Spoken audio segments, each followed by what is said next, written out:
What a finish! What a man! The drum roll finishes, and the target is hit. And that was it!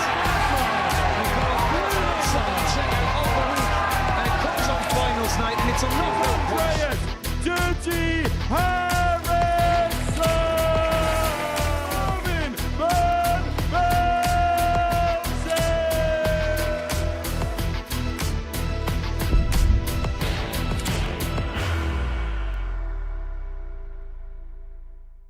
Two doubles here, and he's done it. It's on the first leg.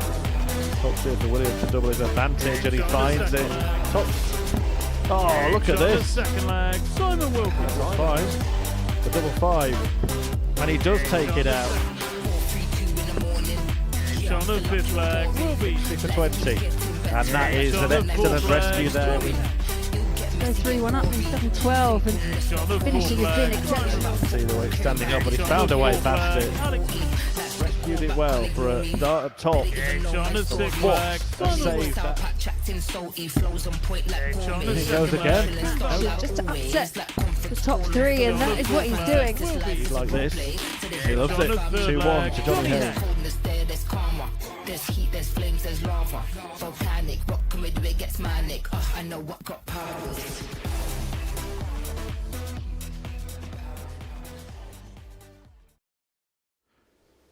Hi there, good afternoon, and welcome to the Modus Super Series. It's Friday, of course, which means we will find out the final 5 finalists that make it through to finals night tomorrow. Kevin Binan is already there, and a double session today will determine who will join him. Laura Turner is going to be watching that double session. We had a little bit of drama yesterday, but we also had a couple of players who were really dominant. Johnny Haynes in this group, and last night in Group B it was Graham Hall. Yeah, absolutely. And it's those experienced players. I think both actually came in as favourites to top their groups, and the odd compilers on this occasion did seem to get it correct because they both went through the card. Yeah, Graham Hall in particular, I mean, he was in Group A, missed out on winning that group. That's a really good response, isn't it, what he did last night, winning all his matches? Yeah, and if you look at the stats that Graham posted in Group A as well, he was one of the standout players in terms of how he performed. Missed out just by that one win in the end. Just gave himself a little bit too much to do in Group A, but yeah, his focus is very much about getting here on Saturday night, and yeah, what a start to Group B for him. 8 points and looking really comfy at the top. Yeah, we'll give you a look at that Group B table. Graham Hall top of it with 8 points. John O'Shea on 4, Jamie Owens on 4, Alex Small on 4, Jamie Lewis at the bottom on no points. Disappointing start for him. Yeah, it was. But the performance levels from Jamie Lewis, it was just, we say so often in darts, don't we? It's all about timing. And for Jamie, he's posting, I think he posted everything, 390 plus averages, one close to a ton, and then the other was a high 80s average. His scoring was exceptional. It was down to a 2-dart checkout after 9 darts on several occasions, just couldn't quite see it off. And then, the opposition were just taking out these big ton plus checkouts. It'll be disappointing for him, but there's so much he can take into tonight. Back into this afternoon's group, Johnny Haynes, a late replacement for Martin Adams, super sub, off the bench, won all of his matches. What a start. Yeah, it was a tentative beginning for him. We were a bit always, as he had not had enough time to prep, but true to form, Johnny Haynes settled in after just one leg and then never really looked back. And yeah, it's just it's that wealth of experience. And I know he'd be really, really keen to get his hands on that top prize and get through to Champions Week. Yeah, Johnny Haynes, top of the table, having won all of his matches. Brian Raman and Alex Williams both in contention in that group as well. Raman kind of lost his way a little bit, didn't he, in the middle there? Losing that game to Johnny Haynes. Looked like it would be him on 8 points and a comfortable top 2, but Williams is certainly in the mix, and we can't rule Will Binan out of the race either. No, it could be interesting. Obviously, the first few games are going to really start to see how the table is going to take shape as well, because I agree. I think with Brian, when he lost 4-3 to Johnny Haynes, his head dropped. You could see that visible frustration. We were both discussing the fact that we thought one of those two would go through the card, the winner of that game. Then he slipped up again a little bit later. So I think there will be a bit of frustration from him. But yeah, very much. Alex Williams on debut, he's been looking really steady, really impressive, got better as the day went on. But yeah, Will Binan, a couple of wins under his belt. It could become quite an interesting race for those two spots. Certainly could. Let's see what the bookmakers think. No surprise to win the group that Johnny Haynes is an odds-on favourite, 2-9 in fact, Johnny Haynes, and I guess, Laura, we expect him to go through. Brian Raman, second favourite. If you do fancy a bit of value, 40-1 Will Binan if you can put it all together today. But who do you expect to be going through? Are we saying Haynes and one other? And if we are, who is the other? Yeah, it's really hard not to look past Johnny Haynes, isn't it? You know, just a couple more wins, and obviously, you know, he's home and dry, really. But yeah, it's a battle for me between Brian Raman and Alex Williams. But like you say, Will Binan played himself into a bit of a position. He's only a couple of points away, so a few big results, and he could put himself in the mix. But for me, it's going to be between Brian Raman and Alex Williams to who joins Johnny Haynes. Well, let's find out. And if you are going to have a bet, please gamble responsibly. It's 18 plus, gambleaware.org. It is all about getting through to finals night, of course. And you can book tickets to any of the finals nights here at the Super Series, including tomorrow, including any of our special weeks, such as the Women's Week that is coming up in the middle of this series. To learn how to do so, take a look at this. What on the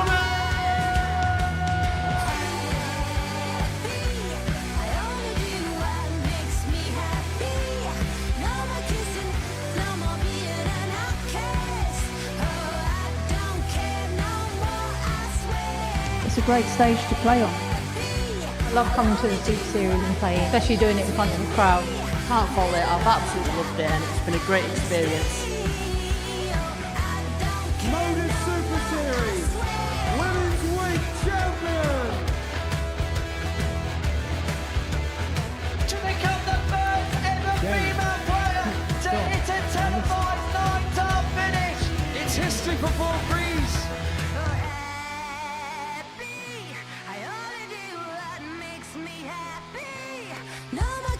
Curtis Binan!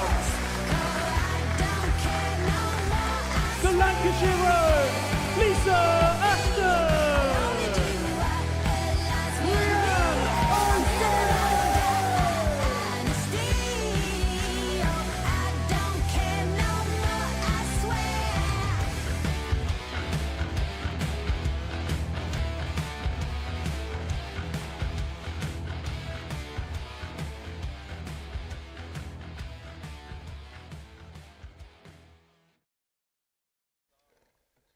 Yeah, that Women's Week finals night, 28th of June, about a month away. And you can get your tickets to that and any other of the Modus Super Series finals night. Plenty of interesting events coming up as well. There'll be another international pairs tournament not so far away.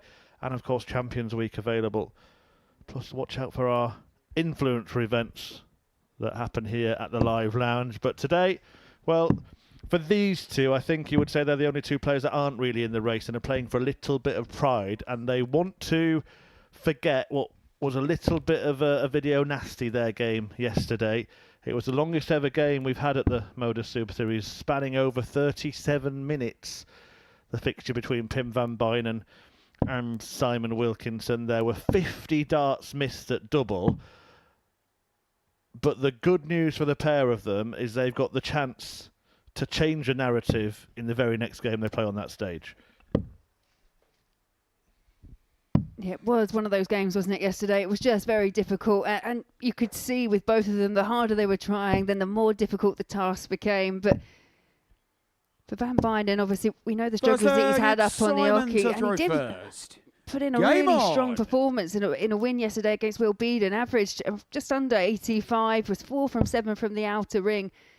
And I think he probably sensed there was an opportunity to actually get himself right in the mix in this match against Wilkinson, who up to that point hadn't actually won a match himself. So just got to that point in the afternoon. I think that every player could probably understand and relate to as well, because we've all been involved in those kind of matches where you try a bit too hard and nothing quite goes.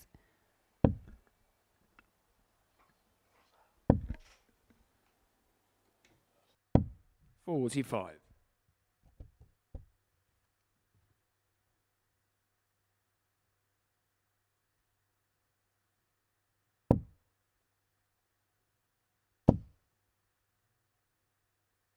$60.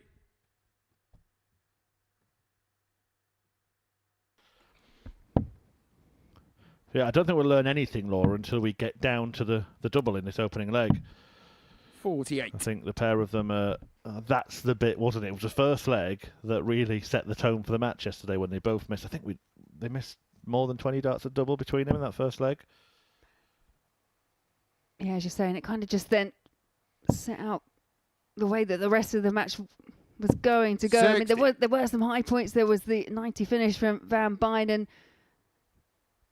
And we kind of surmised that actually it was easier for Van Binan to take a combination check out because after he releases that first dart, the next two seem to naturally throw. Then having 3 clear darts at a double, that was where it was becoming slightly more difficult.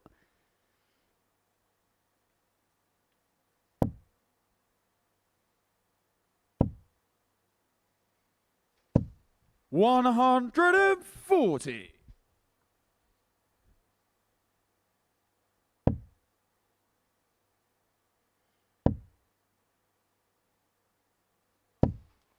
$45. So we are at Him you require the point of a finish here with Pim Van Binan.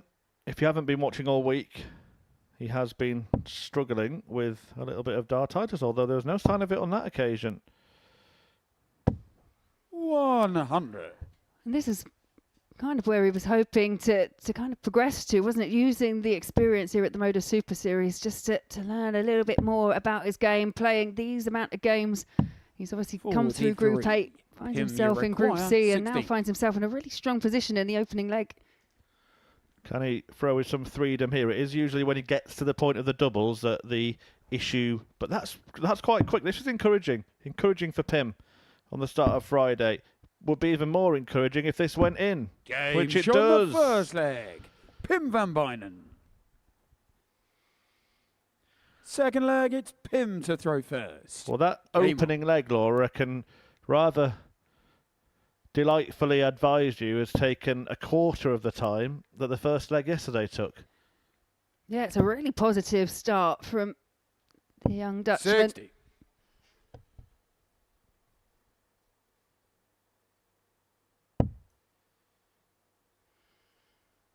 Yeah, as for Wilkinson, he's 40. come through as an ADC qualifier. Hadn't quite settled into proceedings yesterday.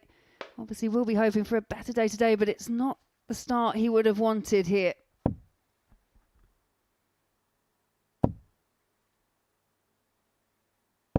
$60.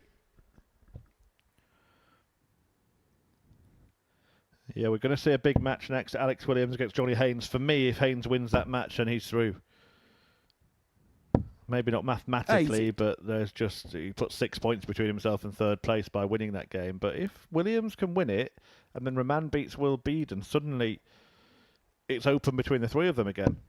And we've had a lot of games like that in this group already, haven't we? Where one result looks like it can turn the whole narrative of the group. 59. In fairness, yesterday, a lot of them seem to involve Alex Williams.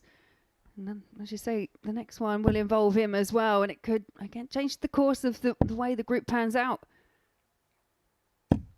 43. Well, Simon Wilkinson certainly not able to get going in this game yet.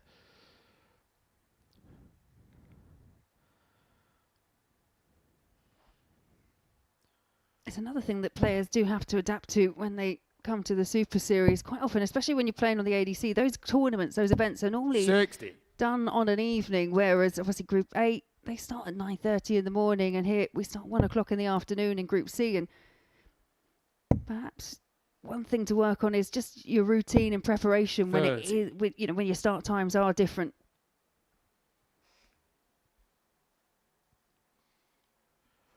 We may look at the 18s with his first missile here. Or may not. 81. I guess when you're going through something like this, you kind of just want to keep throwing at the treble 20, I suppose, don't you? Wherever you're at in the leg. I think anything... Darts, we can make it very complicated, can't we? And we talk about board management and micromanaging, but I agree with what you're saying, because I think the less that you have to think about when you are struggling with dartitis, then the better it is for you.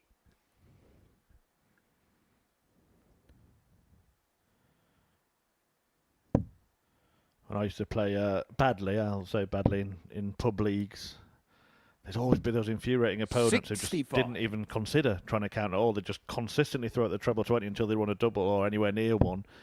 and they hit it more often than not, and it was so frustrating. Yeah, one of the players, 41. if it ends in a 7, Give will me I a round it off with a 17 or try for a 57? Yeah, we've all played them. 116 options on this. And he's throwing a lot quicker. He's getting through the process quicker. This is very, very hopeful for Pim van Bynen that this week could be productive after all in terms of his journey beyond his demons.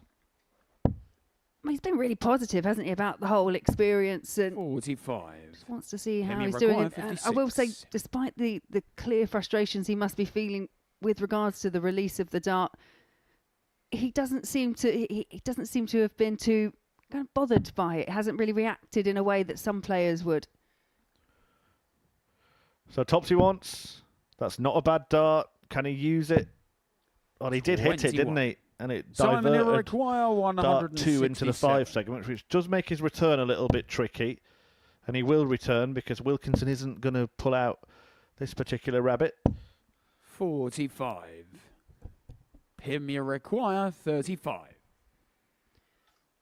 Again, though, it's another combination finish. Doesn't have to throw directly for the double, and he's got a bigger target here to aim for. 3 for 32, 19 for 16.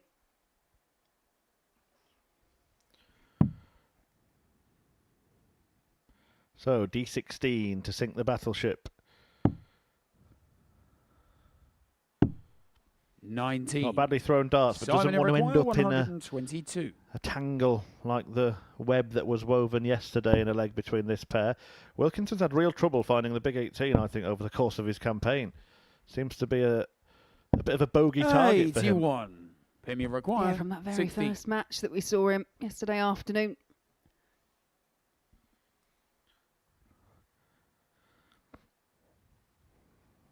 So 88 for 2-0.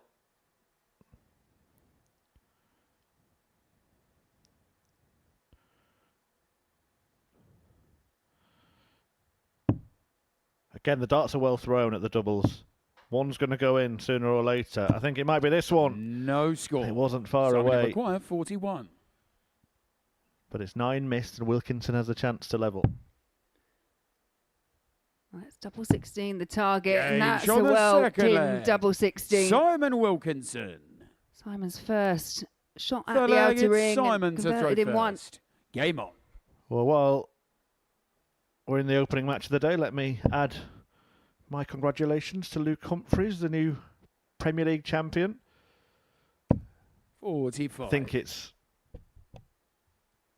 fitting and seems right that he now has that on his CV, Luke Humphries. You go back, and it feels like Luke Humphries has been kind of at the top, but you go back to what's it, the Grand Prix 95. 2023, ever since winning that first title, really has never looked back. And you feel with the introduction of Luke Littler, there's a real changing of the guard at the top end of the game. Yeah, I mean, the other players that play in things like the Premier League and all the big major 100. tournaments must think that they're a little bit rude, the two Lukes. They've just turned up and got themselves to all the finals. Premier League's a great example. They've only been in it 2 years, the pair of them, and they've played both finals and won one each. Yeah, and it was a match that looked like it was played in good spirits as well between the pair of them. I think there's a lot of respect, and I just fear for any other pair at the World Cup in Frankfurt coming up soon, because the two Lukes for England, what a formidable pairing. And I can't ever remember a time we've had such a well-matched top two as well. It does feel a bit like kind of Djokovic, Federer, doesn't it, in terms of darts, where we've always had one that's better than everybody else, and he's had different rivals that have come and gone. But these two just seem like they're going to share out the titles, and have been doing for the last 12 to 18 months. 100. I think literally the last 7 majors, they've alternated. Yeah, I think you're right. Yeah, it's exciting times, and it's such a 140. young rivalry as well. It could be one that continues for many years to come. I did have that little fancy I said yesterday for Gerwin Price, and the way he started that game against Littler, I thought was going to be right. But Littler came back after the break, didn't he, with a vengeance. 100. Simon, they require 116. Yeah, similarly, Nathan Aspinall was pushing Humphreys the entire way. I think it was a great. It was just a great evening of darts all round. And then a great night of darts followed here 80. at the Live Lounge. They require 147. Now then, Pim van Bynen feeling a little snookered here. Practicing the cue action.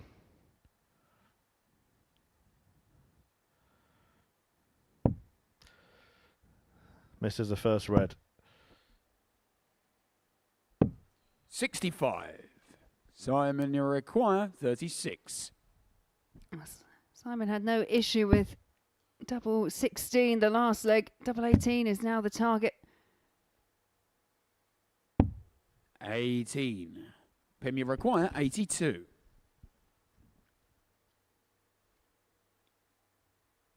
Yeah, options here.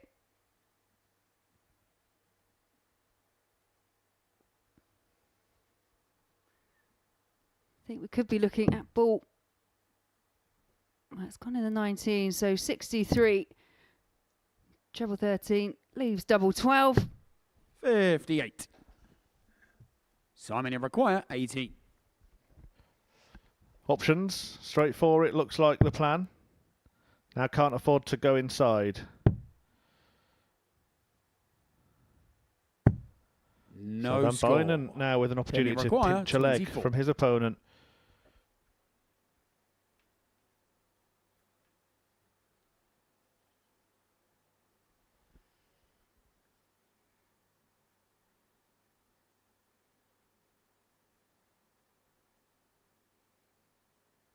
Double 12 still.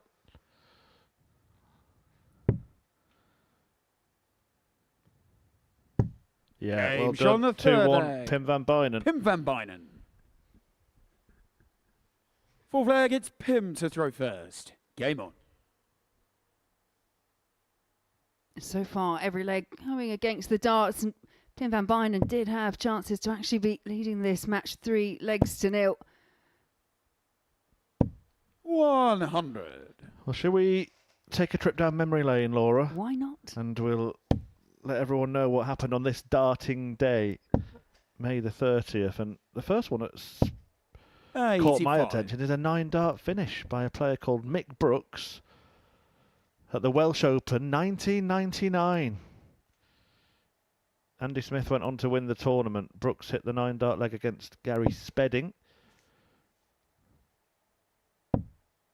And Kirk won the women's event that day. 59. 9 years ago today, Daryl Fitton won the BDO World Trophy, beating Peter Machin in the final. Lisa Ashton beat Dieter Hedman to win the ladies' event.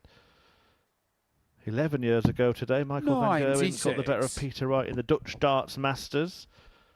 And there's also plenty of notable birthdays today. Players that have played here at the Super Series, including Tommy Lishman, who of course has had a 9-dart here himself. Sven Grön. I don't think Mark Hilton. Oh, Mark Hilton has played here. Yes, he has. He then decided he wasn't going to play 60. again after he played. I think he said, I just wanted to try it out and I'm done. But yeah, Mile High. And Adam Lipscomb, of course, who himself declared, born in Portsmouth, made at the Modus Super Series, now a PDC 60. Tour card holder, PDC Pro Tour finalist, no less. Yeah, and another player involved in possibly one of the most famous 9-darters that we've had here at the Super Series.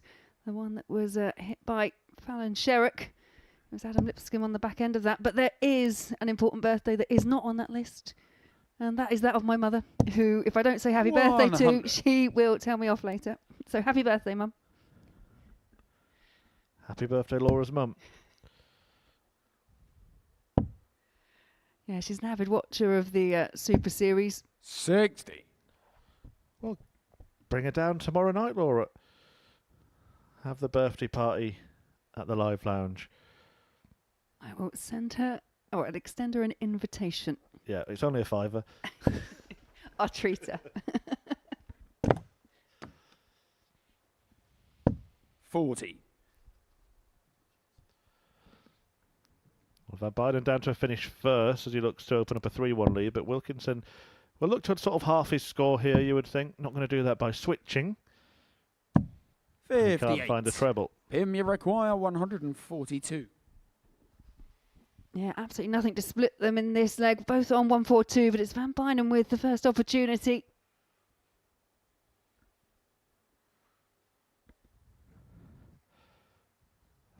We didn't see a big 2 treble finish yesterday, did we? I think was 118 the highest checkout. No finishes where it was 2 trebles and a double. 42. In this group, Simon, anyway. you require No, 142. just a couple of ton plus checkouts. 118 from Wilkinson and a ton from Johnny Haynes. 60. Pim, you require 100.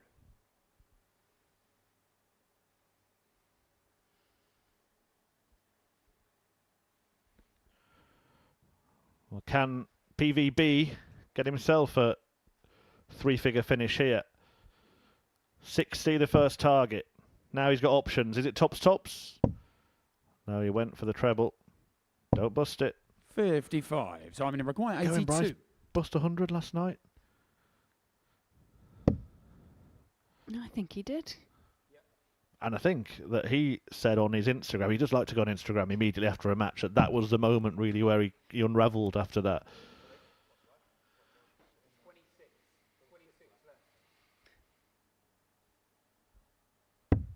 69. Pim, you Yeah. require 45. Just going inside there, leaves Wilkinson on a bit of a bogey on 13, but it's Van Binan 45 here.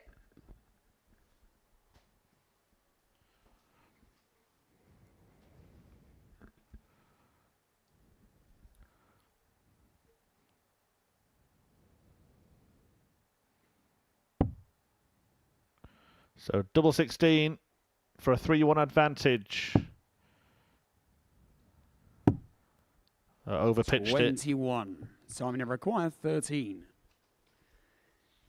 Shots like these, 0.1, just make sure of that single number. Big 5 found. Double 4, double 2, for 2 apiece. 11. Oh, way off the target. Pim, you require 24. Well, double 12 was good to Pim in the previous leg. Is he going to land that target again?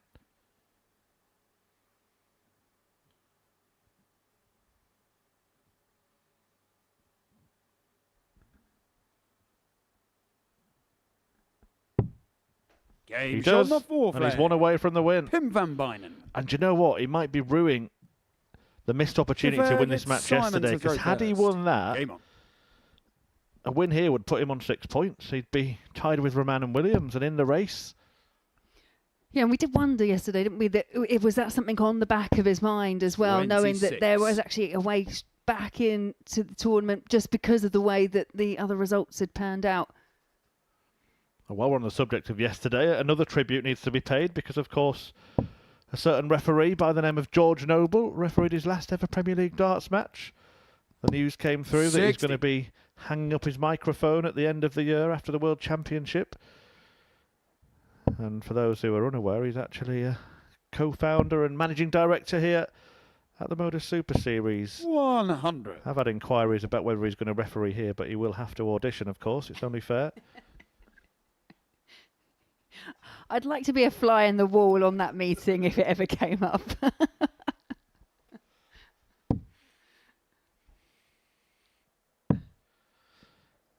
Well, you do wonder who'll be next in line, don't you? 120. The PDC. In terms of referees, it's kind of the last of the old guard, isn't it? The change, George Noble stepping aside and the new, fresh-faced young blood coming 45. through.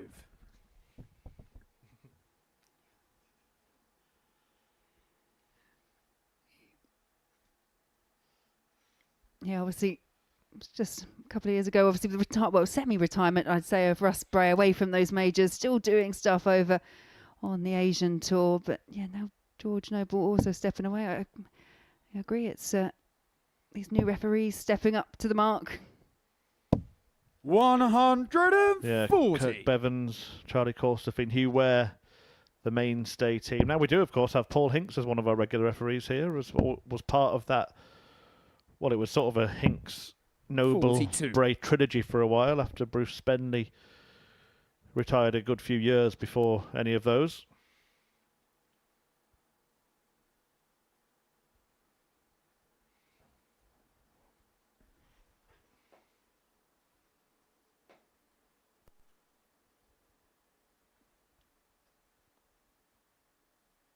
Yeah, Van Binan here. Just lost a bit of that flow, but there it is in position. Yeah, and it's coming towards the point of winning the match, so you can almost understand it. Another treble 20 here, and it's a perfect setup. 105.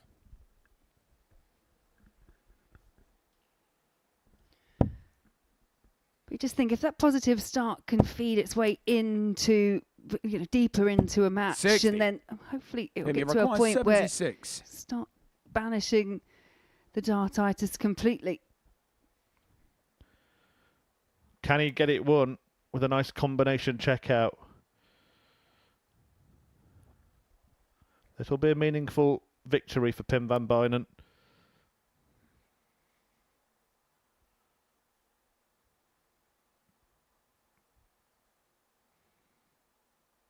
Here we go. Treble 20. Oh, that's unfortunate. Does he go double-double now? No, he persevered, and you can understand why with Wilkinson 36. not on any kind of outshot. Again, it's back to me complicating things, isn't it? Just keep it simple, stupid.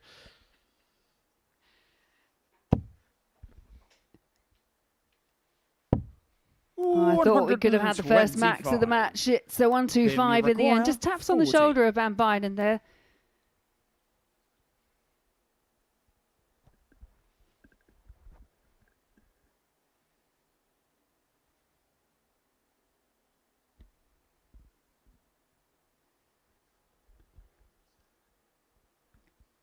Van Binan just going through that process.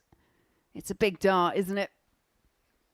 Oh, it certainly is. Especially now that Wilkinson's tapped him on the shoulder, put himself on a more than makeable outshot.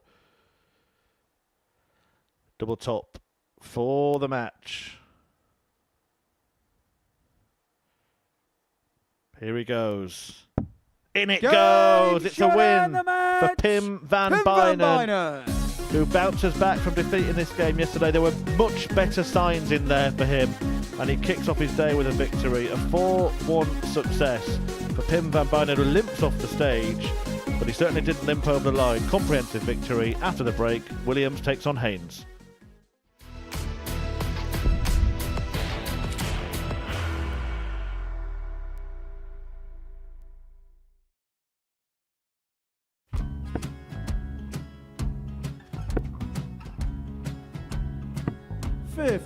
Charlie McGuire, 164.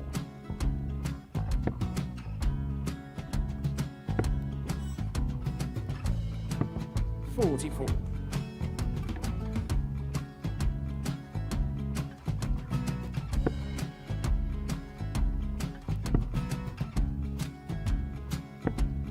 32. Charlie required 120.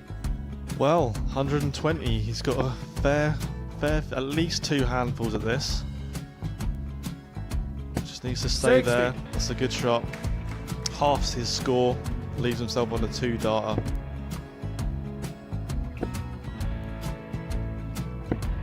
$26. Charlie Time on his required side 60.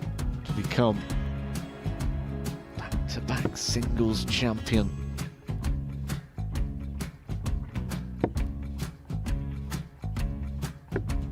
$40. Definitely a couple of nerves in those last 2 darts. But he'll be coming back. The moment he's been in before this situation. Standing at the back of the stage, Charlie approaching the required hockey with a 20. chance to win the title.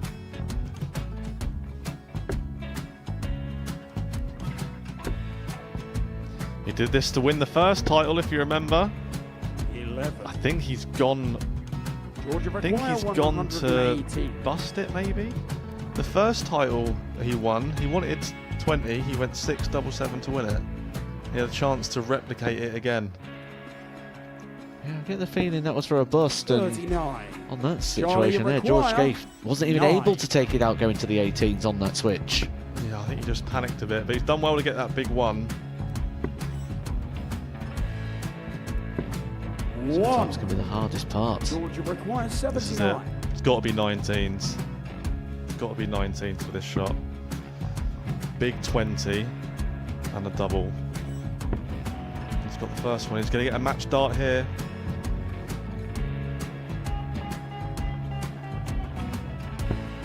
$59. Charlie Threw the entire requires body into that 8. one. Just didn't want to let go of the dart.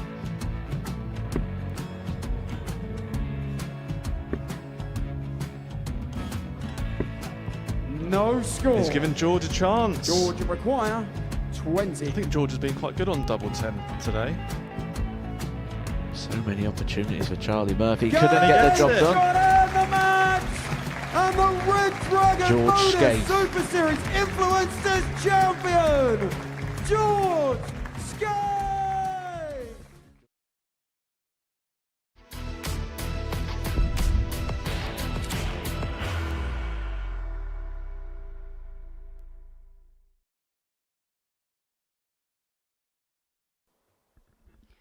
Welcome back to the Modus Super Series. We've just seen Pim van Binan take his second victory in Group C with a 4-1 win over Wilkinson.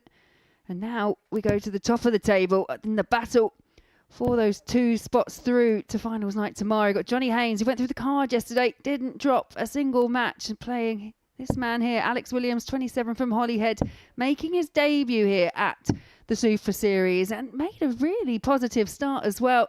Ended up on 6 points, with a few wins under his belt. Puts himself really in firm contention. Sat third on the table at the moment. And this, Chris, is one of those matches I think that could really see the table take shape. Alex Williams here could do himself a lot of favours. Absolutely. It will set the direction of the day, won't it? If Williams wins, he's 2 points behind Haynes. Raman could join him if he beats Binan in the next game. But if Haynes were to win, say those 2 results were to go the total opposite way, Haynes would be pretty much through, and then Raman, Williams and Binan would all be on 6 points, battling it out for second place. So we're going to see who's in what race, basically, at the end of the first set of fixtures. First leg, it's Alex to throw first. Game on. Yeah, and their meeting yesterday obviously went the way of Haynes because he won every match. It was 4-2 though. And Alex 45. Williams, he was one of those players, just seemed to kind of warm up as the afternoon session went on. 49.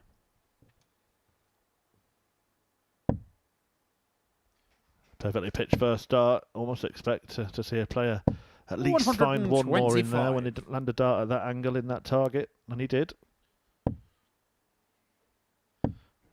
Was it this match where Johnny Haynes had that surge of 83 maximums?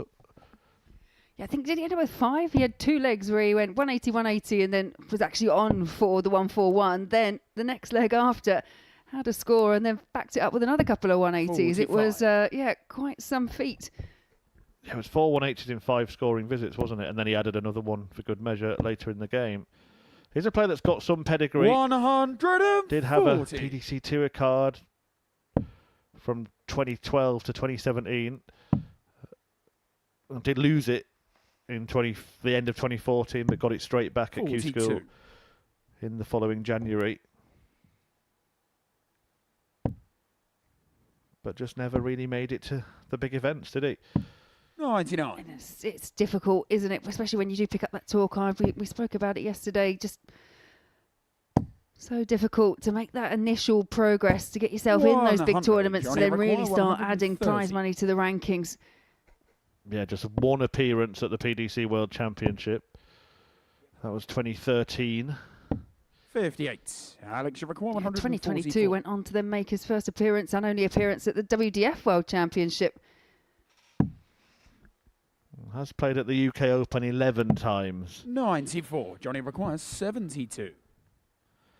72 for Haynes.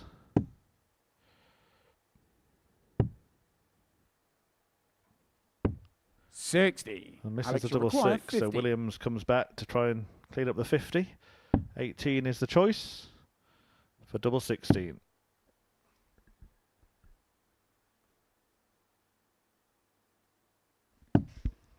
$34. Couple of early Johnny chances require coming on there 12. for Alex Williams.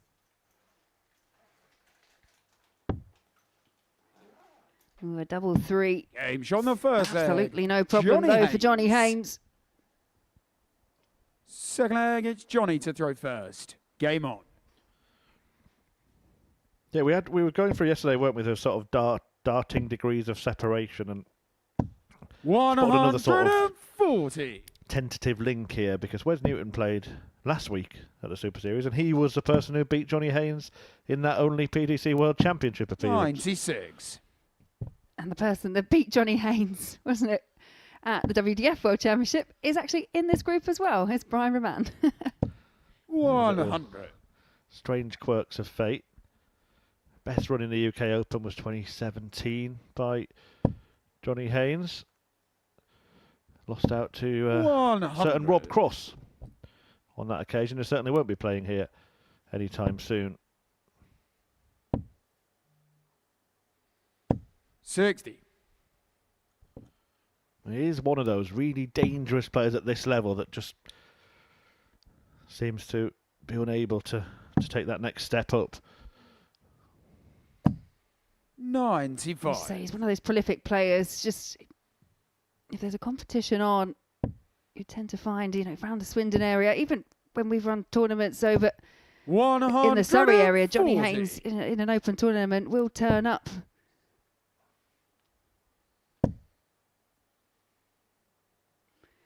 You have to say he's definitely turned up for this 44. opening match. Johnny requires 61.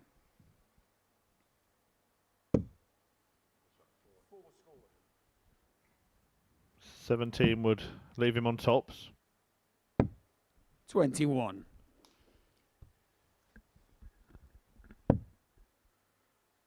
Yeah, not the end of the world there for Johnny Haynes, because Williams, by way of hitting 44, has left himself on a non-finish. 96. Johnny require 40.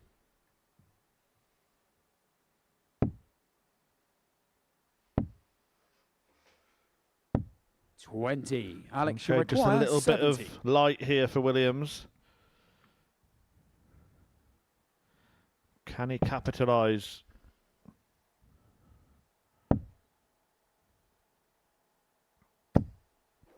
$50. Johnny requires 20.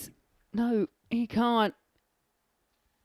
He's had 3 chances at the Haynes on the outer second ring and leg. it's punished Johnny once again by Haynes. Johnny Haynes for those few misses. Third leg, it's Alex to throw first. Game on.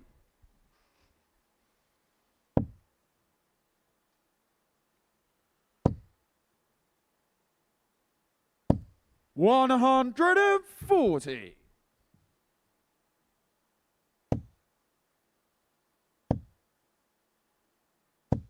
$140.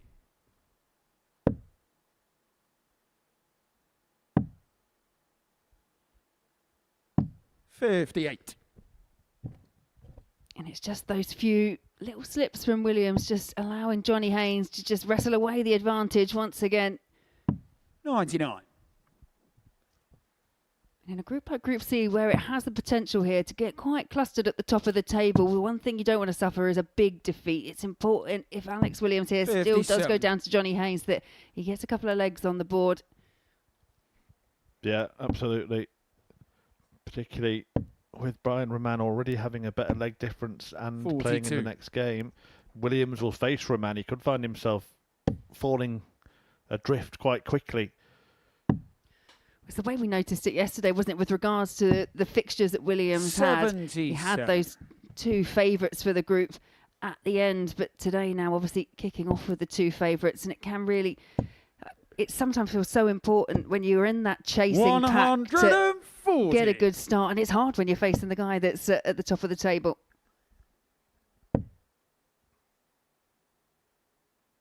$97. Johnny require 80.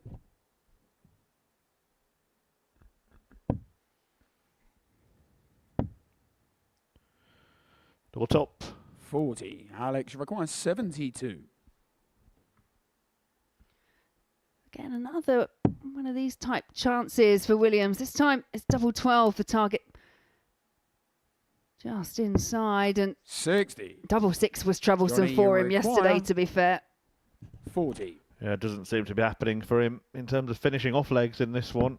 And Haynes will take aim at tops Games again. on the He'll third find leg, it Johnny Haynes. and lead 3-0 on course for a 6th straight Fourth leg victory is in Johnny this to group. throw first. Game on.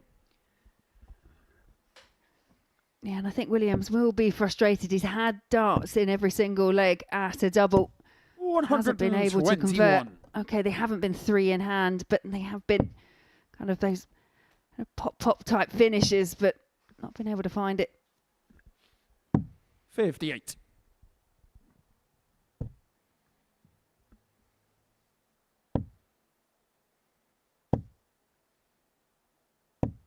$100.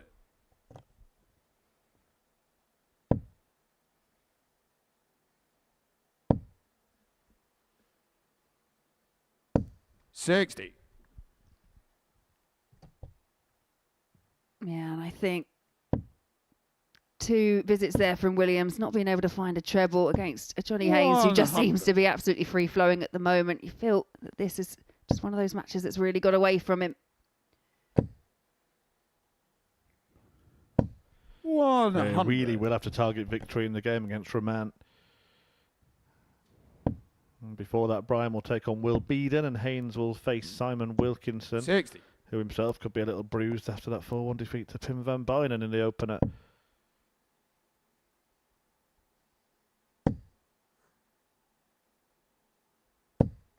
$121.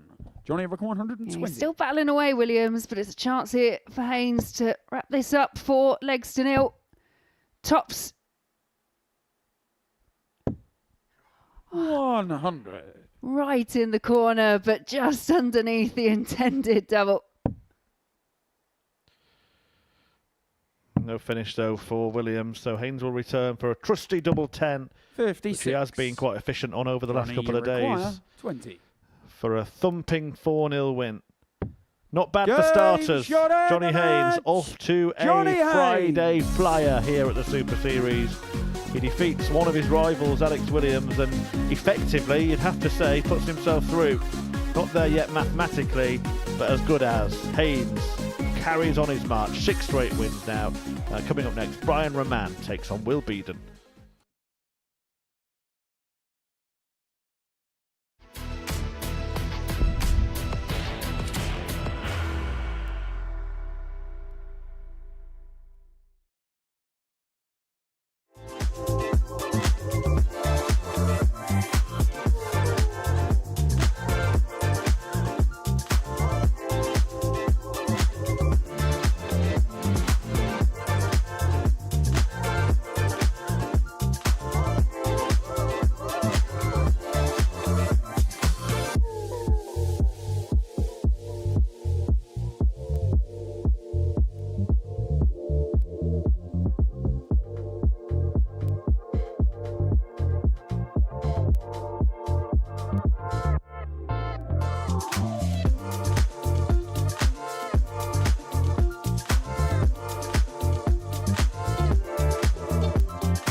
Welcome back to the Modus Super Series live and free on Pluto TV, where Johnny Haynes is on the march in Group C. He's won all 6 of his fixtures across the last 2 days and looks like he has a firm foot in finals tonight. Brian Raman is hoping to be riding shotgun alongside him here. If he can get the better of Will Binan, then he will be in second place on 8 points, 2 clear of Alex Williams, who he will play next. But Binan could throw a spanner into the works. If he can defeat the Antwerp Arrows ace, then he will join him and Williams on 6 points. And we'll see a real race for second place and the final qualification spot from this group. Yeah, Will Bidan's had a real mixed bag when it comes to how he's performed over the last few days. We've seen some absolute brilliance. He threatened the 9 darter earlier on in the week, and we've seen the levels that he can throw at. It's just the consistency, hasn't it? Just pulling together those 4 legs to have a definitive win. But it was First leg, it's this Brian fixture to throw yesterday first. that really, Game on! I say took us by surprise. But the way that Brian Raman was playing, Will Bidan absolutely blew him out the water. I want to start. This is 135. for Raman. The first 2 darts casually lobbed into the treble 20 like he was just placing them in there. But that ain't bad by Bidan. 100.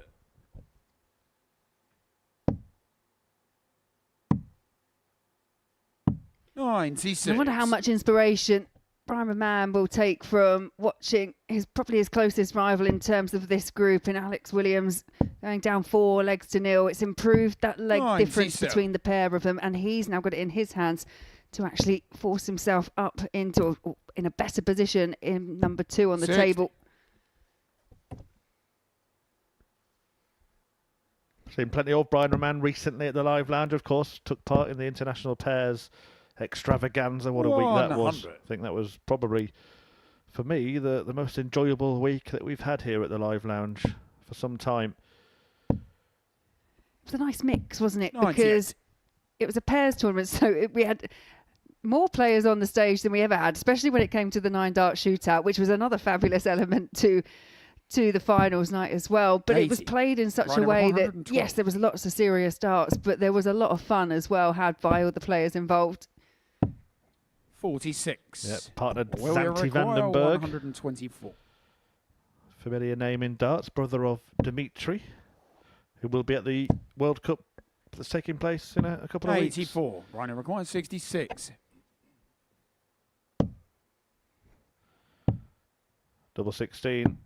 50. Will we require 40? Break chance here for Bidan.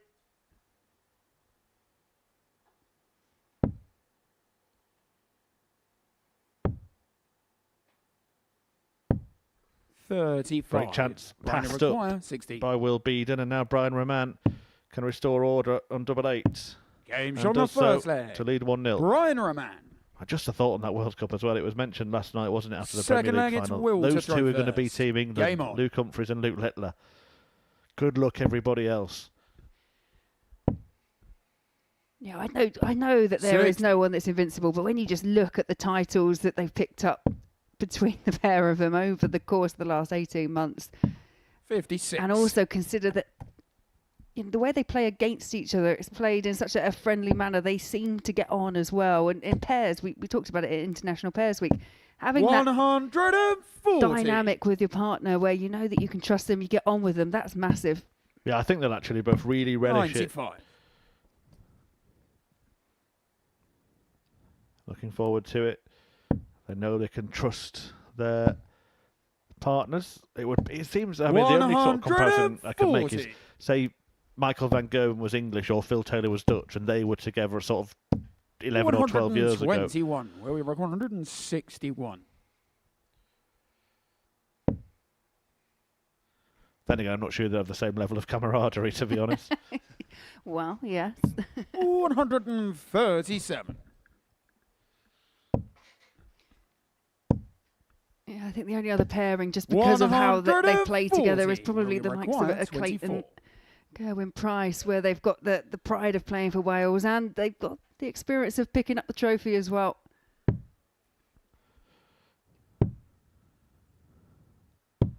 Game shot the All square in this one. Will Binan. So like it's Brian to throw first. Game on.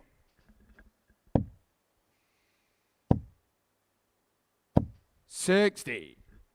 Of the ADC qualifiers this week, would you say that Binan has been the most impressive? Brian Raman representing ADC, but as a wild card pick, the other three qualifiers, do you think he's been the best of them? Yeah, I think he's kind of grown into the week, as we've mentioned. We've seen good things, we've seen bad things, but I think in terms of overall performance and the position he is in at the moment, he's definitely 140. He's definitely made the most of his week here. But how much more can he do? Can he make it through to finals? He's really pushing Brian Raman here. 94.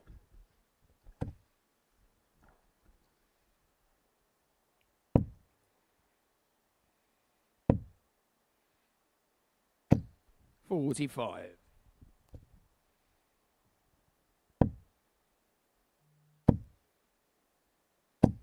100.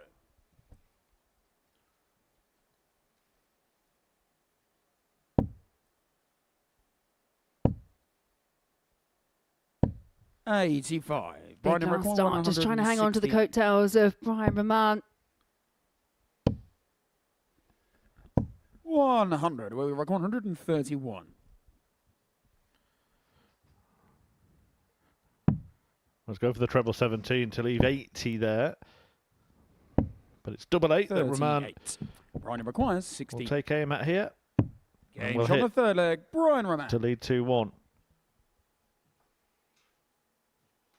Fourth leg, it's Will to throw first. Game on.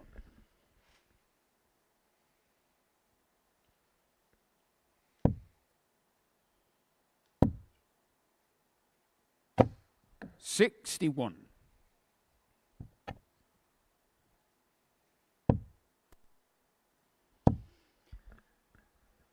59. Yeah, as mentioned earlier, Raman did lose this fixture. It was 4-1 in favour of Will Binan. Does not want to make the same mistake again today. 140. It would be helpful for Johnny Haynes if Brian Raman wins 53. his early matches as well. Just quickly looking at it, Haynes could be through by the end of game 6 today. If he beats Wilkinson and Raman wins both of his games, 41. Then third place would not be able to catch Johnny Haynes, meaning he would have qualified with 3 games to spare. 180. Yeah, Johnny Haynes looking really comfortable, and now Brian Raman just trying to stretch his lead. First maximum of the match, first maximum of the afternoon. 61.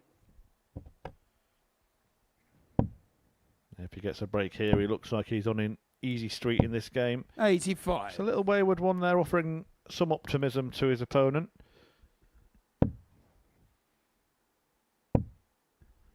You feel needs a treble. 60. Brian require 124. Treble 18 leaves the ball. 99. Where we require 138. Whistle past the target. 138 though. A big ask for Binan here would be the best checkout in the group. Not going to happen. And Raman's been superb so far in this match on double 8. So I'm assuming that's what he'll leave here.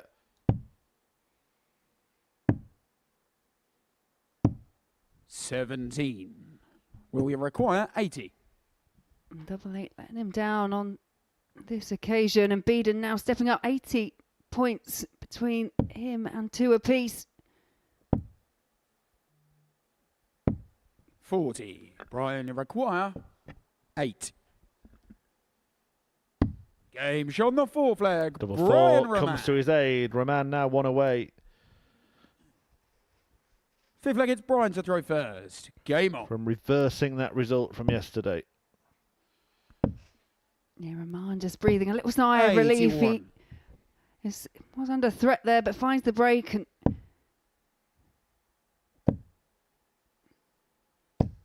$140. both these players came through via Group 8. Played each other 3 times, Monday, Tuesday, Wednesday, 1 game each. 140. Head-to-heads, including yesterday, 2 apiece. A bit of bragging rights on the line as well. 60.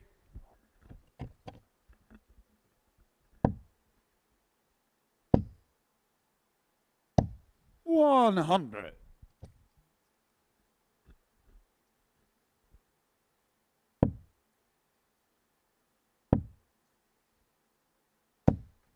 60. Yeah, treble-less visit there for Will Beeden, and you fear that he's just got a bit too much work to do. 41. But that last start from Raman just may offer a little opportunity. A couple of trebles here from Will Beeden. It might just turn this leg around. There's one of them. There's t'other.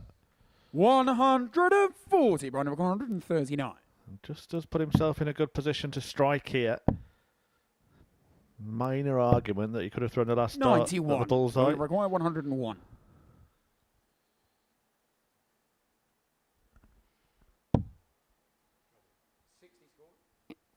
.41 left, and well, he went one for tops, but it's treble one, so double 19 for a 101 checkout.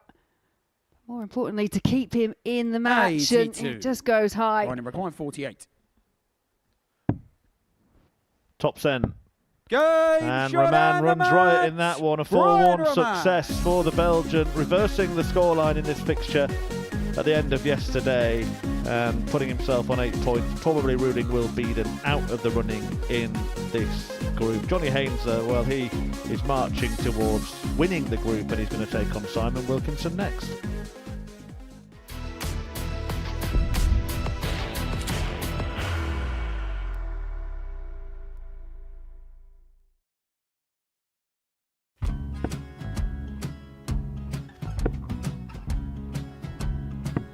.54. Charlie require 164.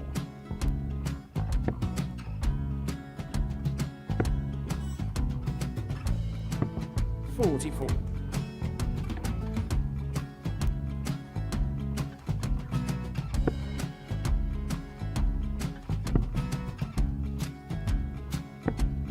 .32. Charlie require 120. Well, 120. He's got a fair, at least 2 handfuls at this. Just needs to stay 60. there. That's a good shot. Halves his score. Leaves himself on a 2-darter.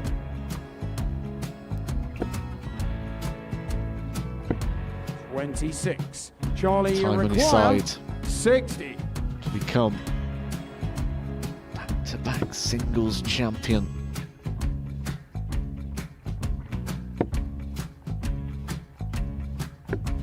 .40.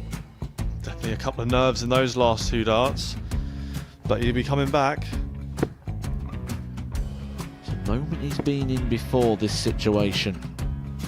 Standing at the back of the 81. stage, Charlie approaching the require hockey with a 20. chance to win the title.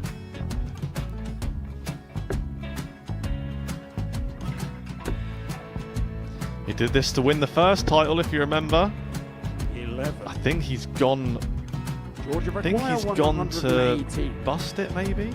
The first title he won, he wanted 20. He went 6-7-7 to win it. He had a chance to replicate it again.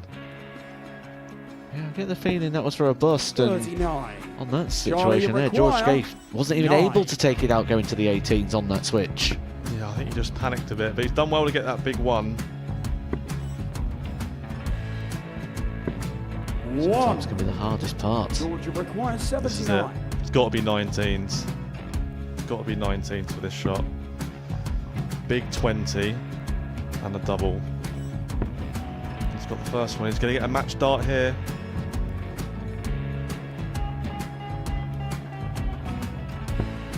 .59. Charlie Threw the entire require body into that 8. one. Just didn't want to let go of the dart.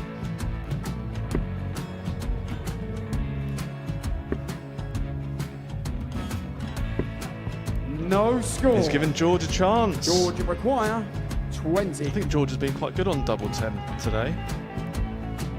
So many opportunities for Charlie Murphy. Game Couldn't get the job shot done. and the match. And the Red Dragon George Modus Skate. Super Series Influencers Champion, George Skate.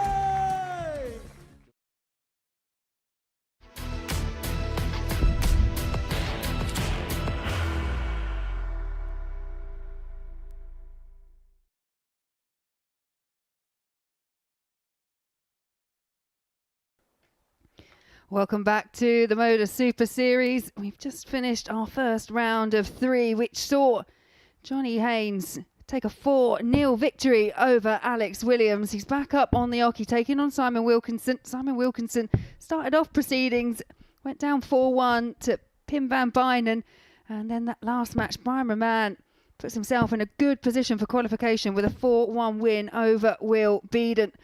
As it stands, Johnny Haynes has yet to lose a match in Group C. Won all 5 yesterday, kicked off with a win today, sits pretty at the top with 12 points and a win here, and he is pretty much all but through. Chasing Paxie's Brian Raman now back behind in second place on 8 points. Alex Williams on 6 points. Wilkinson is at the foot of the table. 95. He has got the solitary win. Picked up a win yesterday over Pim van Binan in the final match. Was a bit slow to get off the mark against van Binan in an opener today. What can he do here against 140? Very impressive Johnny Haynes?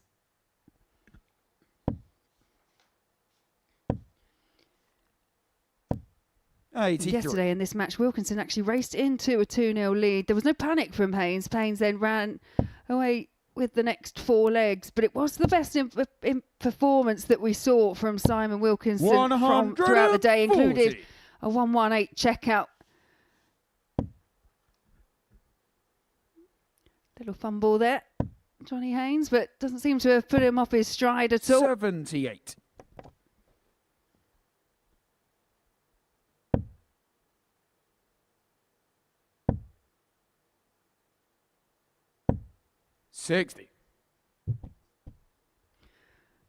Well, it's Wilkinson against the darts here. First down to a finish. Haynes, he needs a red bit now and finds it with the last dart. Could be all important.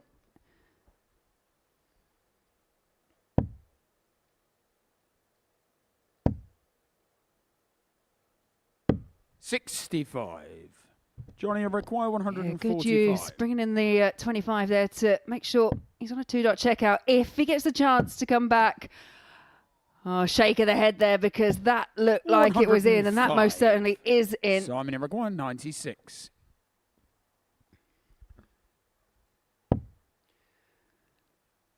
Big adjustment, trying to find that treble, can't. So Haynes with a chance here. 38. Johnny require 40.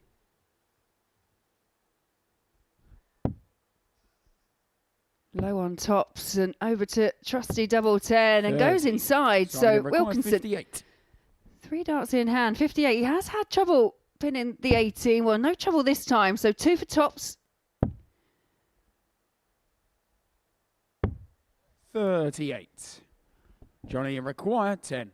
Yeah, and a wave of the hand. It was close, but not quite close enough. And Haynes quite often will go for the switch, and that is the reason why he sneaks it in the corner of double 4 to lead 1 leg to 0. Second leg, it's Simon to throw first. Game on.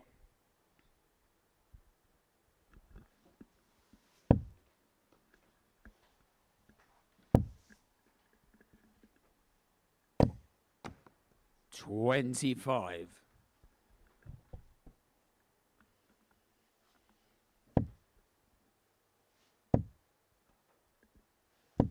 100. Yeah, Johnny Haynes just looking to exploit that early visit there by Simon Wilkinson. Just the 25 points.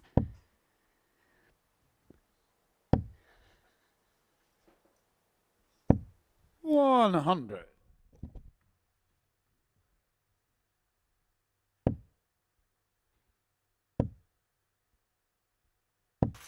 100. Back-to-back tons to start off this second leg by Johnny Haynes. He's just really looking to solidify his place at the top of the table. As I say, another couple of points here puts him on 14 points, a relatively unassailable position Johnny Haynes would find himself in.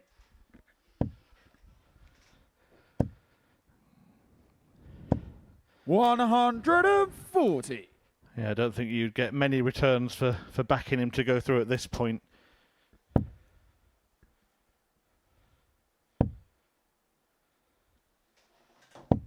$60. Johnny over 161.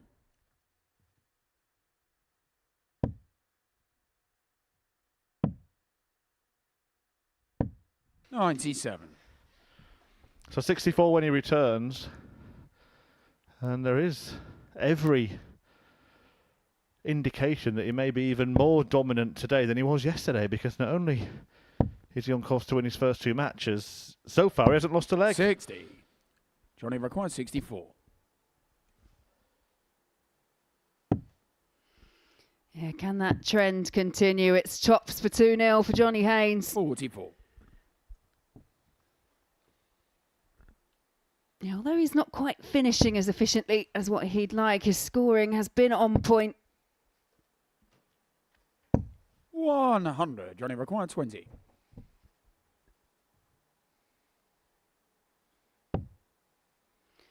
I think this will be a 2 here once again for double 4.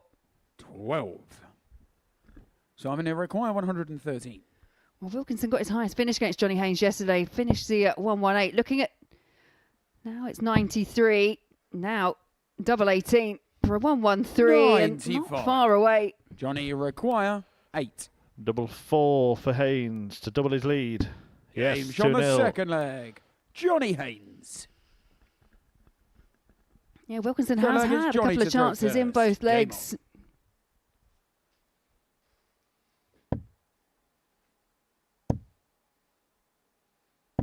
on. 140.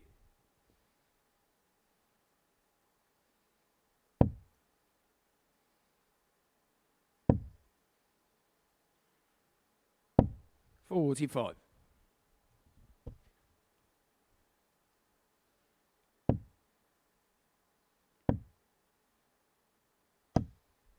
$60.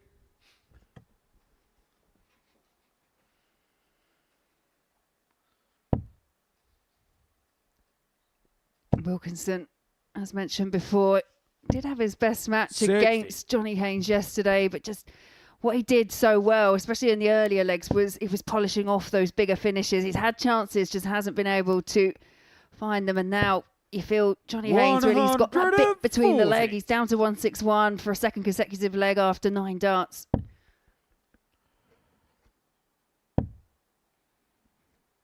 In a weird way, you know, Wilkinson is playing better against Haynes. In a weird way, even though he beat him yesterday, I wonder if he feared playing Pim van Barden more than anybody else just because of how the game went yesterday. 97. You have this theory, and it's a saying in darts, isn't it, that you know you should go up there and play the board. But I do know there are players that go up there and play the player. Sometimes you feel you've got less to lose because that player is, you know, on paper a lot better than you, or you can relax. You can then reduce some of your best darts. It doesn't make sense, but it happens more often than not. Double 4 again. 56.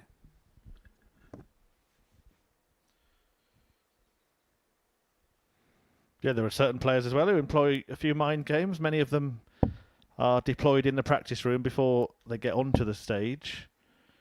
Have you ever had one played against you that you're aware of anyway? I probably have, yeah. Probably just going around oblivious to everything that's going on. Games on the third leg. Johnny Haynes. It's oblivion for Simon Wilkinson in this group. He's not going to be going through to finals night, but Johnny Haynes is just demolishing everybody in his path. Yeah, Matthew Edgar mentioned one, didn't he, recently when he was here with us, that he's playing a Pro Tour match. His shoelace came undone. His opponent noticed and kept telling him his shoelace is undone. So Matt purposely didn't touch it, just carried on playing. And when the opponent, after losing to Matt at the end of the game, said, "Why didn't you tie your shoelace?" He said, "Well, because it was bothering you." 41. I like his honesty. No, funny enough, it was mentioned in the Premier League last night. There was obviously a conversation between the two Lukes in the final that there might have been a bit of a breeze. And 63. One of the players were just saying, the commentators were saying, well, if it was me up there, I'd make sure that I'd let them know it wasn't bothering me, even if it was. And it's those kind of small 50. subtleties. It's like, if it's not bothering him, why is it bothering me? Absolutely. That is the definition of playing the player, isn't it?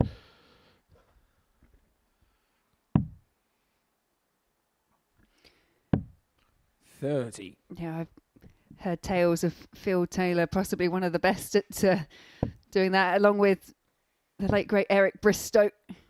Yeah, there's a great story, actually, that Rod Harrington tells of Eric Bristow once going up to him in the practice room and saying, "Rod, just before they went on stage, do you breathe when you throw your darts?" And all he could think of then throughout the match was whether he was breathing or not throwing, and he demolished him. 85.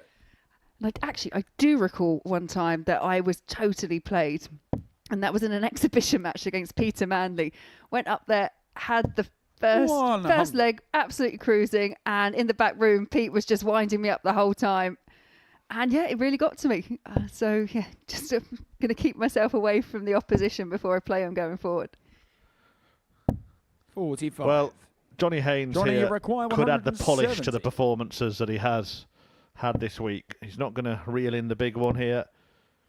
Does find a treble 20 though, and sets it up perfectly. And Johnny Haynes on course to win 8 successive legs without answer today.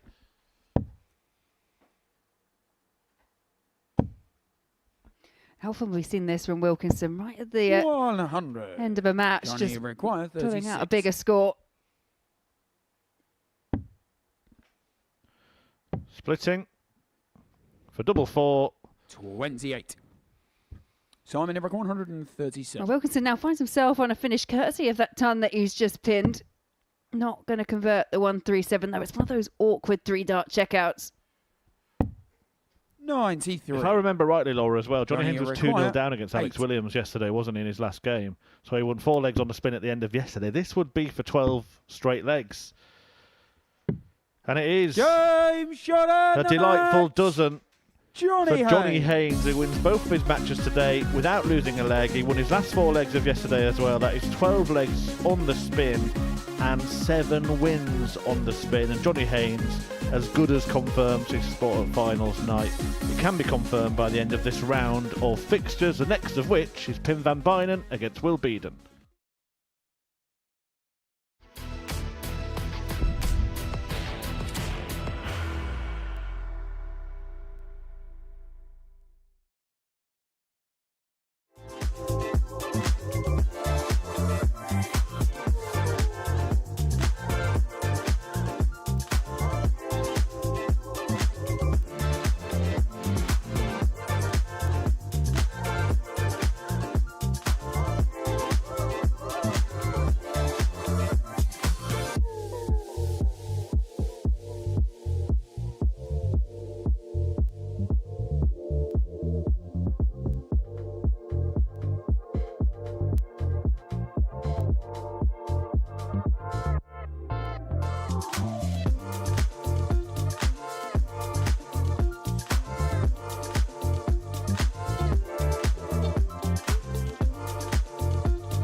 This is Pluto TV, the home of the Modus Super Series, where we are in week 3 of Series 11.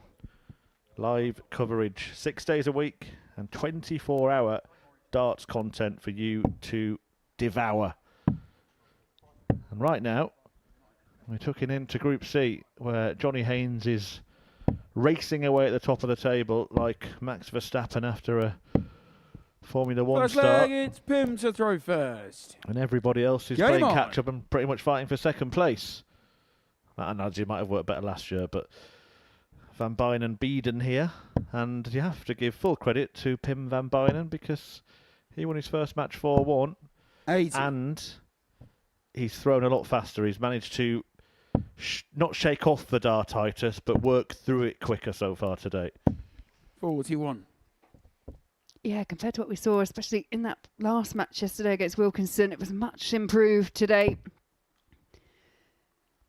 In terms of the meetings that these two have had throughout the week, it's actually Van Bynen. He's got the better head-to-head record, and it's darts like that that have been the reason, because Van Bynen has actually won the last 3 fixtures over Will Binan. 4-3, 4-2, yesterday 4-1. If the pattern continues, this could be a 4-0 win for Van Bynen.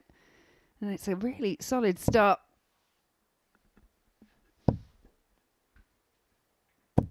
$100.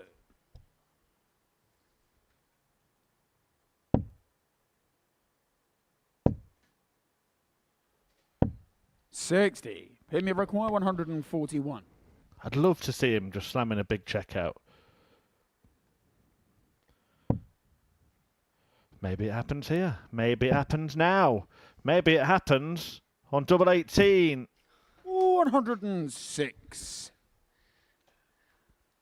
Oh, it was a great effort, but just pulled that last dart into the one. Disappointment there. I thought you were talking it in, Chris. 83. I know. Pim, you I was require 35. rather overexcited then. It's really good to see him flourish.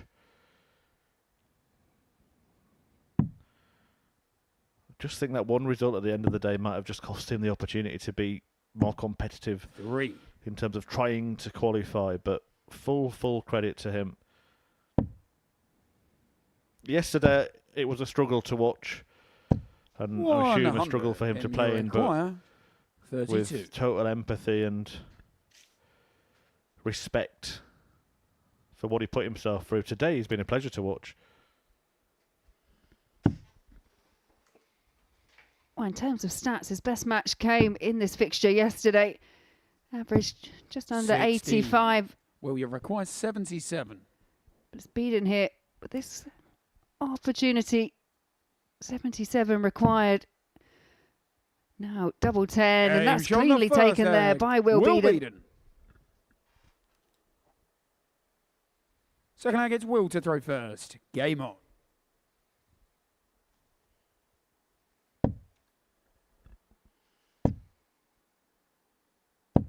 $140.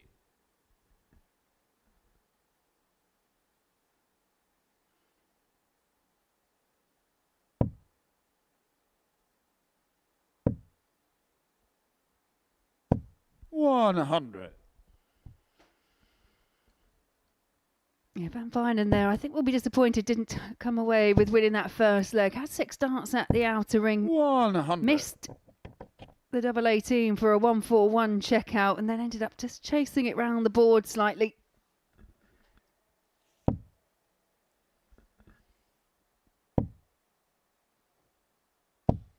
$100.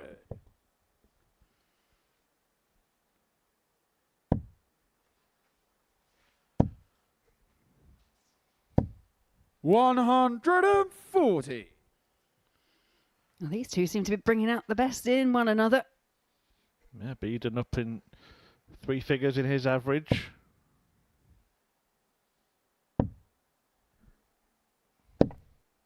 $6. Well, we require 121.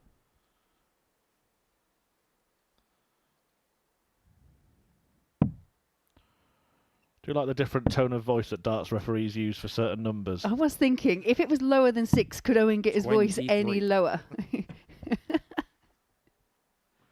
Do you know, you buy your kids a keyboard and it's got different sound effects on them. I wonder if you could do that with darts numbers and referees calling them out, starting at one really low and getting right high to the other side of the keyboard.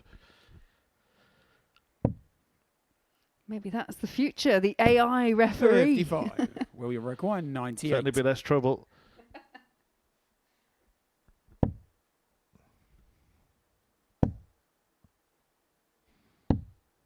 $58. Well, he got the right result, but went the wrong route to get there, really. Yeah, I will say, in terms of board management, over both Group C and Group B yesterday evening, there has been some kind of, I'd say, questionable board management. 45. Will you require 40?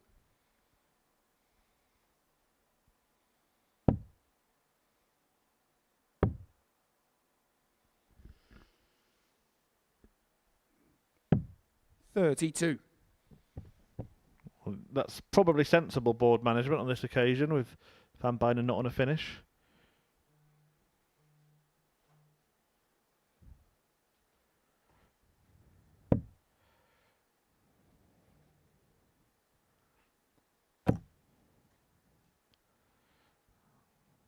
Struggling a little 44. bit. Long way back in this Will leg. you require 8? So double 4 for Will Beeden to double his advantage in this clash.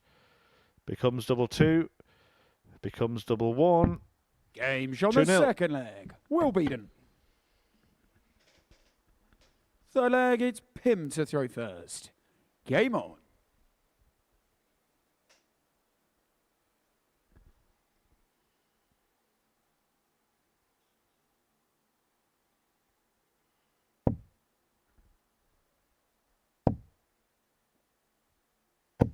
Yeah, Van Bynen definitely 140. is getting to that point of release much quicker today than we've seen throughout the week. 140.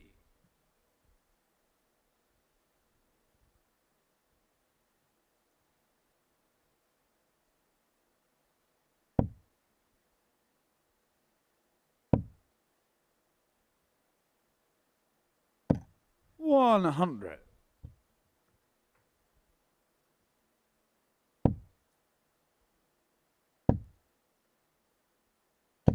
$60.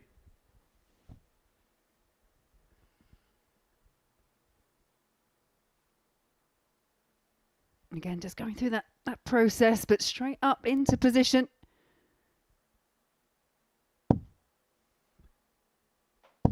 $100. And this time, it's Van Bynen down to 161 after 9. 60. Pim, you require 161.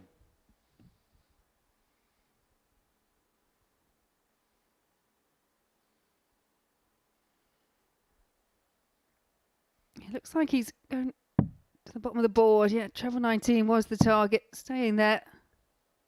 95.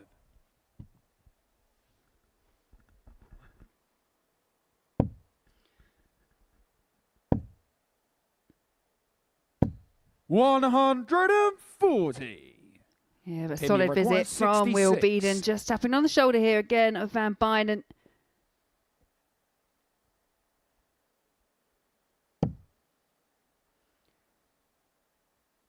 Yeah, 51 could stay there for another 15 for 36. Could go 19. Well, 15 was the option, so double 18. 30. Will we require 101?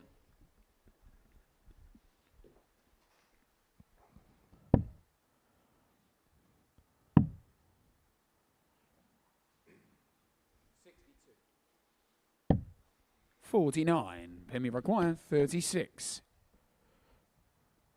So here we go. Missed 7 darts at double so far. Both these players before this match on 4 points. You'd have to say it's the end of the road for the defeated player in this game. Bit unfortunate there. Now double 17. Great darts. Good recovery from Pim Van Bynen, who keeps his faint hopes alive. Fourth leg, it's Will to throw first. Game on.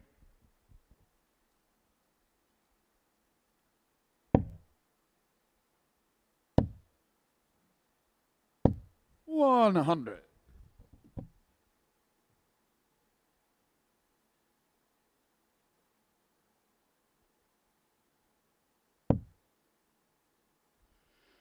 Awkward lay for the first, and possibly an awkward lay there, but 58. does try and push a dart through.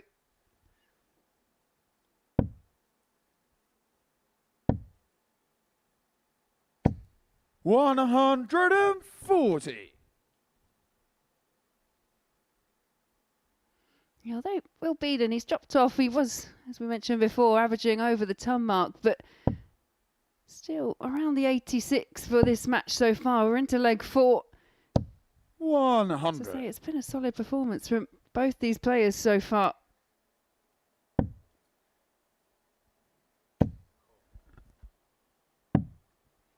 $11.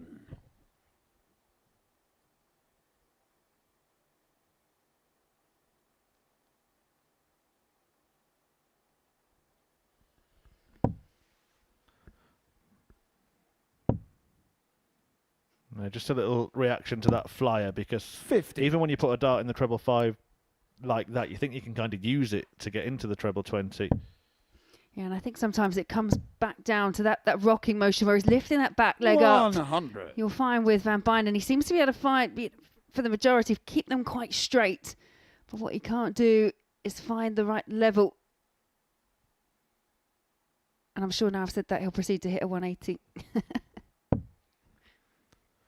Well, he needs to find 2 trebles to leave a finish. That's not going to happen. So Binan has got time on his side 45. in leg 4. Well, you have 150.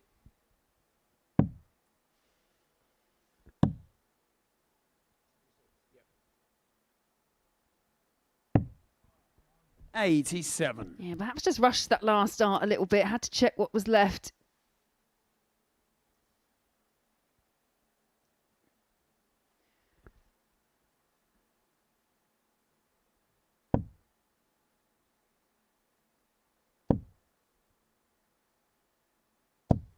$121. Well, we require 63. Well, the 2 treble visit from Van Binan does leave him on a 3 dart out. 51 leaves 12. Tricky, but Game very well shot before executed. And Will Binan Binan. opens up a 3-1 lead and is 1 away from the win. Fifth against Pim to throw first. Game on.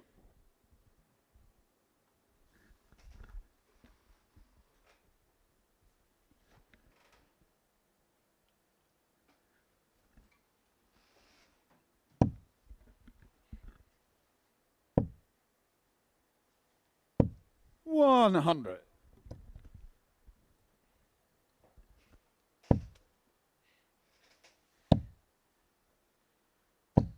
$100.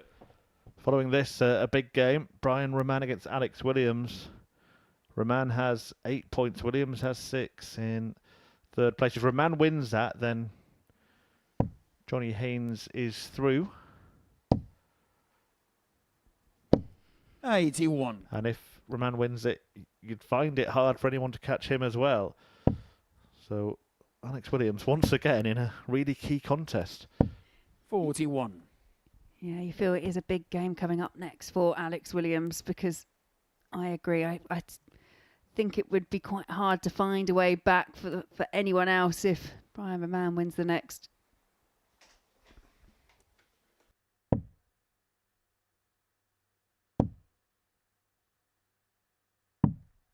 $40.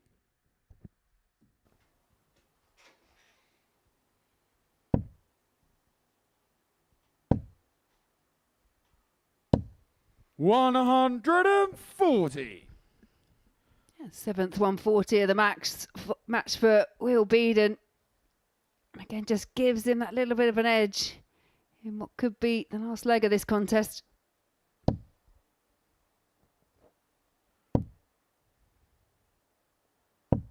$60. Binan closing in. Can be done in 4 darts. Not now. 45. It doesn't leave a finisher. Door open here for Van Binan.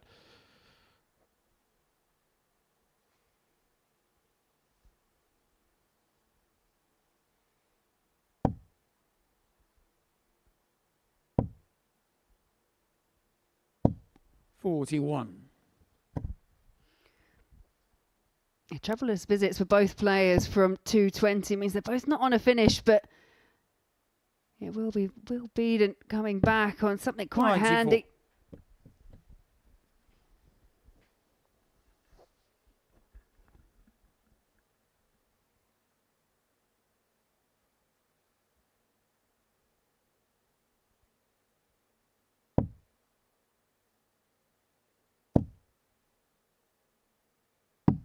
$59. Well, we require 81.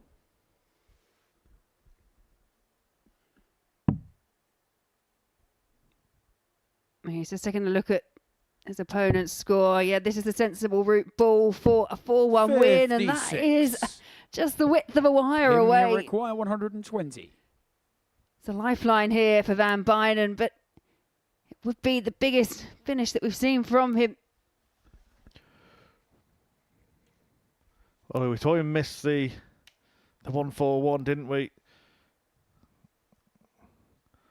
120 on offer here to stay in the match and maybe stay in the group.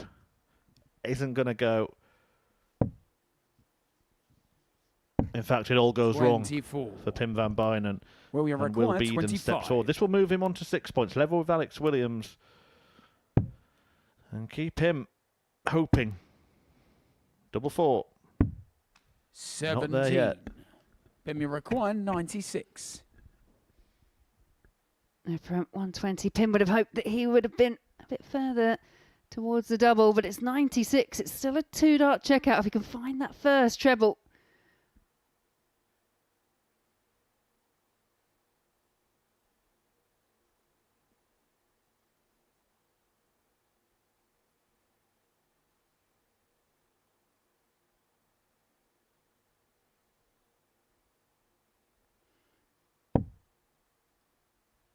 Could be a good marker, and it does clip the dart but goes in the wrong direction. 56. So tees it up nicely, but more match-winning chances here for Will Beaton. So back to double 4 for a 4-1 success. No score. Not found, and there's a real chance here for Van Binan to turn this game around. Tops he wants. Yeah, that last attempt you felt wasn't particularly convincing there from Will Beaton.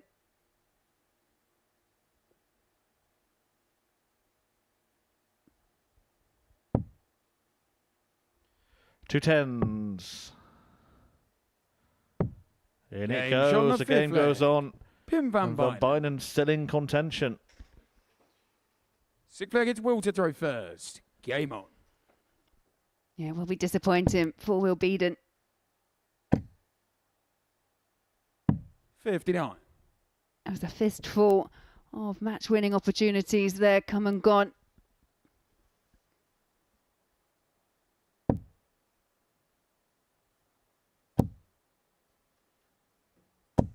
$100.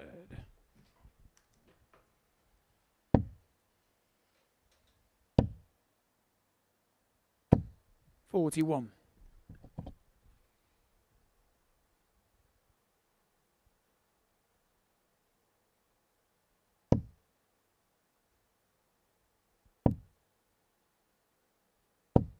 $60.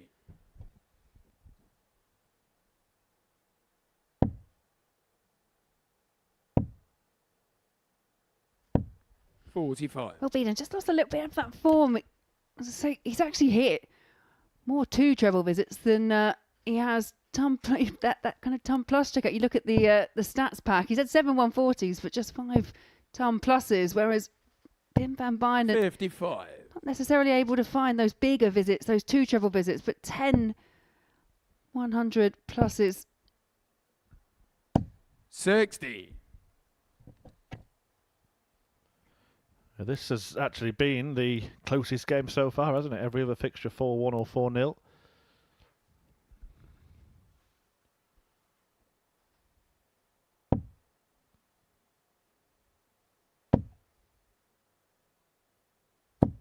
$60.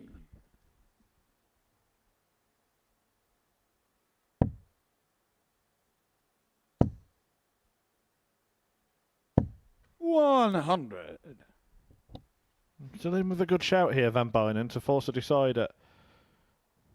If you can find a treble or two, the break is on.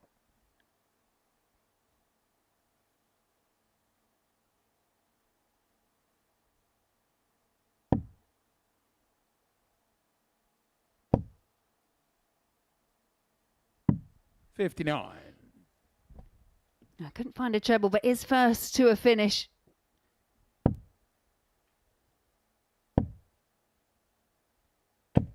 $100. You require 167. Well, you wanted a showstopper, you wanted a 3-figure out. Is it going to be the 167 for Van Bynen?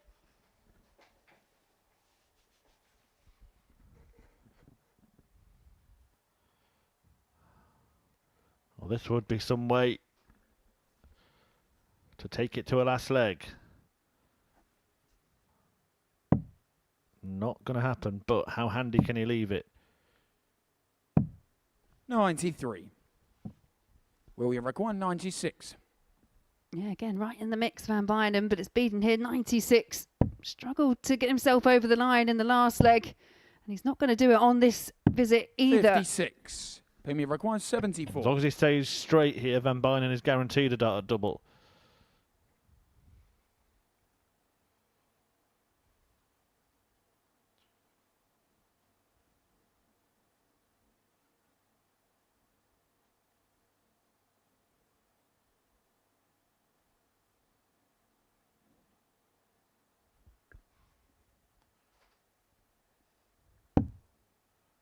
Great dart. He's got 2 darts, a double 10. One at double 5. 64. Is that the race run? Will you require 40?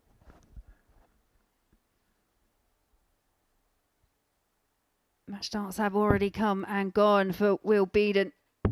Desperately trying to chase down double 10, 1 dart in hand 20. and can't find it. And you can just see the frustration on the face 10. of Will Binan.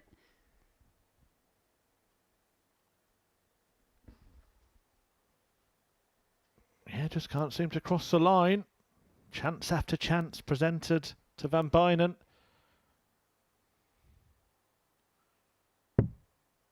Can he take another one? Oh, just the wrong side of the wire. No score. Will you require 20? Yeah, Van Bynen interestingly opting to bust, but is that a good marker? Needs to just move across, trying to find the right angle through, and overcooks that and does find it with the last start, and it is Will Binan that wins 4 legs to 2 over Pim Van Bynen. Again, another mixed bag when it comes to the consistency between the pair, but it is Will Binan that gets over the line in the end. One more game left to come. And there's Alex Williams against Brian Raman in a match that could define the table.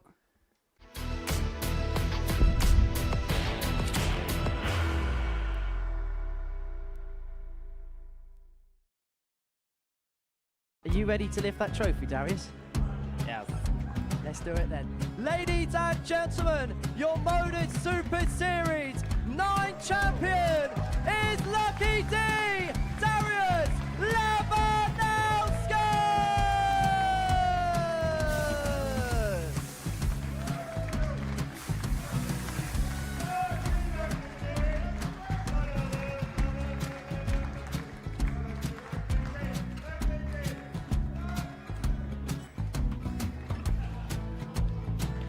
Well, what a wonderful night of darts we have seen, and we are ready. Our champion is ready, and it's trophy. So receive the trophy. £25,000. The new Modus Super Series champion, the Terminator, Marvin Van Velzen.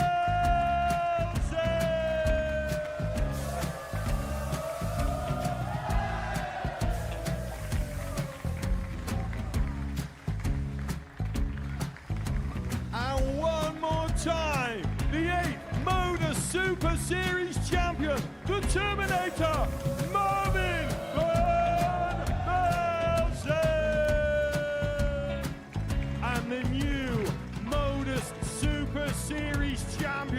is Andreas Dirty Harrison.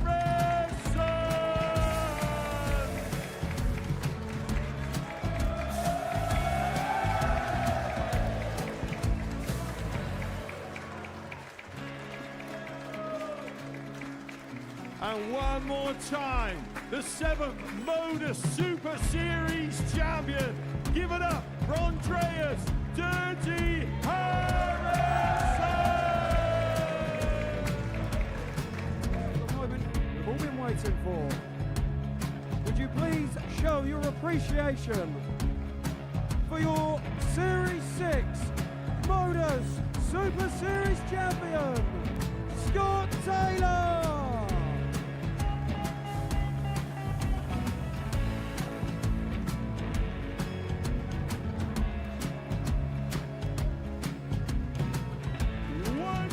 Time, your new Modus Super Series champion. He is Chucky.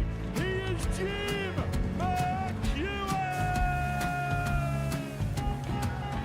Ladies and gentlemen, your Modus Super Series champion, retaining his title, the Nuke, Luke Lidlow.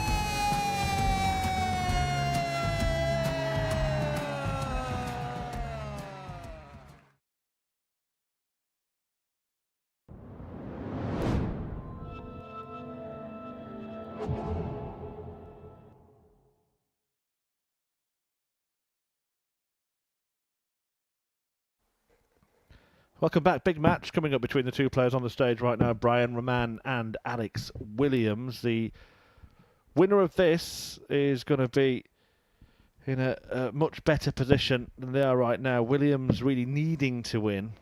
If he's to join Brian Raman on 8 points, he's got a far inferior leg difference as well after a 4-0 defeat to Johnny Haynes in his opening match. So massive, massive match for him. If Raman wins it, it's starting to look like it's going to be him and Haynes going through. In fact, Haynes would be through.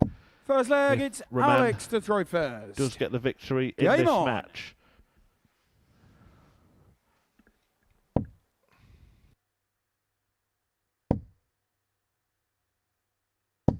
$100.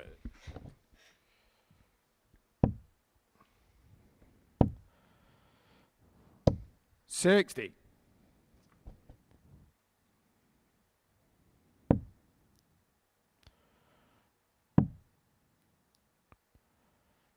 134.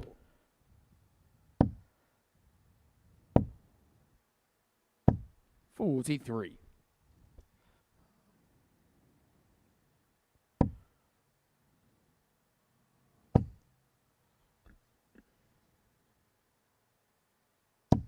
140. 127 for the first leg for Williams. 25. Alex, you've got 127. Yeah, no real response there from Brian Raman either.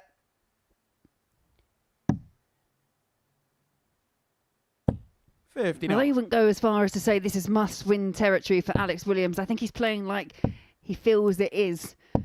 45. A loss here for Williams. Alex, It will make it very 68. difficult. And in a group like this, what you don't want to do is be depending on other people and other results. But that is a comprehensive 15 data in the first leg for Alex Williams, bouncing back from that disappointment of the 4-0 defeat in the first match. Game on.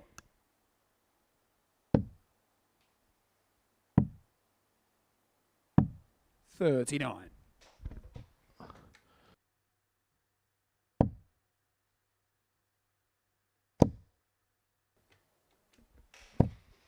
135.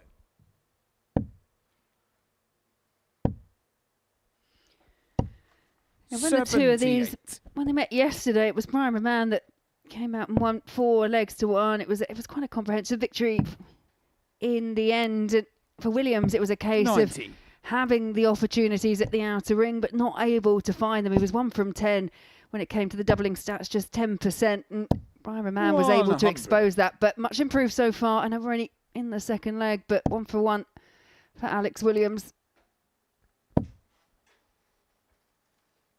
And I guess actually 41. I was going to say for the chasing pack, but primarily for Will Binan after picking up that win in the last match over Van Binan. A win for Williams keeps it all rather interesting as well. 24.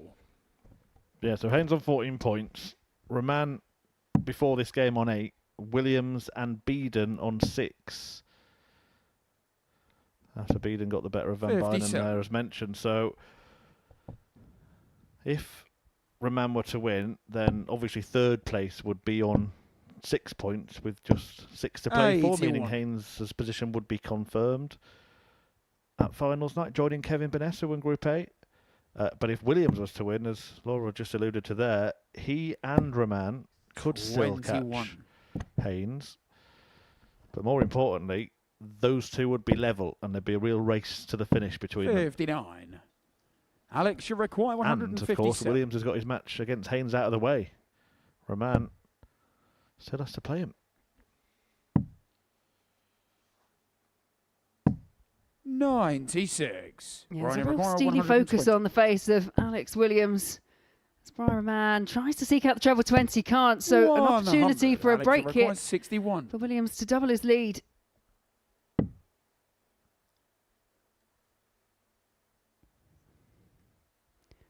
And 25 leaves double 18.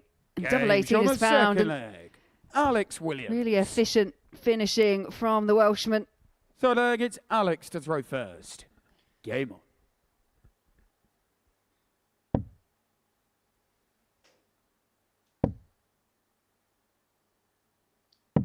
$91.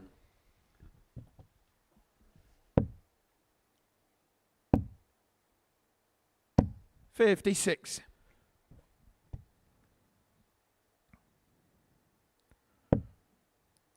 So going down for the 19s for cover. 80. Yeah, that last start looked like it took a bit of a deflection, but managed to find the treble 19 target anyway.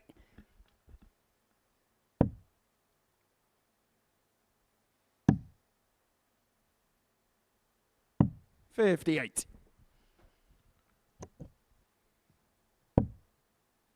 This is a really, well, I was about to say it's a really flat performance from Raman, but then he's tripped 2 in the treble 20, but talk about not turning up for the big occasion. But you can see that sometimes from Brian Raman, I think. Even if you just look at the performances yesterday, he picked up those points, but the matches that he lost, he'd probably be quite disappointed in just the way, the performance level more than anything else. He has got that capacity to drop off. I mean, the match against Will Binan, he was averaging around the 76 mark. And when you look at the other matches, they've all been in the 80s up to 90s. Ryan Rick 148. 60. Alex, you require 80.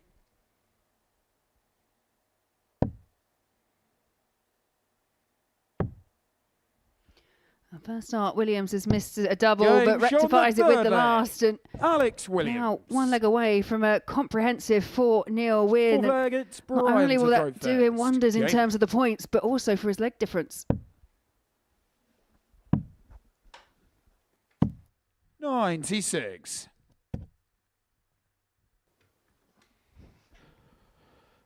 Brian Raman not allowed a single double in this game yet. He hasn't been scoring well enough, and Williams hasn't been giving him chances, hasn't been missing 96. at the end of legs.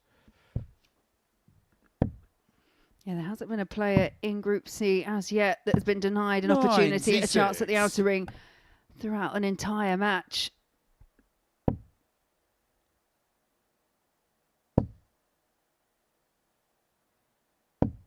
$41.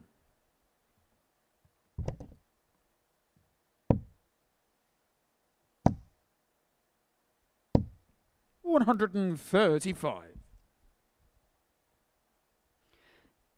You feel from this position, though, Brian Raman, he should at least get a chance at a double in this leg.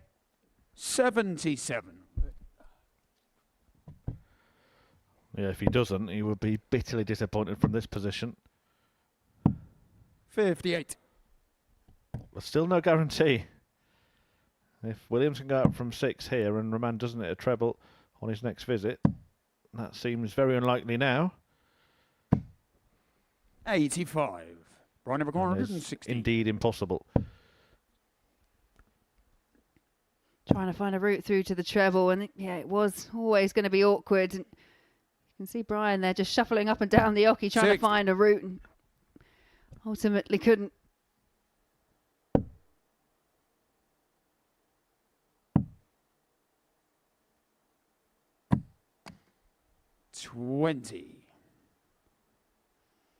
Brian Evercore, 56.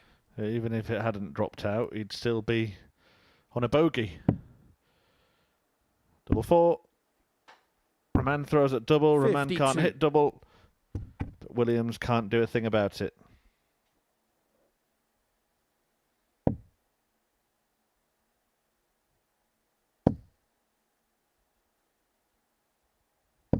$60. Brian Evercore, 4. Double two. Game shot. No problem there in the end for Brian Raman. Does chalk up one on the board, but it's Williams here throwing first for the match. It's Alex to throw first. Game on.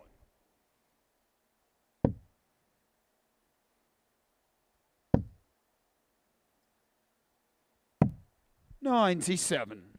And by the way, the match, the match standards have gone so far. I mean, the last leg for Williams kind of just dropped off in terms of levels, but now just has to draw a line under it. You want to see it off here because race to 4, even when you've got a 3-0 lead, we've seen it so many times, it gets eaten away very quickly. Absolutely. And this is the right way to go about rectifying it. 140. A reminder that a win for Williams here sees him join Raman on 8 points, but he was 10 legs worse off on the leg difference than Raman before this one. Could get 6 of them back if he wins it 4-1. So it's not just about winning, it's about winning well. 96.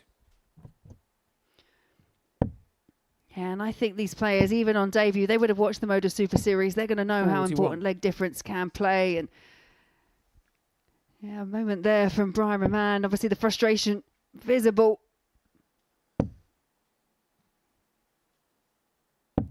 $58. Once again, Williams miscounted, left himself a bogey. That's 89. Been a feature of his game that he probably needs to try and eradicate as he climbs up the darting ladder. But he's thrown some good stuff in this match. And he's more than a match for Brian Raman, who he matches on points in the table. A big celebration for Williams, and Raman maybe took a little bit of exception to that. He's having a little look at the camera. Raman turned around a little bit bewildered and bemused. I don't think it was aimed at the Belgian, but a rivalry has been ignited on the Super Series stage, and the pair of them are both now on 8 points. Johnny Haynes had to wait to qualify, but he can secure it himself if he beats Will Binan next.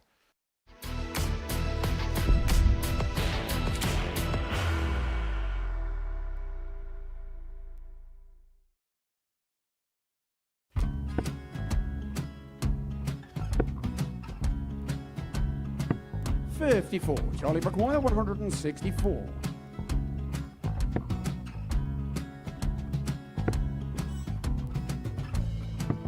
$44.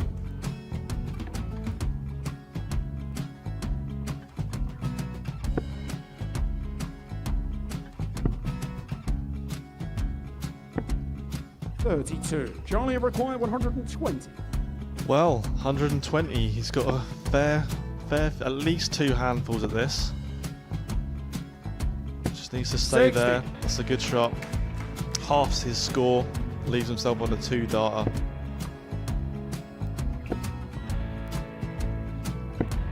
$26. Charlie Time on his required side 60. to become back-to-back singles champion.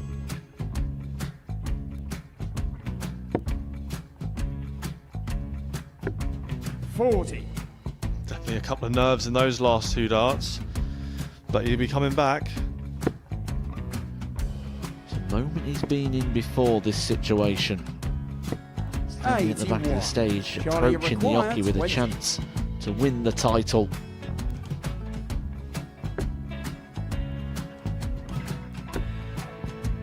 He did this to win the first title, if you remember.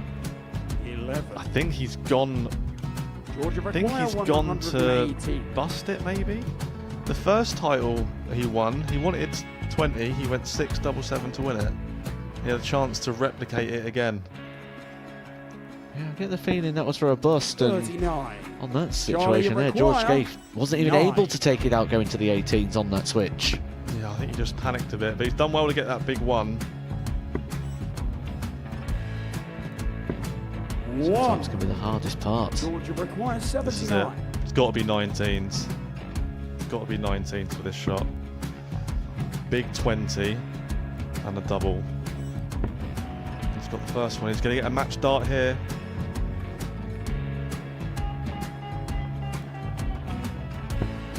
$59. Charlie Threw the entire body into that one. Just didn't want to let go of the dart.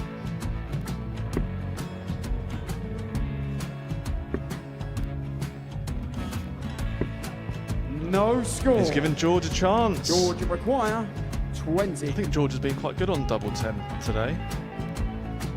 So many opportunities for Charlie Murphy. Couldn't get the job done. The match!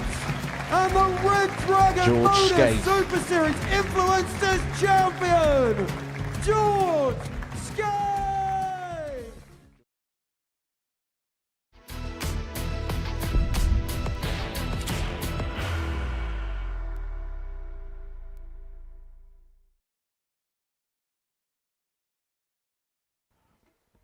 Welcome back to the Modus Super Series, where we have played 6 matches so far. Johnny Haynes has won both of them without losing a leg, and that win for Alex Williams before the break against Brian Raman has made things very interesting in the race behind Haynes.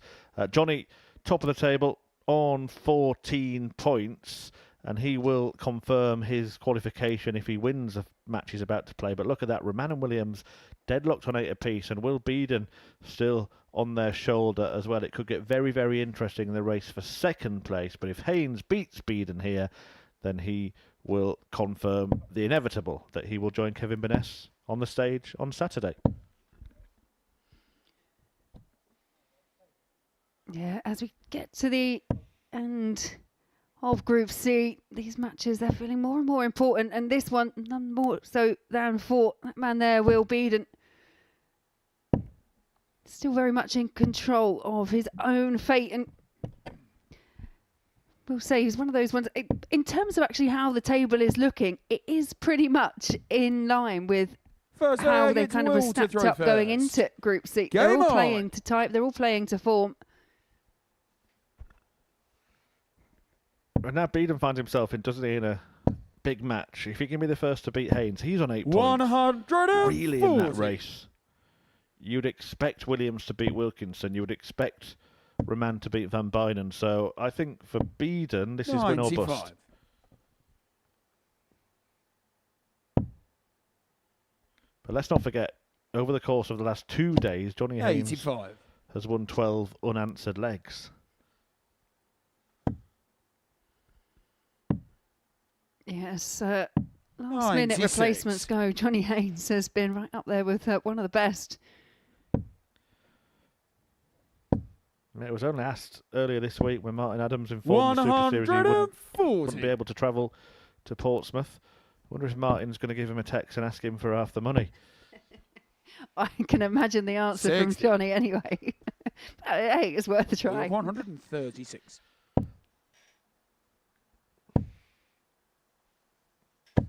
$60.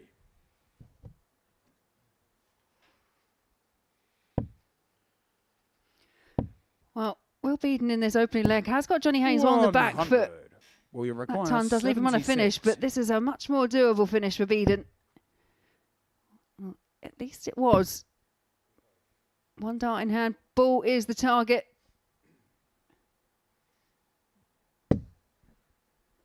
$38. Johnny requires 150.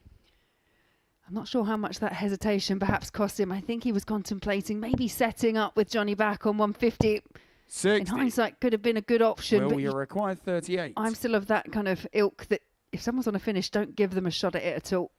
He opts to set up this time, 6 for double 16 rather than going straight for double 19.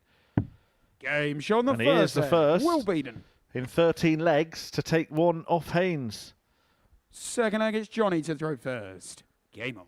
I'll tell you what, if Johnny Haynes didn't qualify from the position he was in, I think that would be the biggest 100. capitulation that we've ever seen at the Super Series. Now, I might be misquoting this, but was it Scott Mitchell that perhaps went through the card on one 100. day and didn't manage to qualify? Yeah, he certainly did. Not the only one, though. There's another Scott. Scott Walters, I believe, was the first to do that. Okay. That's right. We just like to mention Scotty Mitchell every time it comes up. 125. Sorry, Scott. Yeah, but to win your first 7 matches and not do it, I think is 41. almost impossible. I mean, the players that are chasing him can only match him on points, and he's got a leg difference of 13 better than Brian 100. Raman and 17 better than Alex Williams. You're talking about him losing matches 4-0 and then winning matches 4-0 for the rest of the day. 100. In fact, if he doesn't make it, I'll referee tonight. I know Binks can commentate. How about that? I'm in commentary. No thanks. 140. I'm not willing to risk that. No, I'm joking. Kind of. Laura's just ordering a Johnny Haynes start shirt online. 140. Johnny requires 36. And she'll be cheering in this double. Double 18. Double 9. Game shot the second Leg leg. secured Johnny by Haynes. Third leg, it's Will to throw first. Game on.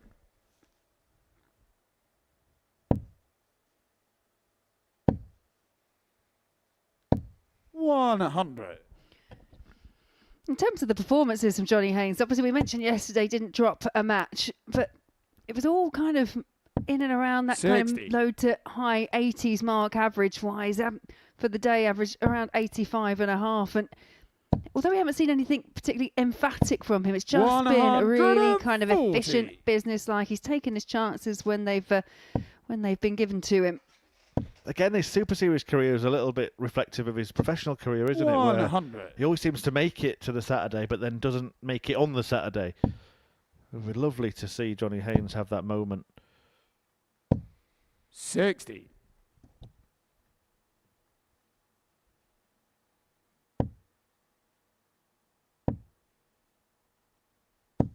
60.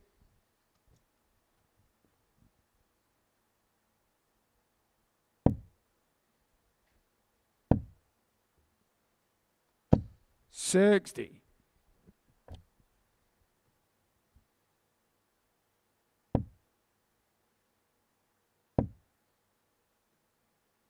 60. Will you require 141?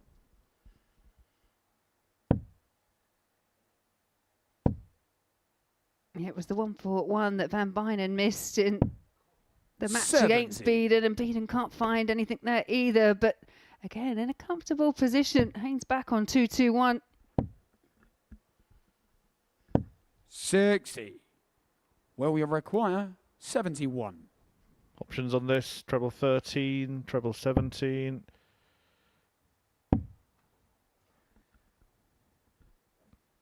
Yeah, 18's have 31. proved relatively troublesome for some of our debutants this week. Missed the single 18, does set it up in the end, but I think the 161 is way within Johnny Haynes' remit. To settle for just setting up in the end. Will you require 40? Tops for 2-1.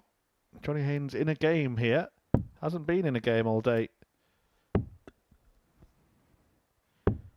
20. You feel that Johnny Binan had to hit that. 24. Haynes ready to pounce, ready to punish. Game By shot the pinning third double leg. 12 to Johnny break Haynes. the Binan throat. Fourth leg, it's Johnny to throw first. Game on. And we've had conversations. We've obviously been working on breaker throws, for example. We talk about the actions of certain 85. dart players. And the one thing I'll say about Johnny Haynes, because we've mentioned that some players, their throw can kind of change and develop. Johnny Haynes always seems to 43. have thrown the same from when we first saw him to what he does now. It's a really straightforward, rapid action. 140. Yeah, and the demeanour as well just always seems composed, almost laid 60. back. You wouldn't know if he'd hit a 180 or all 3 darts had bounced out and landed on the floor. 100.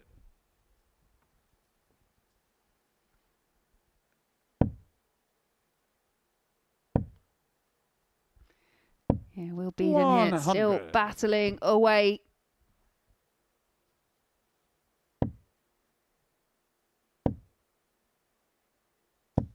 $140. Not much you can do when Johnny Haynes finds this form. Averaging now 60. over 92. Johnny require 36. He's had enough, hasn't he? Binan brought the battle. And now Haynes is pulling out the big guns. No score. And even after missing those 3 darts, Bidan's not in a position to capitalise.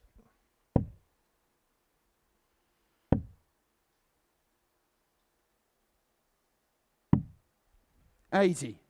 Johnny require 36. To go within one of the match. You feel it's a good marker for Johnny. He's just working his way in, but we saw this the throw before and just took a bit of an extra deflection off one of those darts already in the board.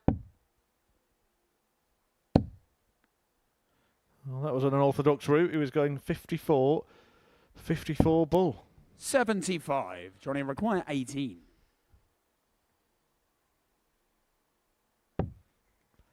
Haynes splits. Game Haynes shot on the hits, 4th leg. Johnny Haynes. and leads 3-1. 5th leg, it's Will to throw first. Game on.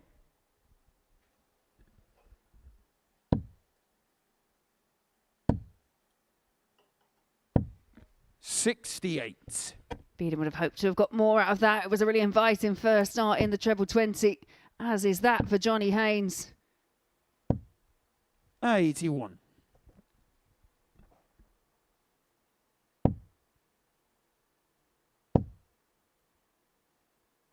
$60.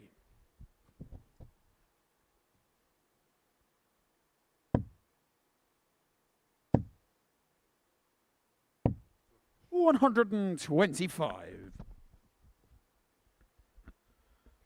Closing in on the win, unless Binan can fill it up. 140. Does get his nose in front, but you just get the sense that Haynes has got another gear to go into. 137. Yeah, great switch with the last for Johnny Haynes. Ensures that when he comes back, he's on a finish. It's a long-range one, but you feel the way Johnny's playing. It's well within his remit. 53. Johnny Rick 158. Made little sense that from Binan. He went for a 13 to leave 180. Can't go out on that, mate. But 2-3-3 is a classic example of a finish that players don't think about enough. Hit a single 20, your second dart you can go to the 18, your third dart you can go to the bull or 25 and leave a finish, or you can start on the 19s, 2 singles and the 25. But when he threw the second dart at the single 20, he'd 60. run out of options other than Johnny hit a treble. 113. Yeah, and that smile tells you he realised that he'd miscounted. Well, he is on a finish now. 50. It's 120. 120. And this is just to keep the game going. He is still smiling, though. Well, it's a good guide, that, but he hasn't managed to put it underneath. 100. Johnny requires So options 63. here for Haynes. Treble 13. And now he tees up tops. 23. Just Will you require above the wire. 20.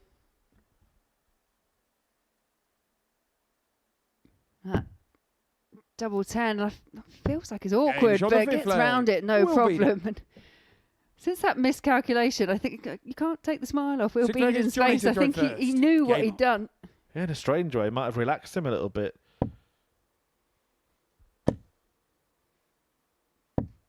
I think what he was a little bit embarrassed there, because I think he thought he was being super cool by throwing a 13 to leave 170, and actually it left him without a finish. 60.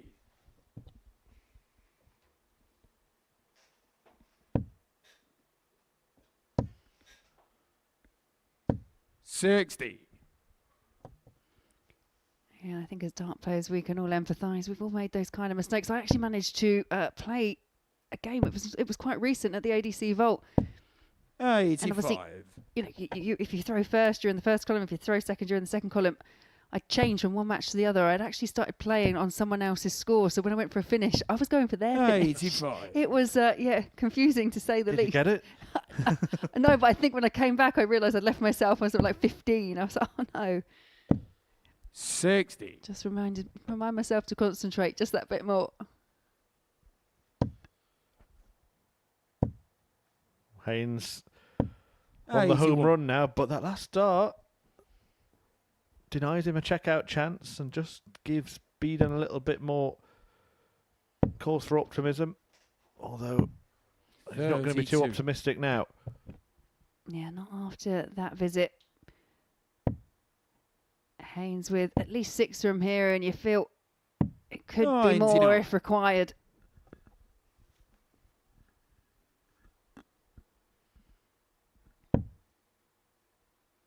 Needs a couple of trebles, not going to find it, so it is more for Haynes if he needs them from 76. Only requires 76.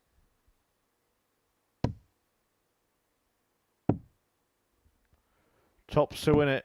Game And shot that and the means that match. Johnny Haynes will Haynes. be at finals night on Saturday after winning 8 matches on the spin in Group C. What a replacement. He wasn't even meant to be here this week. Now he could find himself going all the way. He beats Binan 4-2. Coming next, Simon Wilkinson takes on Alex Williams.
Yeah, welcome back to the Modus Super Series. We've just seen Johnny Haynes confirm his spot in finals night with a 4-2 win over Will Binan. But the question is now, who will be joining him? The two that are in the mix realistically now are Brian Raman and that man there, Alex Williams, the Welshman.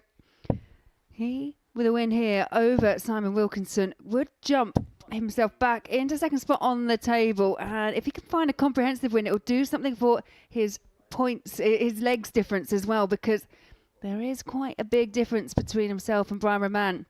I think, Chris, the only real difference for Alex Williams and the hope that he can take is he has played those other top two on the table. They are out of the way. Now he's going to hope he can go through and win the last 3 games.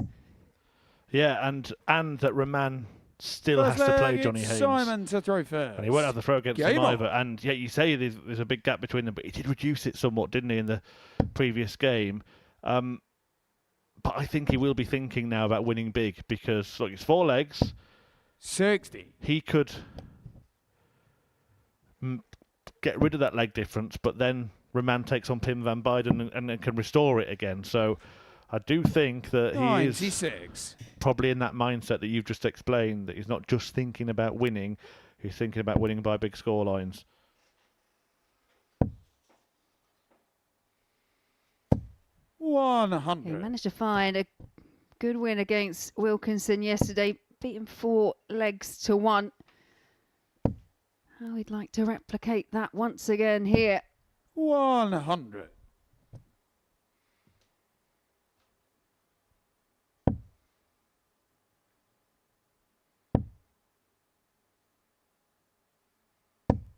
$43.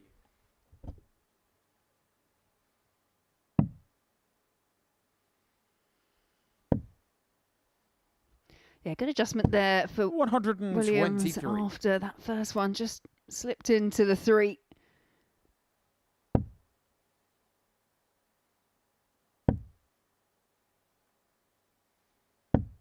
$41. As for Wilkinson, did pick up the solitary win to his name yesterday against Pim van Beinen. 121. I'd be interested to know how Wilkinson kind of feels about the whole experience, because it is very different if you haven't played in this kind of format before. 82. Yeah, I mean, Alex, you require 61. Talk about players who can't bring their floor game to the stage. I suppose that's happening now, isn't it, here, where people are used to qualifying in very familiar settings where they're really comfortable, and then come here. It's like a big goldfish bowl with all the cameras on them, the big bright lights, and some take to it better than others. Second leg, it's Alex to throw first. To put it bluntly, Williams is swimming and Wilkinson sinking.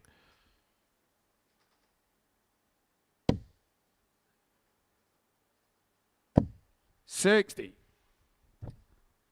And also what you do have, when you do play in those familiar surroundings and those kind of territories, there is a very much a mixed standard, which is what's wonderful actually about playing in the ADC vaults. It's open to everyone. Just sometimes allows you just a couple of slip-ups to get into your rhythm. But when you come here to the Super Series, you're playing against seasoned players, people that have experienced 42. the stage before. You just don't get that much chance to settle in and warm up to the task.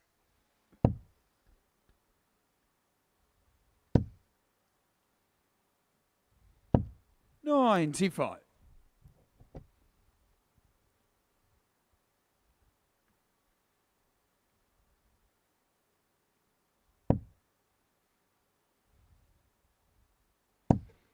Do you find that in different settings? I remember talking to you 45. when the women's series first started, and you really didn't feel as comfortable playing on the streaming boards than the other ones. And I guess now you've done it so many times that it becomes less of a factor. Is that fair? Absolutely. The more that you do it, I think that the more experience you get in those kind of settings and scenarios, then the more it becomes less daunting. You don't worry about it quite so much. I actually think Simon Everquire, 141. When we first started the women's series, that was quite daunting because it was the first time that we would all be on Dark Connect and we knew like the world could see the averages, and you're worried more about what people outside are thinking than actually just getting on and playing it. Now that element seems to have kind of diminished. Yeah, I can actually remember quite a lot of the players didn't want to be on the stream boards. You still get a few that aren't so comfortable up there, but no, I don't mind. 84. Simon number 196. It's a good leg this from Wilkinson, 96 after a dozen. And I think that's what will happen with these players. They play so many matches, so many legs on a little stint at the Super Series 60. that they're bound to show on some occasions what they can do.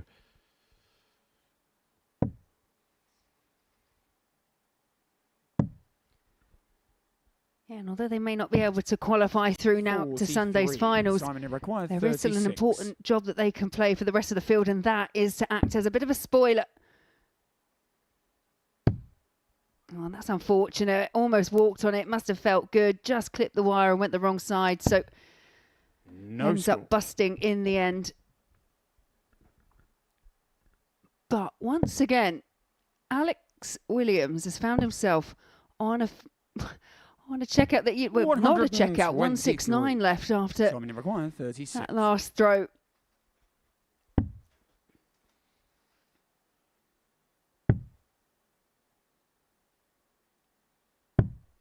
It's one of those things, isn't it? You can kind of forgive it once or twice, but it's happened with a regular occurrence for Alex Williams.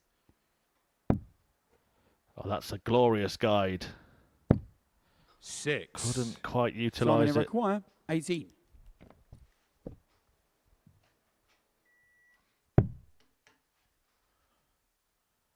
Can't afford to go on the inside. second Doesn't. leg. Goes in the double Simon or square Wilkinson. in this one. Middle match of the day. Following it, Brian Raman will try and answer whatever the result is when he takes on Pim van Binan. Then Wilkinson will return to take on Will Binan before Haynes meets Raman in, I think, what could be the maybe remaining definitive game of the day. 96. Whisper it quietly, Laura, but we did say yesterday that there was the possibility of somebody going through the entire group unbeaten.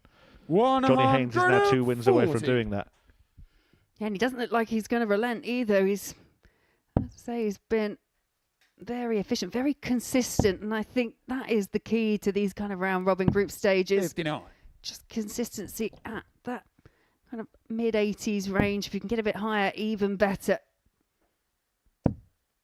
Some aggression in the throw here of Alex Williams.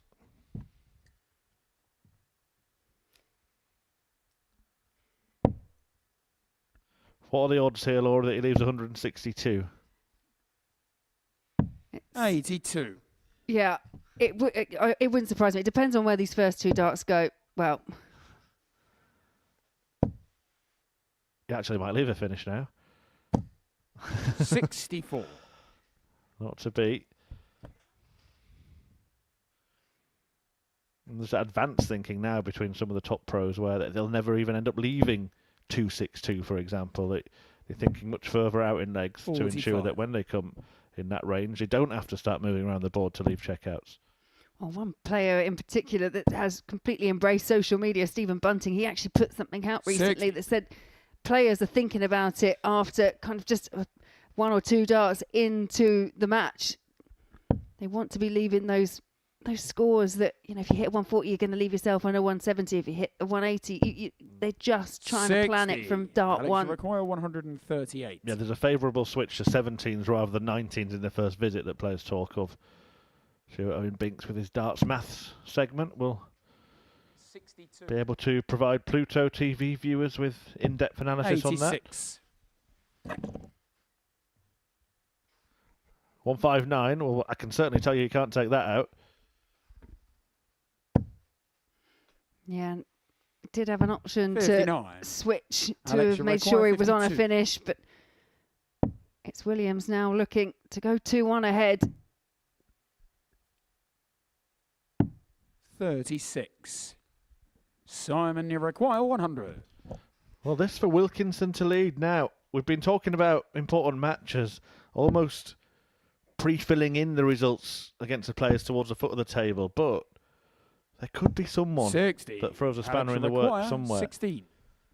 Survives that attempt. Williams comes back for double 8.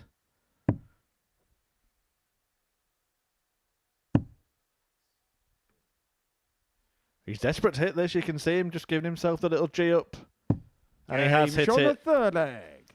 Alex Williams. Put a sound effect on that. Fourth leg, it's Alex to throw first. Game on.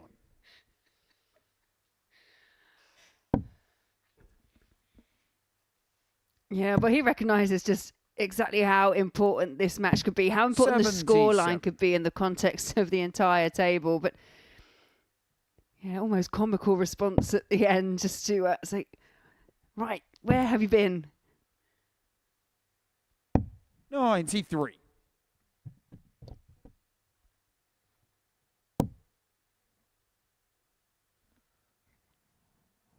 Well, that's what's wrong.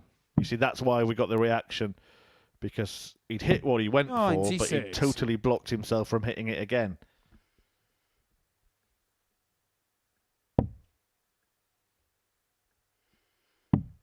Yeah, those bulbous darts of Simon 96. Wilkinson just forces that switch when it sits at the top of that treble 20 bed.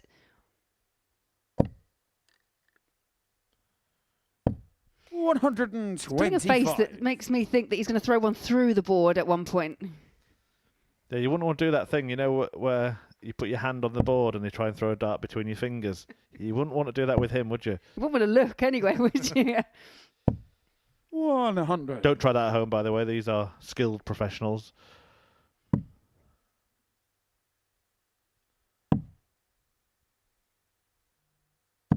$123.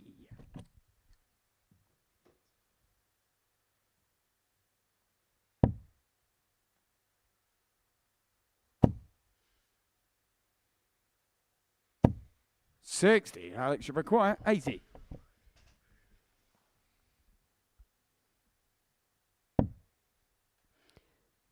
Well, 20 for tops, and yeah, both those darts that they really are blocking the tops target. 60. He did find a route Simon through, but just pulled it low. 152.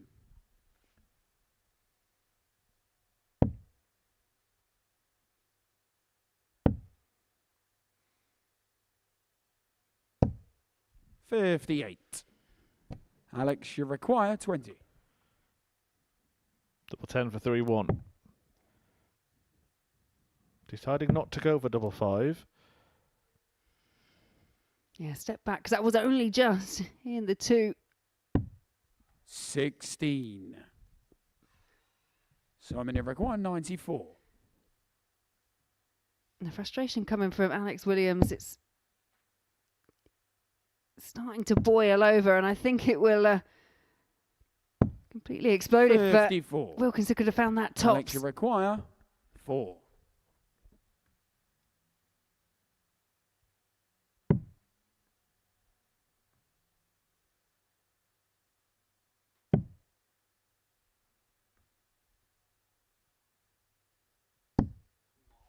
No score. Simon, you require 40.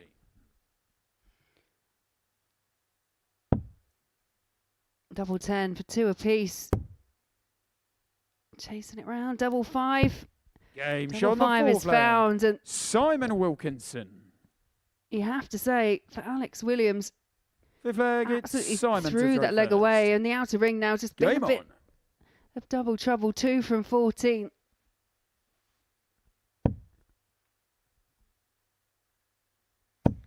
Yeah, and as we've been saying, every leg's going to count here. 59. So that disappointing defeat for Brian Raman might not end up being as bad as it would have felt for the Belgian at the time when he lost 4-1 to Williams. Who I just feel like at the end of that match we saw the big 60 aggressive celebration, and he's been really aggressive in terms of his expressions throughout this game. And I wonder if that's actually the right play. Has he added a little bit more pressure to himself? 100. Keep doing what you've been doing. It's put you in a good position.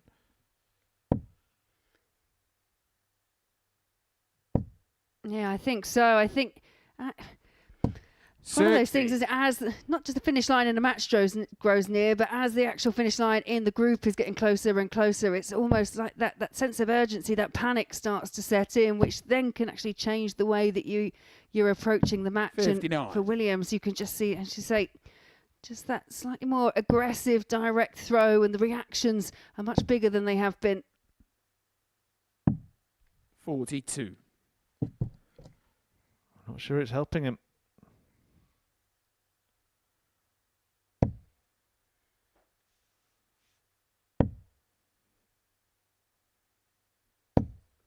$55. I have to say as well that the level of dominance that Johnny Haynes has had in this group, he's actually got double the points of the next best player in this group. 16 at the top of the table. Raman and Williams have 8 apiece. 93.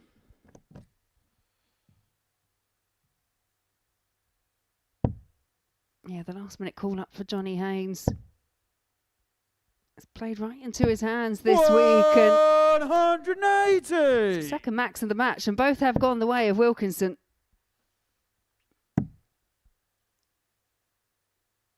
$96. Wilkinson with the chances Simon to really 48. turn this match on its head, because Williams up to this point had darts in every leg, could have been seen back in the back room, could have won at 4-0. This is for 3-2.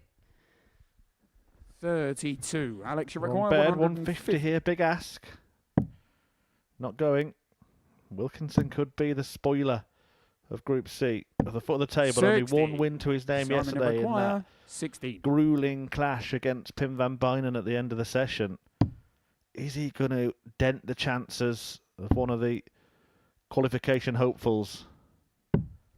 12. Or can Williams Alex, you require 90. find this finish to take advantage in this encounter?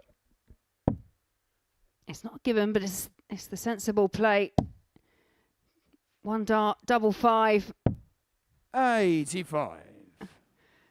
Yeah, and Simon, you a require silent scream from Alex Williams as he pulls it into the 5. It was a big chance, a big opportunity missed, and he was punished for it. Simon Wilkinson. Well, Williams now with his back Six against the gets wall. Alex to throw first. He is on the ropes. Game on.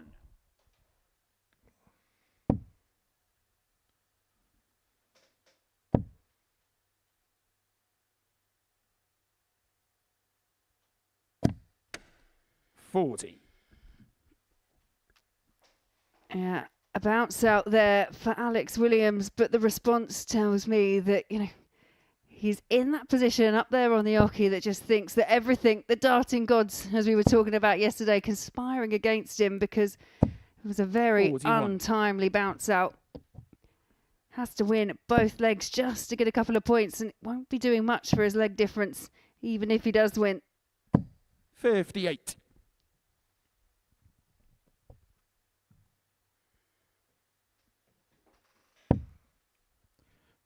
Can he fill it up again? 100.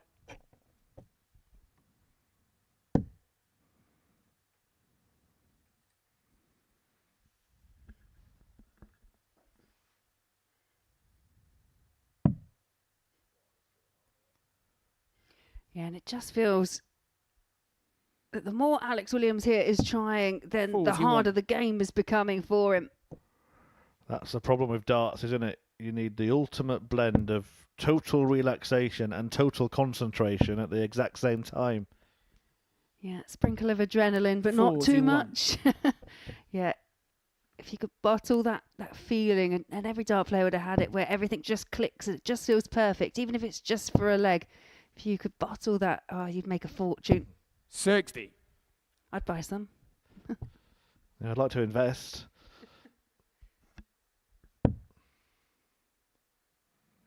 But it's something you hear very often from dart players, pundits like yourself, 45. trying too hard.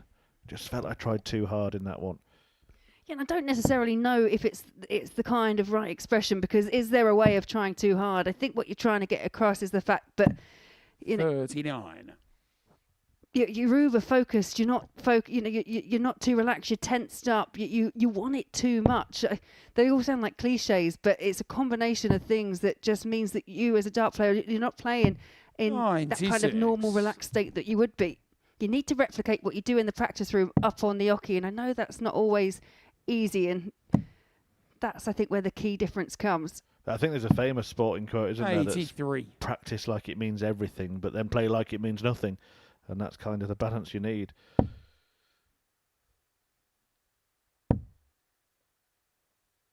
This is huge. This next 94. minute or two is massive for Alex Williams. And right now it's out of his hands because Simon Wilkinson will go to the board needing 84 for the win. 130. Yeah, it's a great response from Williams, but Simon is it too little, too late? Should be at least a dart at the bullseye. It may not be now. He's gone wayward. Treble 13 for tops. Can't rescue it. Williams doesn't know yet that he is going to return. And maybe that's a disadvantage of looking away, actually, because he could be preparing for the next shot now. 28. Knowing that he's coming back. His Alex preparation begins 46. here when the referee tells him he requires 46.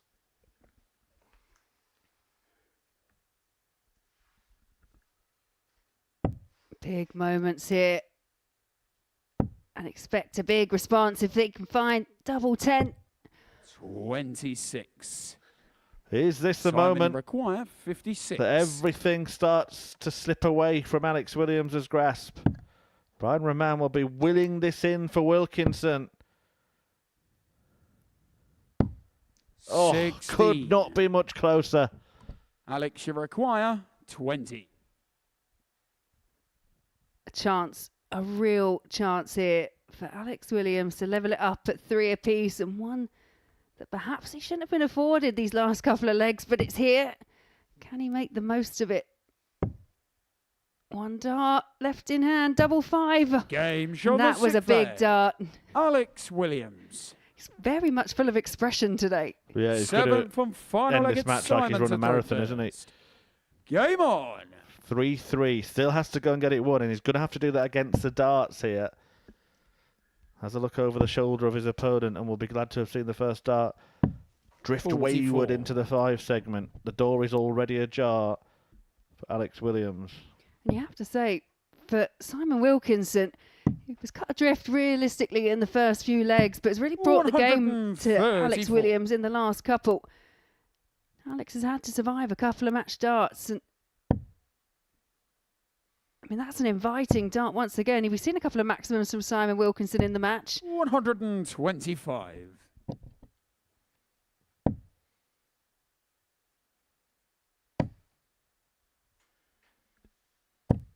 $95. Williams now absolutely living every single dart.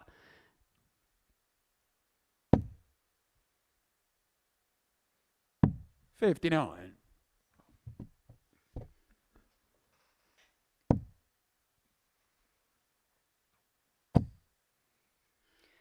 Position of that first one, you feel that one should have been in the treble bed, yeah, and you can see from Williams, he thought the same.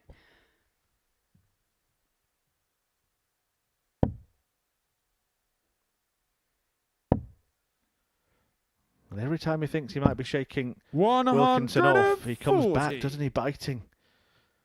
Well, I said we've seen 2 maximums from Simon Wilkinson. That's the first 140 of the match, but what a time to get it. Puts all the pressure back on the shoulders of Alex Williams. Require 133. 5 points between them. But this is absolutely huge for Williams' chances. He will come back for the 128. He might have to take it.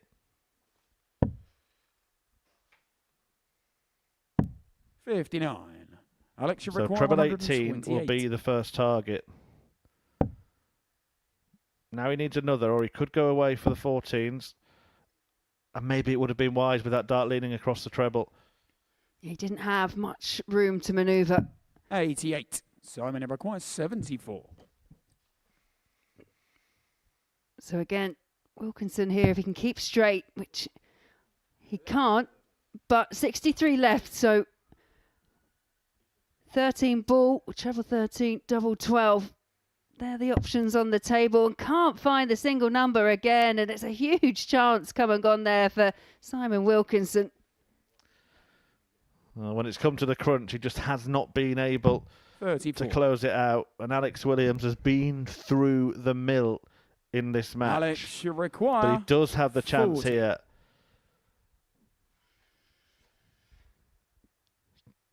to secure a hard-fought victory. Williams wants tops.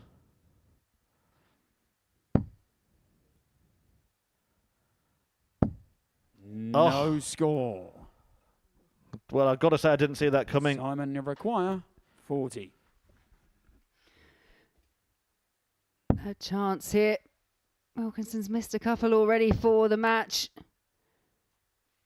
Is he going to give more chances to Alex Williams? Yes, he is. Alex, you require Drama. 40. Tension. Oh, it must be horrid to be playing in right now. Who can hold their nerve? And for Williams, it means more. 2 10s. 2 10s. Double 5. 30. And still, neither man can cross the line. Simon, you require 5. Oh, you can feel the tension. Now, this is all about the single number. This time, the single number is found. Oh, and he's gone in the wrong bed. Next door. Alex, you require Wow. 10.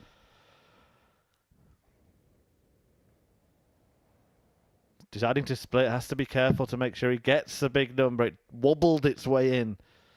Double 4 for Williams. Remember, a victory here would take him into second place. This is enormous. Double 4. Oh, and again he can't find it. How many chances does he need? Simon, Well, he needs at least another 3. 5. Now Wilkinson back, set with the task, finding that single number, finds it. Now double 2.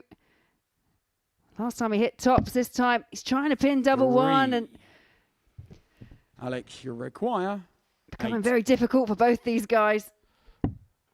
Double 2 now for Williams. Game And it was a close shave. Alex Williams. But finally, Wilkinson is put to the sword.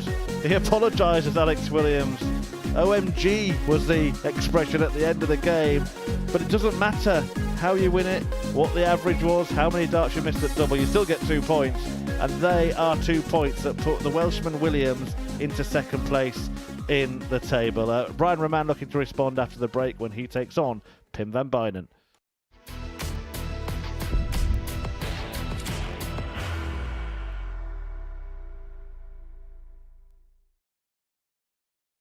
Are you ready to lift that trophy, Darius? Yes. Let's do it then. Ladies and gentlemen, your Modus Super Series 9 champion is Lucky D, Darius Labanowski!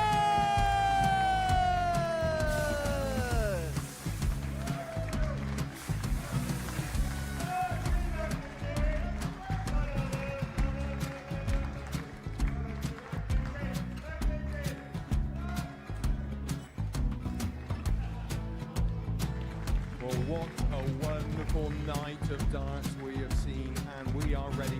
Our champion is ready, and it's trophy. So receive the trophy. £25,000. The new Modus Super Series champion, the Terminator, Marvin Van Velzen.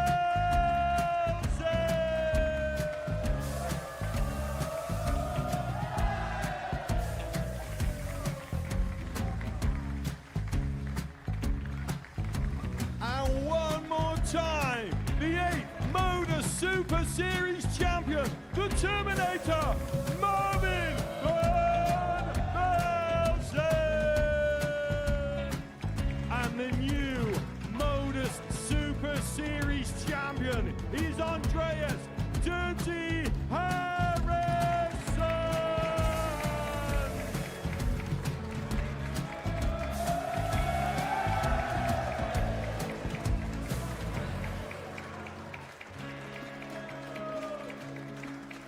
And one more time, the 7th Modus Super Series champion. Give it up for Andreas Dirty Harrison. The moment we've all been waiting for. Would you please show your appreciation for your Series 6 Modus Super Series champion, Scott Taylor?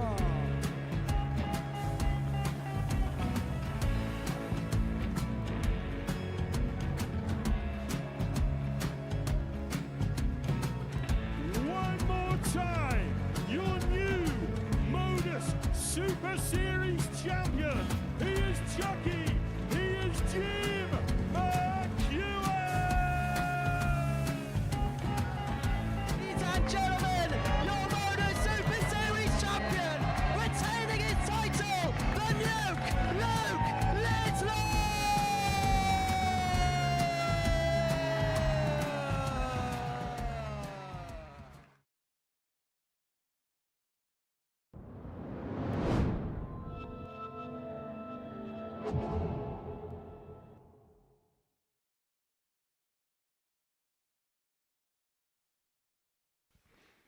Welcome back to the Modus Super Series, where we've just seen a real tense tussle between Alex Williams and Simon Wilkinson. Williams eventually getting the win that takes him into second place, but Brian Raman can restore that position if he can defeat Pim van Binan in Game 9 of this afternoon's 15 fixtures.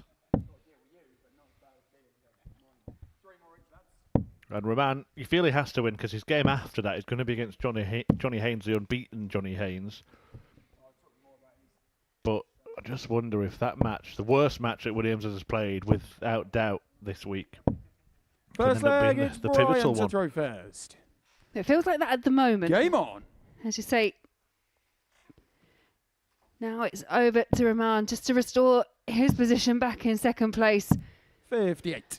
At the start of that Williams match, and you can see that Alex Williams now on 10 points, Brian Raman on 8, but it's that leg difference. Brian Raman now has an opportunity to restore that. Obviously, Will Binan there in 4th place on 6 points.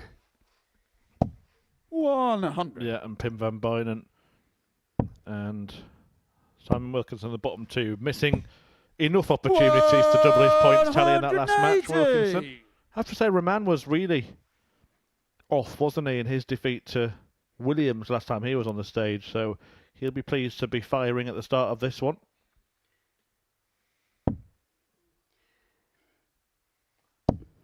Yeah, sometimes when Brian Raman takes to the 61. stage, you can tell from his body language, his attitude, when he's kind of looks confident, he's kind of almost chest puffed out, walking around, strutting around the stage like he's owning it. That generally tends to lend itself to have, to seeing the best darts from Brian Raman, but he wasn't doing that early on this afternoon.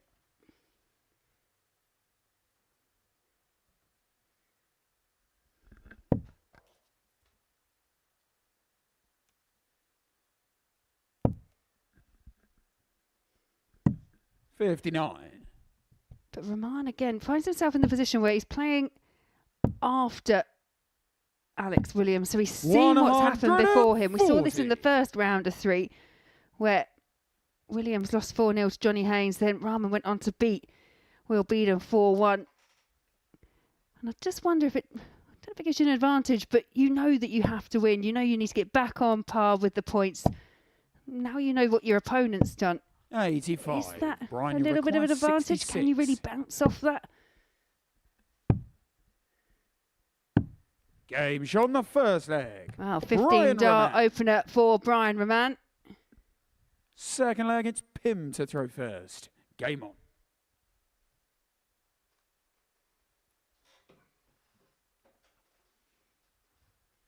Yeah, very, very strong start. 15 data is 100 average. Not seen 96. any of that in this group over the course of a match, but more than capable, Brian Raman. 91. Someone that you would politely describe as a very good front runner. It's often a term used in darts punditry, but I think what commentators and pundits alike are actually saying is that they struggle when they fall behind in games. Yeah, and they gain more confidence, so they play slightly better when they have got that lead and when they feel like they're the better player on the stage as well.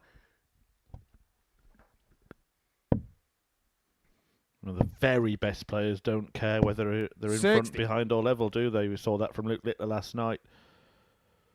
Going down in the break to Gerwin Price and then won 6 of the last 7 legs, I believe, to get to the final.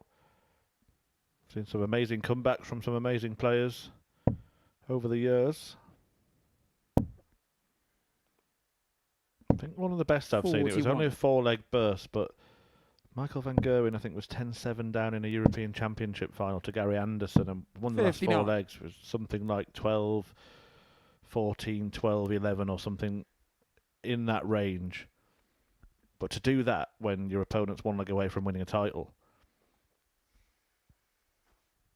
Yeah, it's having that confidence in your ability as well. And you have some players that, like you said, we use the expression front runner, but the other one I'd like to say is there are some players that when their back is really up against the wall, then they can actually find that extra gear, find that extra level. 59. Another one that does it quite regularly is someone like Nathan Aspinall. He always looks kind of like he's down and out and seems to manage to dig his heels in and find a way out. Couldn't quite do it last night, but did threaten. I actually felt that Andy Hamilton used to be that player in his day when he was making all the... Well, did he go through 2 years of making quarterfinals in every single TV event, something like that? And he had one of the biggest comebacks ever, didn't he, at the World Match Play against Simon Whitlock? 140. Pim, you require 129. And I think when you do it in match play, it's even more impressive than when it happens in set play. Set play, because they're kind of almost like mini games, then there is a way back into it. But when it comes to kind of match play, yeah, that's impressive. Unless you're on the wrong end of it, and then it's really painful.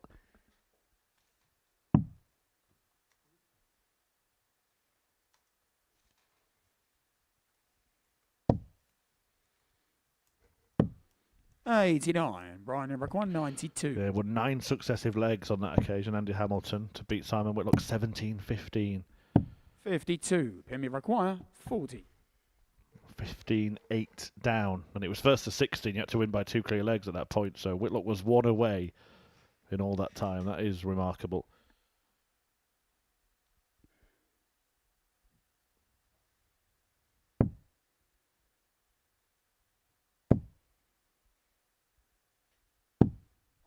$20. And they were well thrown there by Van Binan, but to no avail. Raman here with a chance to go 2-0 up, and he can't take it himself. Pim, you require 20. It's all got a little dramatic over the last few matches. Start of the day, players were winning convincingly, 4-1s and 4-0s, but suddenly we are getting tense ties, and every leg seems to be fraught with tension at the moment. No score. And again, gets the line right, but 10. Can't quite find the level. You have Alex Williams in the back, kind of willing Van Binan to at least make a dent into the leg difference. And he's got another chance here. Pim, you require 20. Here we go again. Happened in the previous game, and if people think it's just games involving Pim Van Binan because of his problem, it's not. We saw it between Wilkinson and Williams. Williams, who sits in second place.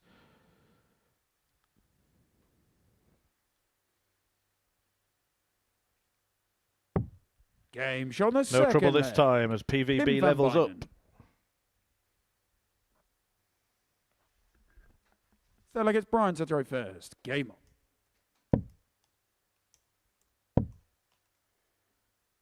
on. $91.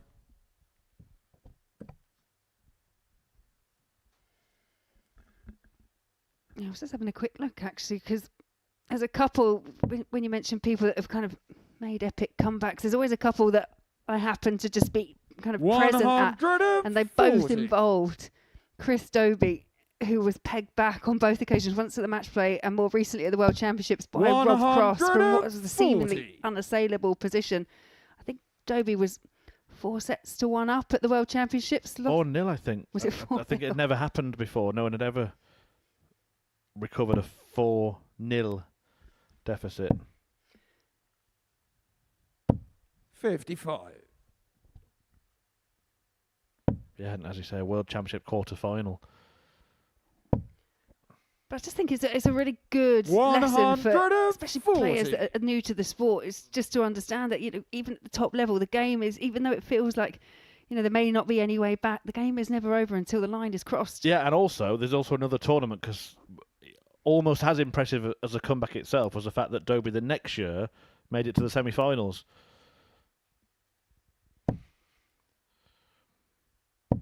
54. Brian require Chris 130. Davey, one of those players that's so good on the floor. And now you're just starting to see that floor plate transition to those big stages. To be self-indulgent for a moment, he holds a special place in my memory because the last ever Pro Tour match that I commentated on for the PDC was a semi-final in which Chris Dobie produced a 9-darter in the very first leg of the match. Brian requires 16. Games on the third leg. 14-darter will do here for Brian Raman. So 2 very good legs, one shocking one. Him to throw first. Game on. And he lost that one, but he leads the game 2-1. Yeah, we're on the subject of comebacks, Laura. The other one that always springs to mind is the world semi-final between James Wade and Adrian Lewis. From memory, Wade led it 5-1, didn't he? Lewis won 6-5. But within that, Wade only had 1 match dart. And I suppose that's why set play is not 96. really as dangerous as match play for the player trying to mount the comeback. 140. You can keep your opponent more than a leg away from victory. Yeah, that world title, that one really elusive one from the collection that James Wade has acquired over the last few decades.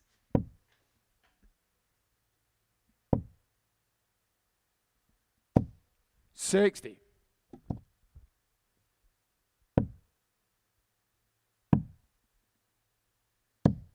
$48.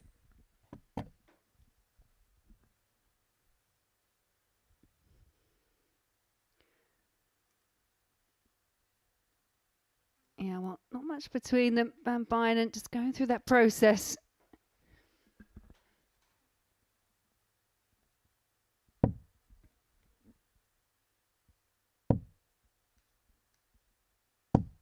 $85.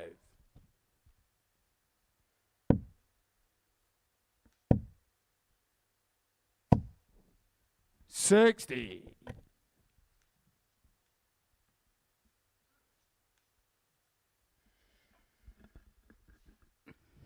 This their 5th meeting of the week.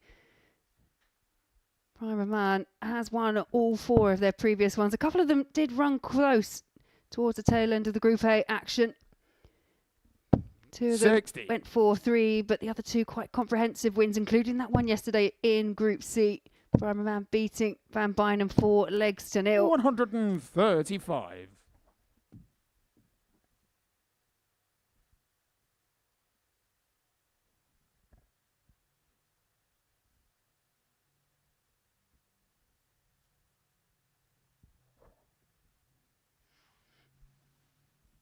Yeah, Brian Raman, yeah, he's first to the finish, but a couple of trebles here for Van Binan. And they're not, he's not going to find them, so just 40. looking to tee up. 180. I feel this is very much now in the hands of Brian Raman. 65. Pemi require The only thing I will say is that 160 is one of those finishers where if the first dart goes in the treble 20, then he stays there, doesn't he? It's all in the same area. It's the biggest 2 treble to double finish, but in many ways it's the easiest.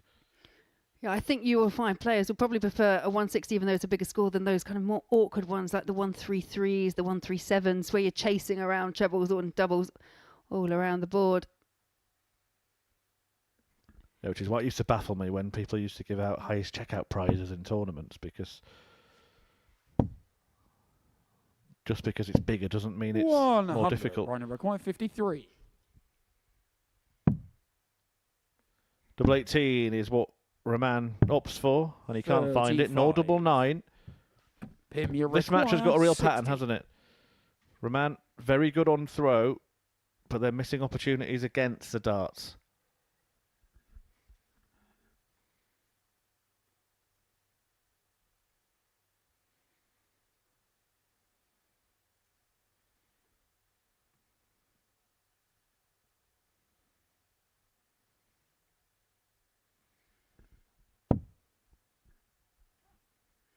Slight shuffle across, trying to find a route through, and that could be a good marker. 20. Brian, you Yeah, require they just got the release 18. all wrong. Yeah, a bit of a flyer. Straight for it. That could be a good marker. Game And it shot on the proves to be fourth the leg. case. Brian Raman. As Raman does get the break and leads 3-1. Fifth leg, it's Brian to throw first. Game on.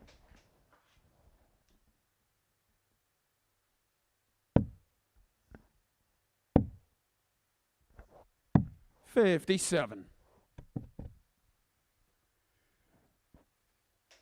Yeah, as it stands, if Brian Raman can get over the line, 4 legs to 1, he will then leapfrog once again Alex Williams going into second place. They'll be on the same points tally, but Brian Raman has just got that better positive leg difference.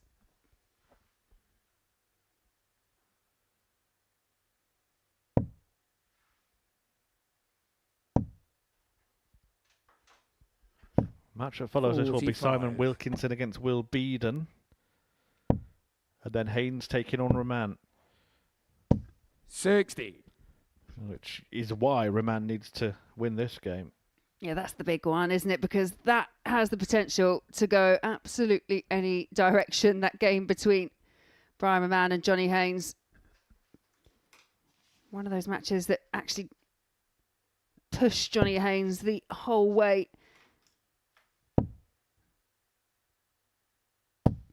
60.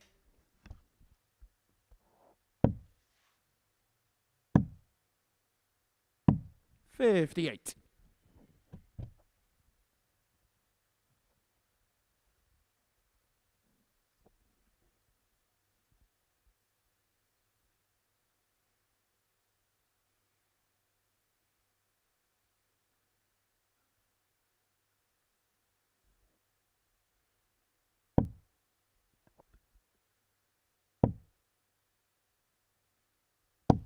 $100.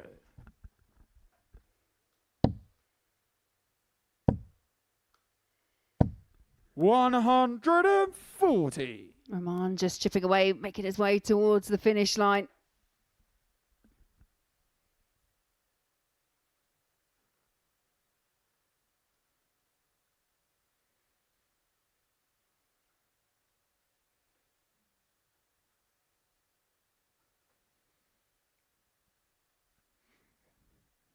He's not quite found that, I don't want to call it freedom, but certainly was less restricted in the early part of the day than 100. Binan, but he seems to be reverting to what we have seen the rest of the week.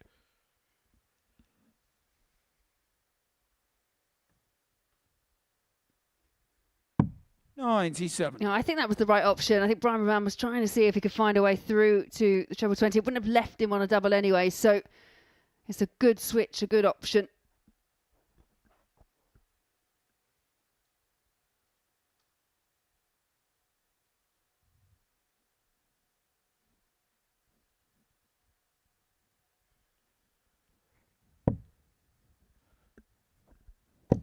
Can just try to apply some pressure here, but Raman is going to have 89 for the 40. match.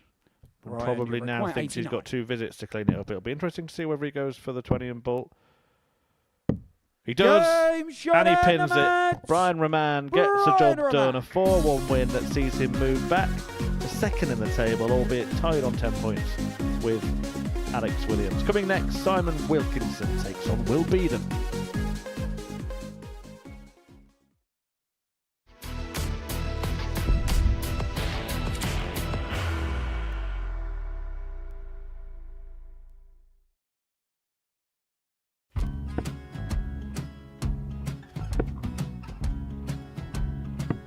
$54. Charlie McGuire, 164.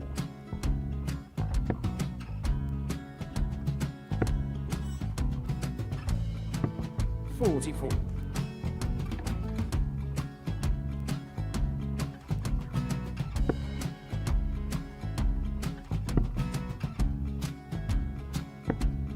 $32. Charlie McGuire, 120. Well, 120. He's got a fair, at least 2 handfuls at this. Just needs to stay 60. there. That's a good shot. Halves his score. Leaves himself on a 2 darter.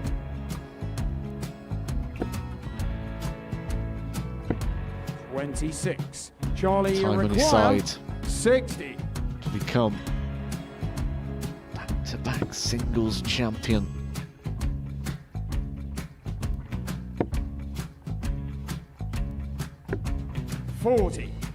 Definitely a couple of nerves in those last two darts, but he'll be coming back. It's a moment he's been in before this situation. Standing at the back of the stage, Charlie approaching the require hockey with a 20. chance to win the title.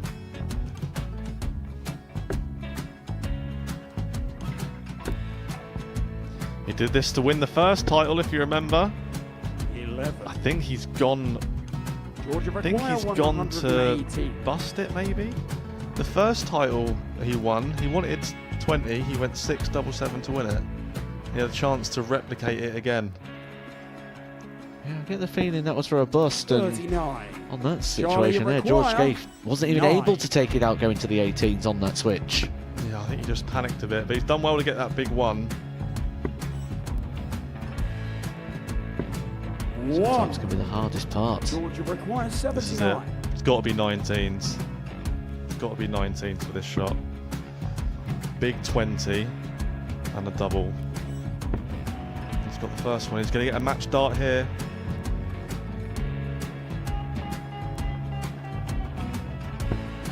$59. Charlie Threw the entire require body into that 8. one. Just didn't want to let go of the dart.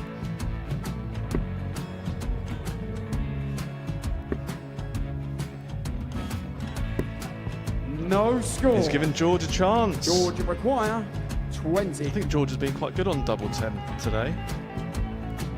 So many opportunities for Charlie Murphy. Got Couldn't get the job it. done. Got in the match. And the Red Dragon George Modus Skate. Super Series Influencers Champion, George Skate.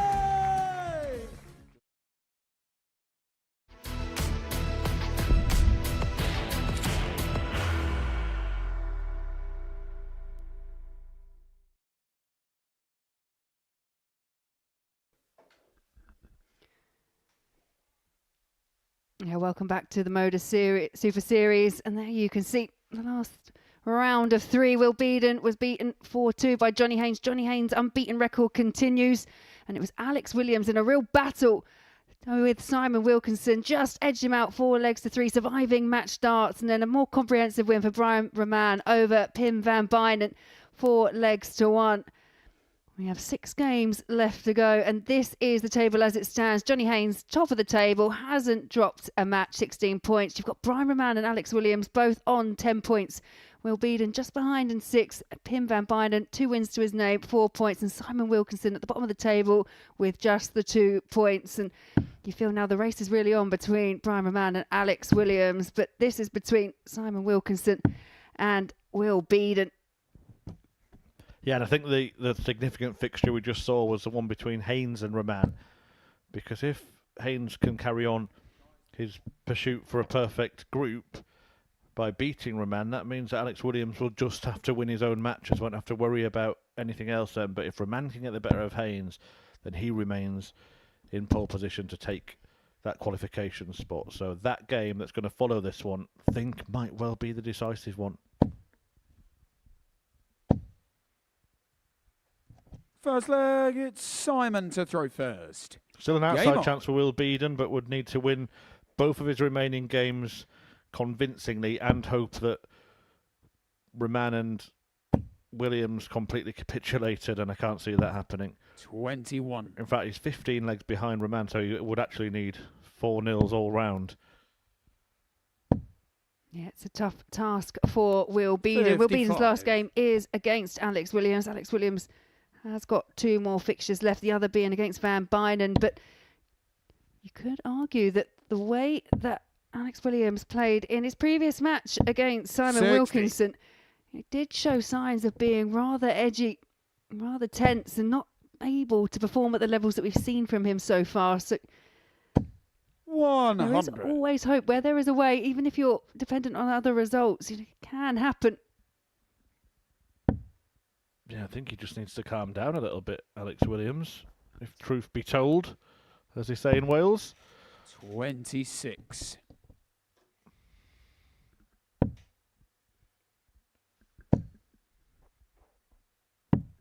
61.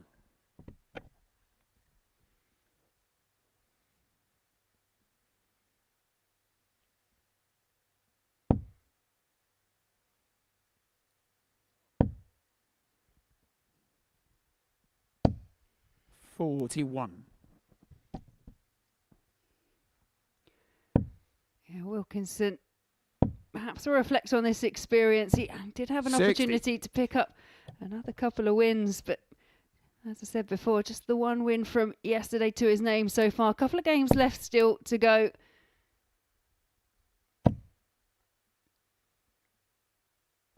$97.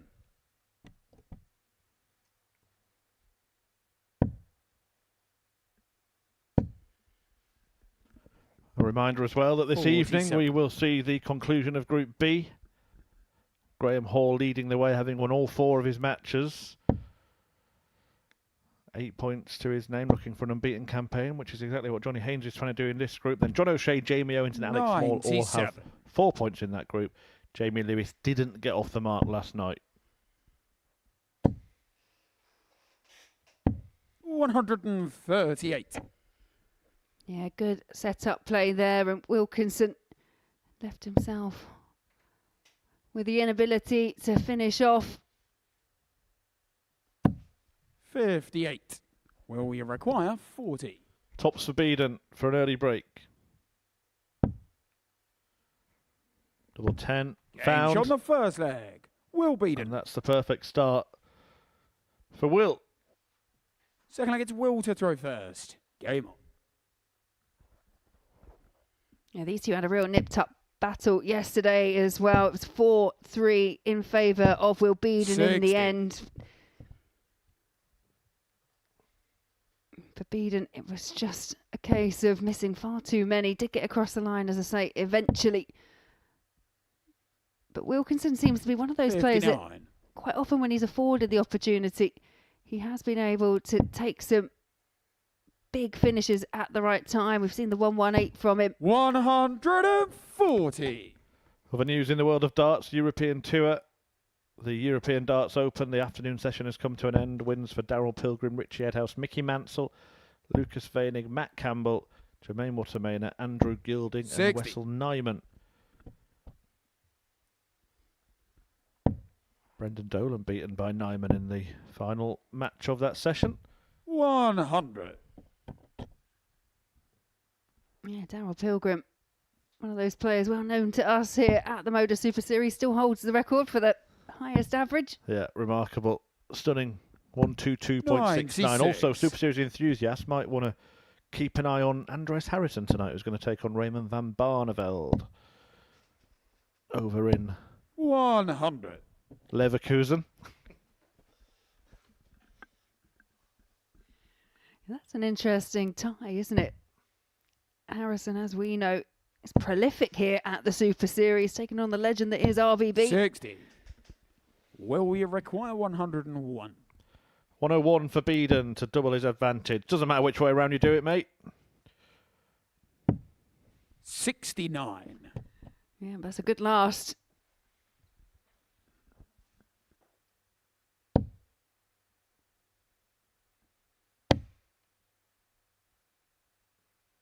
$99. Will we require 32? Double 16. Or 2 double 8s. 16. Simon, you require 127.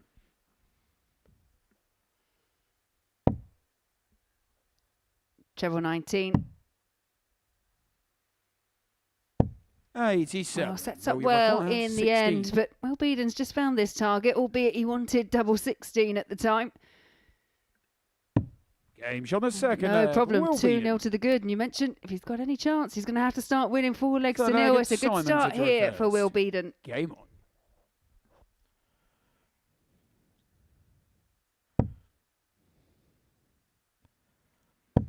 Johnny Haynes in action next, looking to make it 9 wins out of 9. Incidentally, the record performance-wise in terms of Group C is winning all 10 matches with a leg difference of plus 23. So even if Johnny Haynes were to win his last 2 games 4-3, he would match that Anything better than that, and he's going to break that record.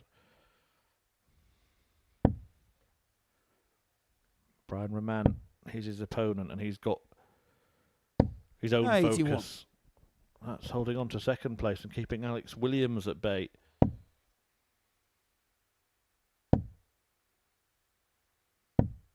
$95.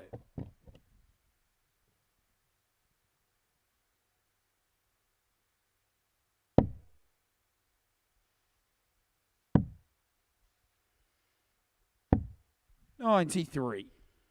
Good find with the last start there for Simon Wilkinson. 45.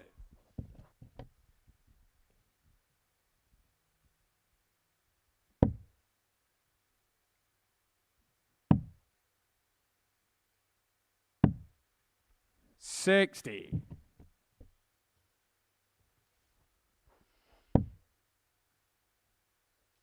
Yeah, I think that last start, bit of a happy accident there for Simon Wilkinson, because if he found a single 19, wouldn't be on a finish. By way of finding the treble 7, is on 167 now. Surely not. 142. But that to me just shows how important that board management is, because you know the shot was on. Well, you can't take out what you 25. don't leave, can you? But that just seems so unlikely. Hasn't shown any signs of it. Almost an enormous outshot. 9. Well, you require Binan will get 141. a chance of his own at one. Of course, a checkout that he missed double 12 on for a 9-darter on Monday. 83. Simon, you require 16.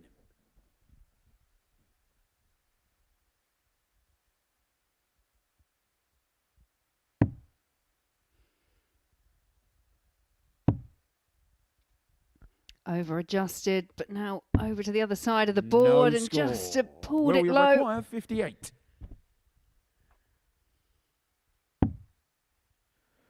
Double top. 18. Simon, you require 16. Game shot on the More third leg. chances, Simon and this Wilkinson. time no mistake from Simon Wilkinson. Four-legged Will to throw first. Game on.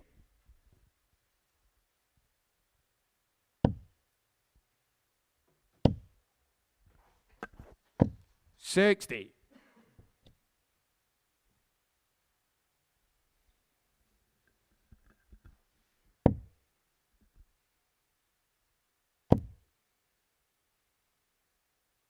$99.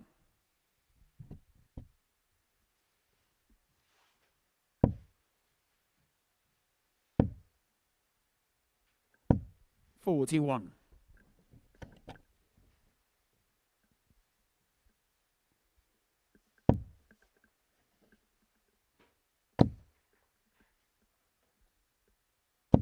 $100.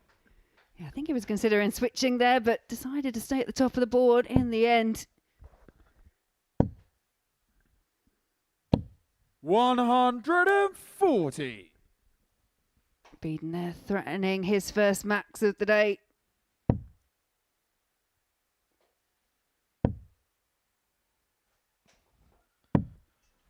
$32.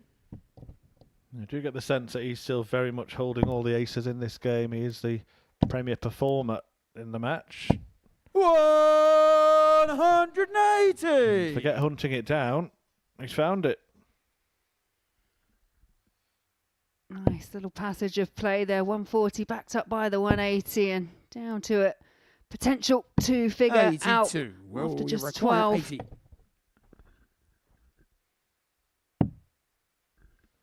Had the luxury of going the treble 16 route there with Wilkinson not on a finish. Goes for tops. 60.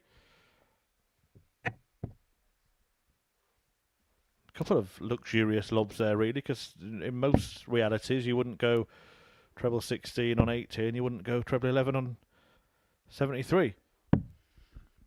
13. Yeah, absolutely Well, not. you require 20.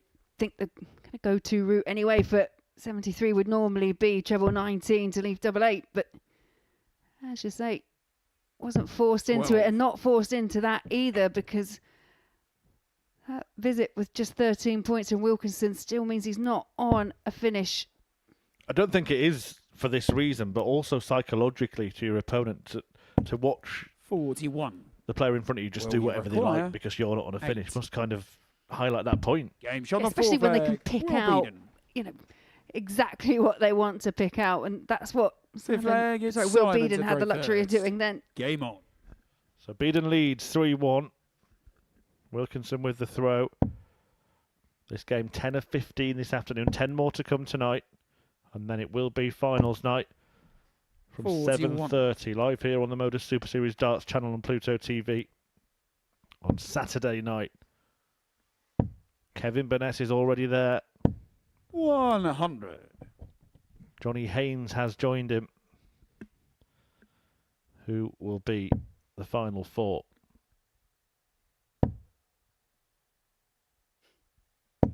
$100.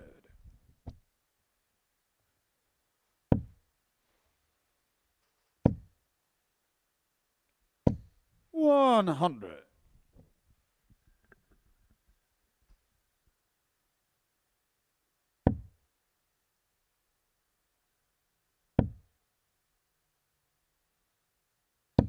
$83.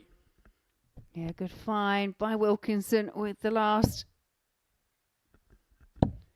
Just trying to keep hold of that advantage of throw, but Will Binan just chipping away at it.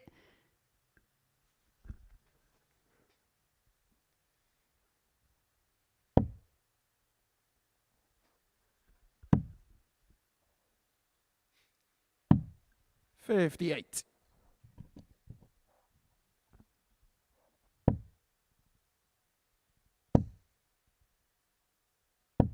$100. Is that 1-4-1 again?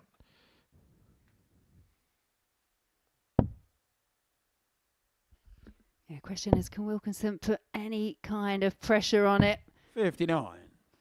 Well, you require 141. Yeah, that one out well this time. Made sure he's on a finish if he gets to come back, which he will. 100. Yeah, the door is about to close, though, unless he can produce a party piece here. We saw him miss the ball for the 167 earlier in the game. Isn't going to threaten the 160. So Binan, 41 for a 4-1 140. Yeah, ironically does find the two trebles, but just out of sequence, and it's now double 16 for the match for Will Binan. Yeah, and double 16 is found, and it is a 4-1 win for Will Binan over Simon Wilkinson. That gives him a couple of extra points on the table, just keeps him in touching distance, and there you see the average just over 76 for Will Binan, 4 from 14 on the outer ring. But coming up next, we do have a big clash, and that's between Johnny Haynes and Brian Raman.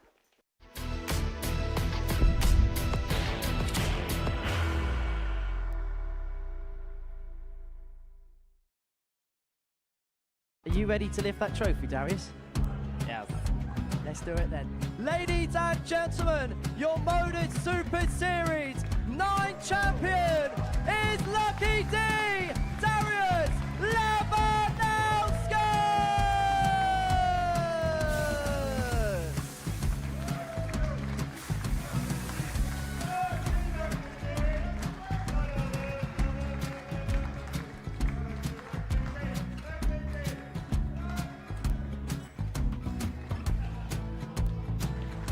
What a wonderful night of darts we have seen, and we are ready. Our champion is ready, and it's trophy.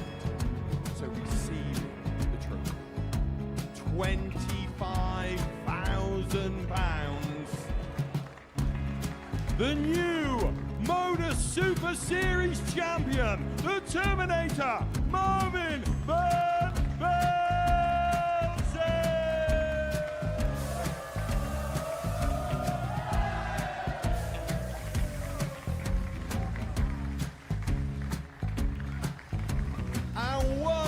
time, the 8th Modus Super Series champion, the Terminator, Marvin Van Velzen. And the new Modus Super Series champion is Andreas Dirty Harrison.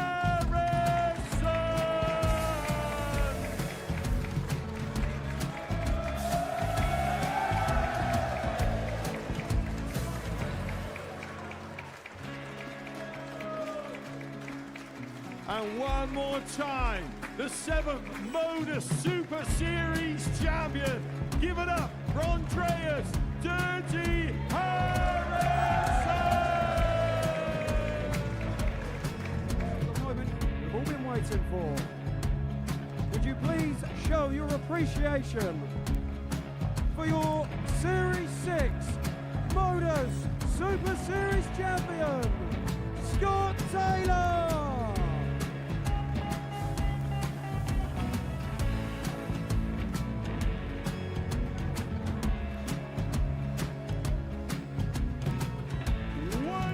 Time, your new Modus Super Series champion. He is Chucky. He is Jim McEwen. Ladies and gentlemen, your Modus Super Series champion, retaining his title, the Nuke, Luke Littler.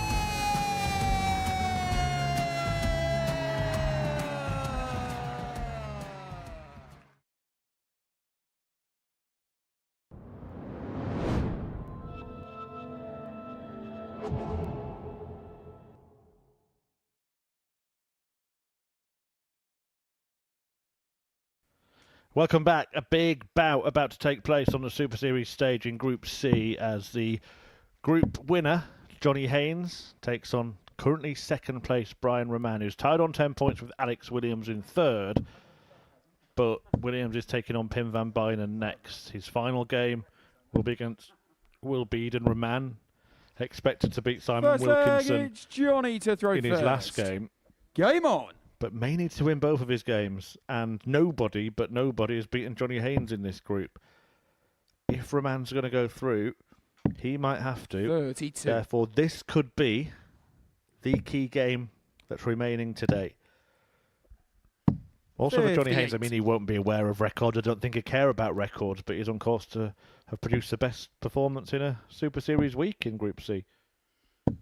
81. Ultimately, the goal is to go through, and the fact that he's kind of gone through in such a comfortable manner. The closest 40. run game that Johnny Haynes has had to have actually came against Brian Raman. That was yesterday. It went 4 legs to 3. It was really a tight victory for the Punk 100. in the end. Anything can happen in any match, but the likelihood is that if Brian Raman wins this match, he goes through. 140. And if he loses it, he doesn't.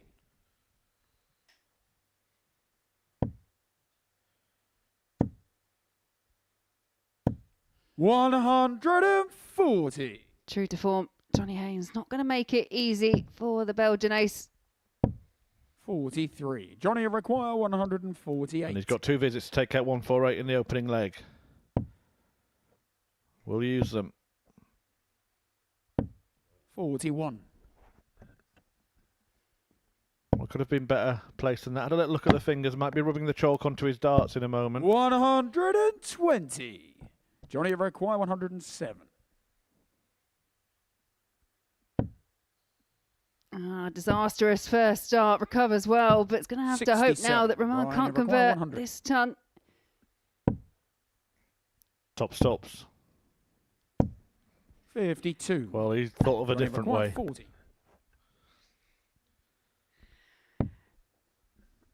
Yeah, I've got a funny feeling Brian Raman has done that before. Game shot on the first. And this time it has Johnny cost him. Haynes. Last time it didn't. 54 would have left him on his beloved double 13, which we saw him bring into play quite a lot in the Seven-legged international blind to throw pairs. first. Game on.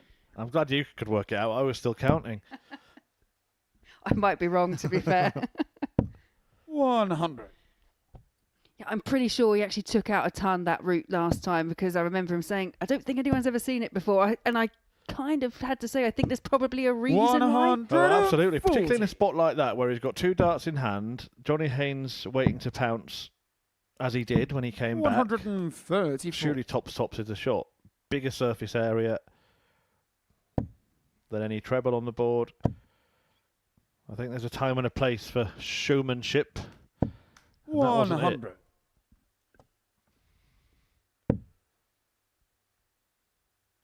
There was a time, actually, when double-double finishes were regarded as 59. showmanship, wasn't there? But nowadays they're kind of seen as the correct percentage play.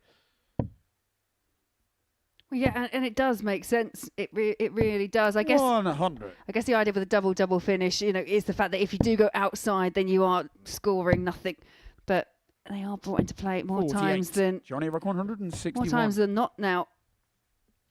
161 is the equation here for Haynes. He's not going to complete it, so just one fewer, but 42. much Ryan easier. require The 160. 160, 2 treble 20s and tops. 140. Good setup. Johnny Rock 119.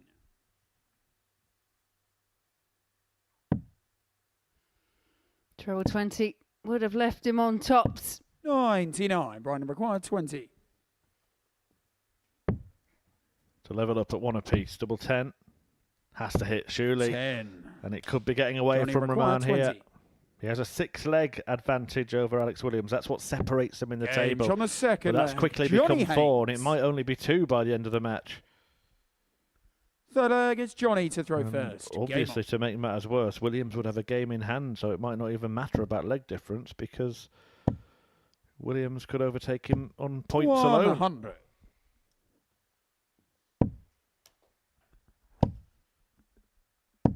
$140. Yeah, just a reminder, Haynes, throughout the course of today, he's only actually dropped just the 2 legs. That was in the last match. 81. Won his first 2, 4 legs to 0. It was a 4-2 victory over Will Binan. 96.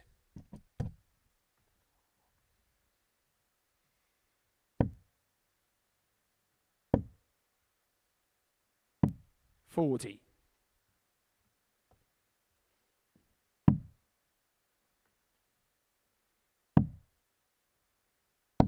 $58.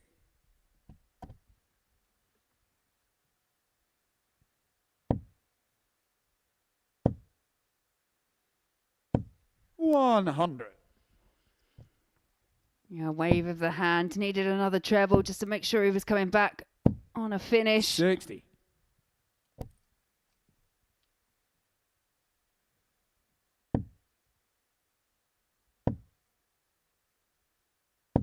$100. Brian When you're on 180, you get the first treble 20. I think sometimes there's that little element of relief that the second one doesn't go in the treble. You do not want to be busting a 180. 97. We have Johnny seen it from require players 80. before. Yeah, been seen on a couple of occasions, famously on the biggest stages of all. Game But shot it's on a the simple third 80 leg. that sees Haynes, Johnny Haynes. open up his lead to 3-0. Fourth leg, it's Brian to throw Brian first. Raman caught in Game the on. crossfire here.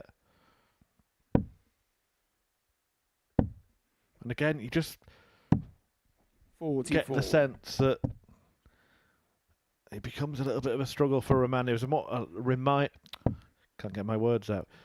A resigned 60. smile on the face of Raman there, wasn't there, as he started the last leg? It's still there, actually. 180. Well, that could come way to making that resigned smile into a more focused outlook. 45. Well, one visit can change a leg, and then one leg can change a match. 140. It's just funny, there's a whole change in his body language. It's almost nonchalant when he's throwing up there, but it's doing the job.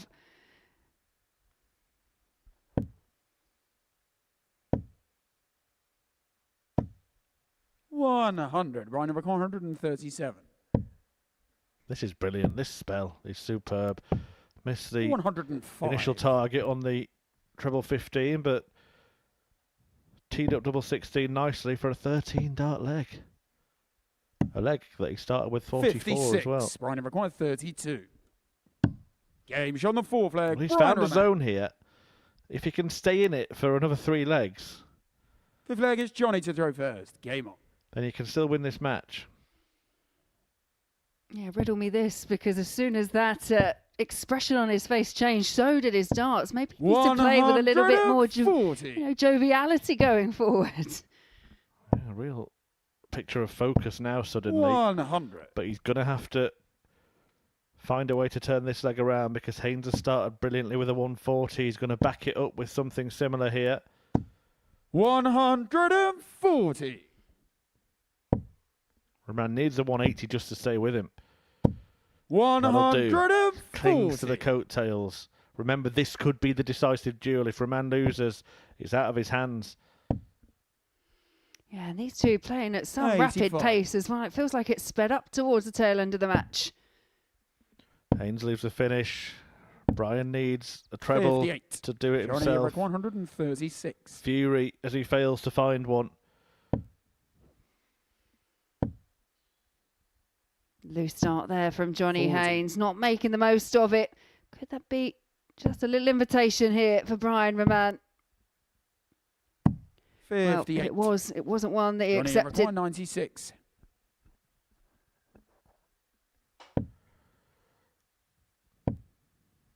Double 8 to carry on this winning streak, and Johnny Haynes just remains an immovable object to the top of the table. He has not been beaten now in 9 matches in Group C. Well on course to produce the best statistics in terms of points and leg difference that we've ever seen in this group. But that defeat is damaging for Brian Raman. It's out of his hands and in the hands of Alex Williams, who takes on Pim van Binan after the break.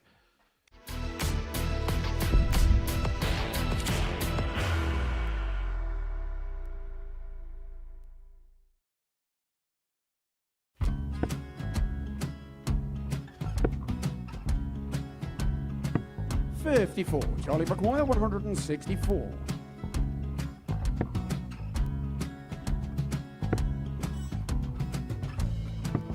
.44.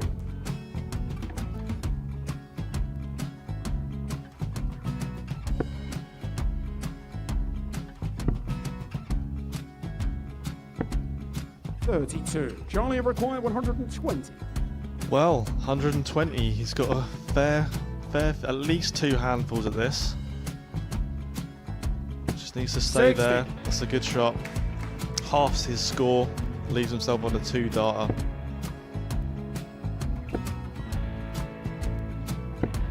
.26. Charlie Time on his McGuire side 60. to become back-to-back singles champion.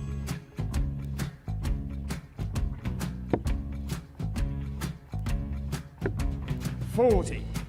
Definitely a couple of nerves in those last 2 darts, but he'll be coming back. It's a moment he's been in before this situation. Standing at the back of the stage, Charlie approaching the McGuire, hockey with a 20. chance to win the title.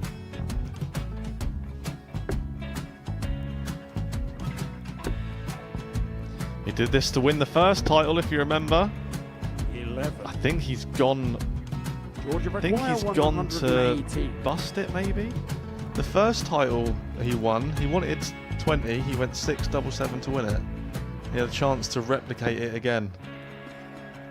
Yeah, I get the feeling that was for a bust, and 39. on that situation there, George Scaife wasn't even able to take it out going to the 18s on that switch. Yeah, I think he just panicked a bit, but he's done well to get that big one. Sometimes can be the hardest part. Georgia requires This is it. 79. It's got to be 19s. It's got to be 19s for this shot. Big 20 and a double. He's got the first one. He's going to get a match dart here.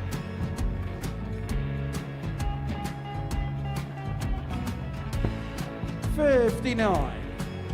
Charlie Threw the entire McGuire, body into that 8. one. Just didn't want to let go of the dart.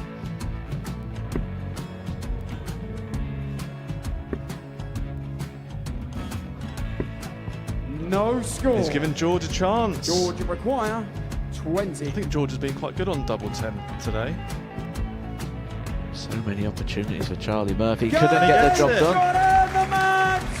And the Red Dragon George Modus Scaife. Super Series Influencers Champion, George Scaife!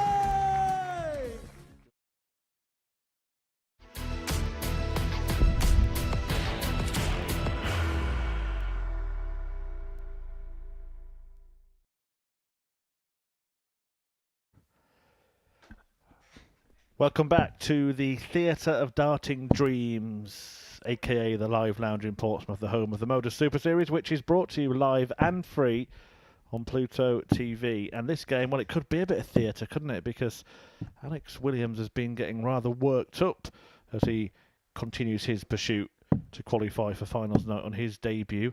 First While leg, Tim it's Van Alex Buyden to throw has been going first. through his own Game on. troubles, trials and tribulations, and issue with his throw that he's been trying to work through, causing delay for his opponents while they're waiting behind him. And Williams' way of dealing with that has been just not looking, basically, turning his back on Van Buyden.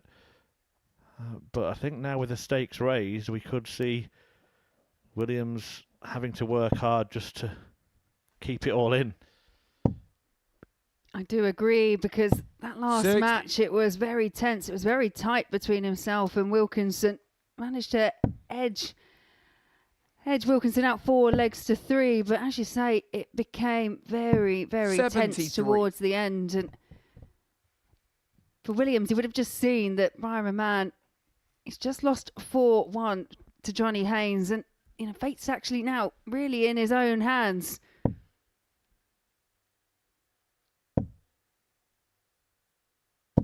$100.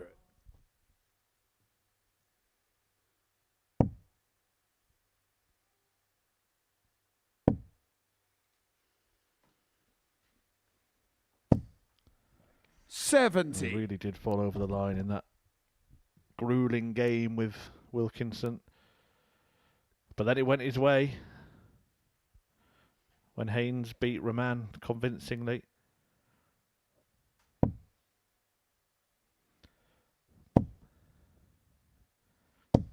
I have to say, it hasn't just been against Van Buyden where Williams has turned the other way, but interesting if he does make it through to tomorrow, if he adopts that tactic with a crowd behind him. Yeah, it's more of a case, I think, today, especially in that last 81. match. That's when I noticed it the most against Wilkinson. It was a case that he just couldn't bear to look. He had so many opportunities to cross the line or take legs earlier on, and I think in terms of the finishing stats, he ended up being 4 from 30. Yeah, it's fascinating. Fascinating play. I also felt it didn't help him at times in that match because he could have seen earlier that he was going to come back. 105. Alex, you require But that to me is very much a case of just, that desire and that want to get through to finals night. It can just be all so overwhelming. You can't even bring yourself to kind of watch what's happening in the match you're in. And Van Buyden's made a good assault on the 40. Williams throw here. 96 after a dozen darts. 96. Chance to break immediately, and things could get tough for the Welshman early on.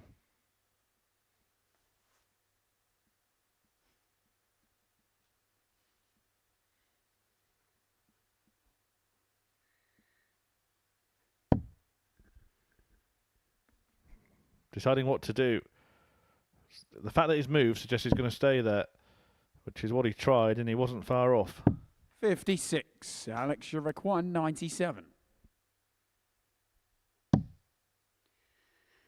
78, so treble 18 and single 20 now, just to see out. Well, 77. Pin me require 40. tops isn't going to hurt, but if Van Buyden can also find that tops target, then that really will hurt.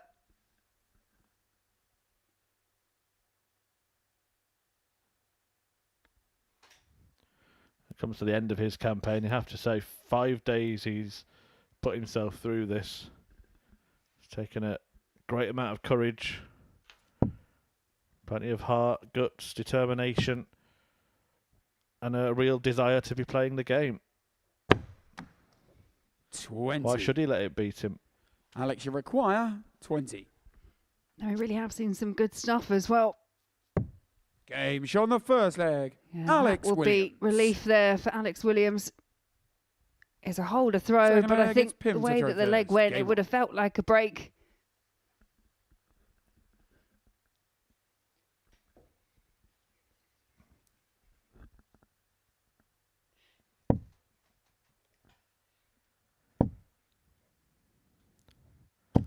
Brian Raman in action in the next game. Whatever happens here, he'll get his chance to respond. But then Williams takes on Binan. If Williams wins both of those matches, he will be through. Nothing Raman can do. 80.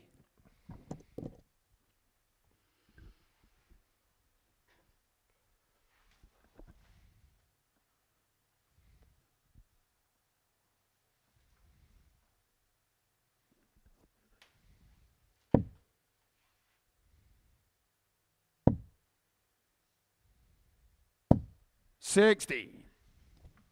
Yeah, 3 well thrown darts, but just 60 to show for them.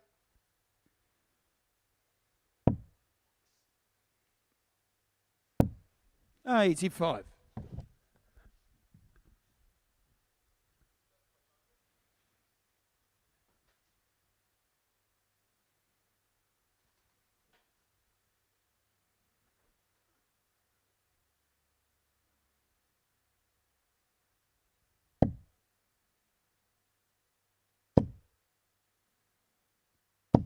$100.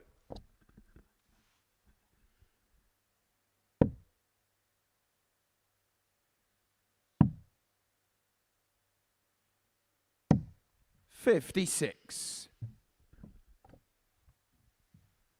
Obviously, you can always feel the tension, can't you, in the match, which is mostly coming from kind of the Williams camp, who again has adopted that position of just putting his back and looking out into the empty arena.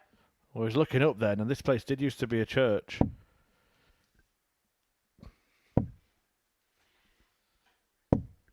$22. Kind of in the ceiling nowadays is actually the commentary box. Praying to the darting gods, which for today happened to be myself and Laura Turner. 56.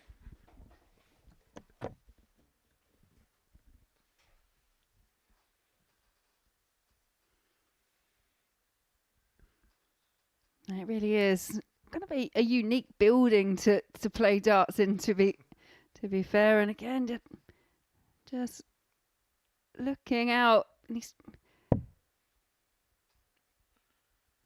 clearly feeling the tension. He knows that 59. Everything is totally in his hands, and if he can just find a way to just relax that little bit, it just feels like there's too much on absolutely every dart. Yeah, and you get the sense. I mean, he did force that last one into the treble 20, but that's the word I would say. He's trying to force the issue.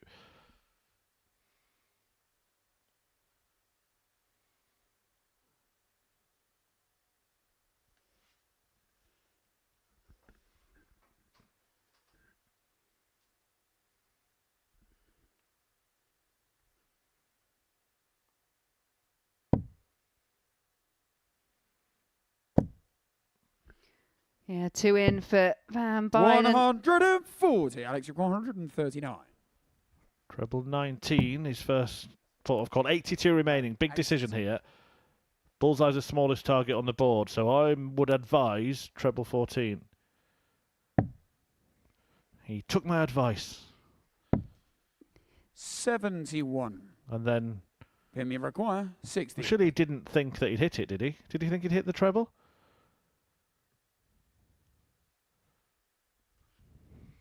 Yeah, that I'm not sure of.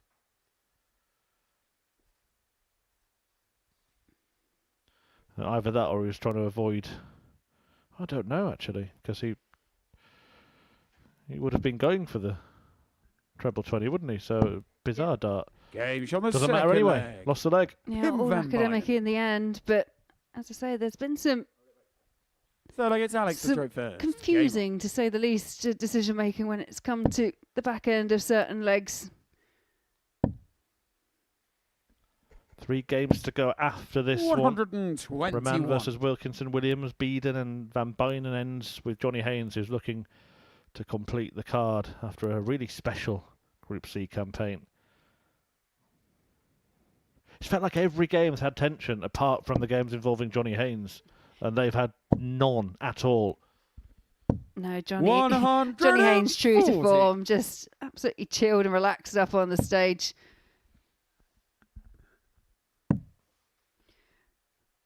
And I know the way that players they approach approach a match, it is very different. You do have players that rely on adrenaline. You have players that rely on being calm. You have those that want to be pumped up the whole time. But I think there's a lot that you can take from someone like from Johnny Haynes. I love that camera shot there. Yeah, they certainly need to take a leaf out of the Haynes book, don't they? Thought they were going to burst into a rendition of Mamma Mia for a moment. Oh no, I see it more 45. Like, if you've ever seen that video from Chess, I know him so well.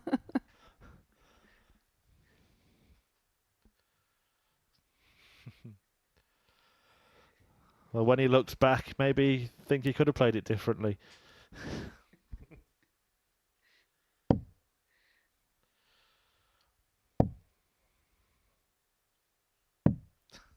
$40.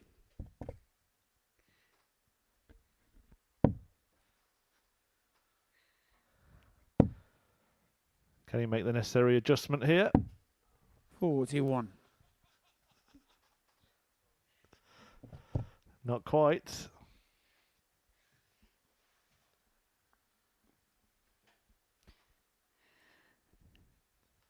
No, he's really feeling it up there, isn't he, Williams? We said it would be theatre, and it is. It's like some kind of silent play, isn't it? It's remarkable. All adding to the drama. 100.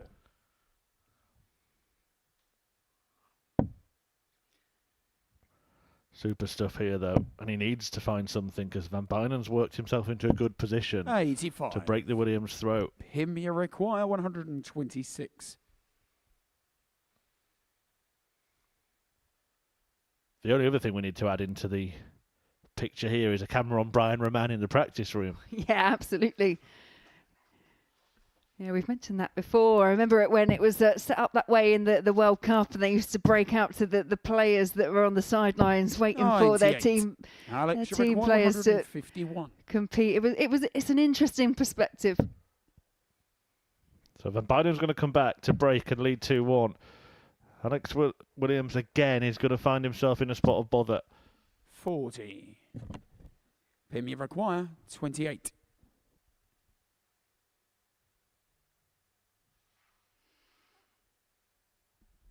Yeah, and whereas Van Binen here, he's obviously got his own personal battle going on with Dartitis and how he's playing. Williams, I feel he's going through absolutely every single emotion up there. He's going from frustration, I think, to like almost desperation to get across the line.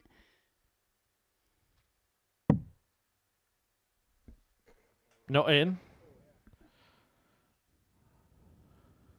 79. That is treble 14 found, but double 14 would see Van Binen break.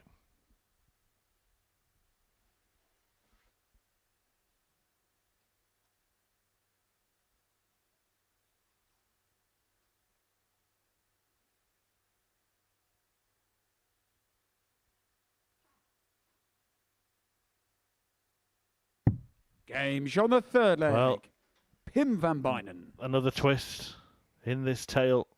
Fourth leg, it's Pim to throw first. Are we going to see the extinguishers' chances go up in flames here?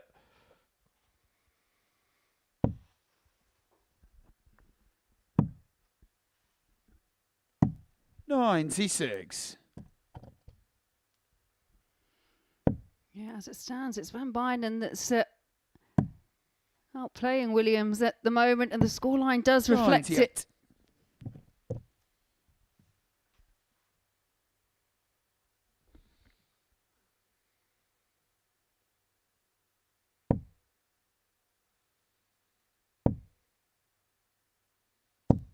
$100.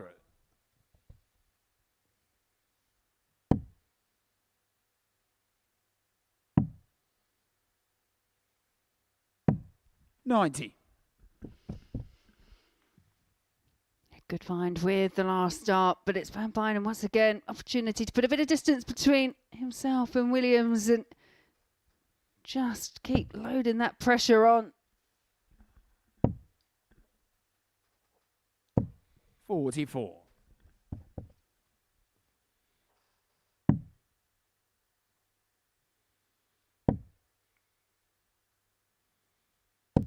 $59. And it'll be frustrating, I'm sure, for Williams, because he felt like he really did some of the hard work earlier on when he got that victory over Brian Raman 4-1, really put himself in that strong position.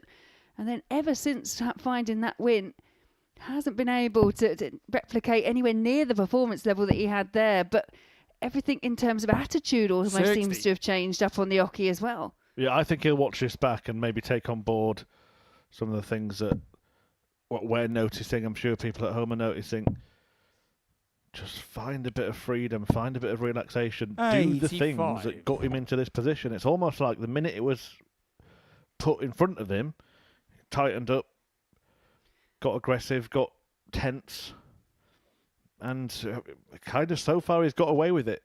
Yeah, it's panic. I think there's nothing more than the want to do it and the panic and the fear that it's not going to happen. And then, like you say, everything you just mentioned there all just comes into play in the background. We could have easily lost to Wilkinson. It looks like this game is going a similar way. And even if Brian Raman beats Wilkinson, then there's going to be even more tension when he takes on Will Binan if he does win this game. So expect this for the next hour.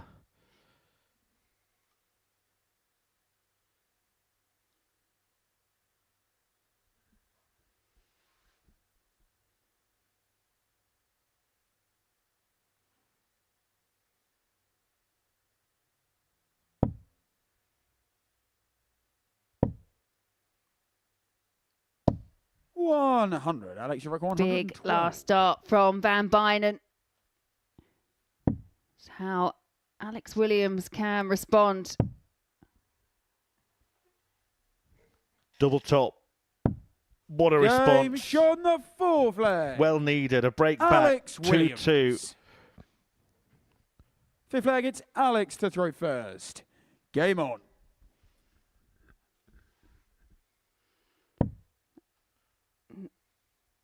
Just that kind of that method of trying to breathe, to calm yourself down.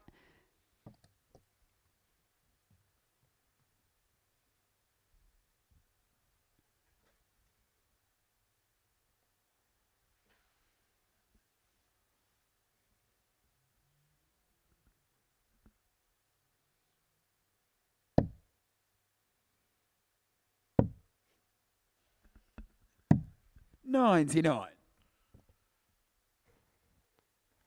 So 2-2. Williams has the advantage again, but you just can't predict anything now. 42. If he holds his throw twice, he wins the match. He puts all the pressure back on Brian Raman.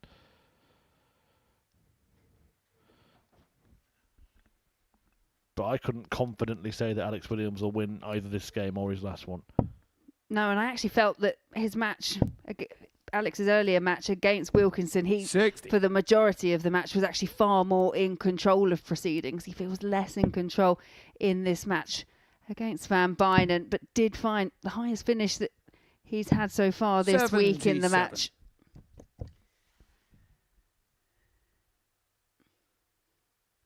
And that problem area, which was the finishing against Simon Wilkinson, that seems to have drastically improved. He's just had the 2 shots at a double in the match. Both of them have been converted.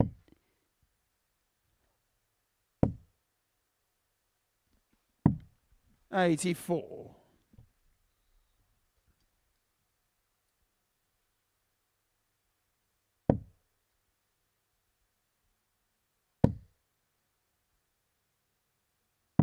$137. First to a finish as he bids to lead 3-2.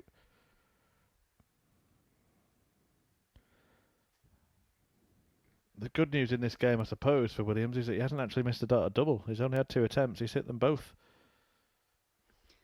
Yeah, on the flip side, the bad side is his scoring hasn't been on par with Van Binan's and hasn't actually afforded him any more opportunities. Not to say that he's needed many when he's got there, but Alex, you require there's a couple of legs where he hasn't been anywhere near. Well, he's on course to win this one. Maybe he could look at the bull. 86. Good last start. In the end, leaves him 64, which should give him a dart at double, and based on previous evidence in the game, means he'll win the leg.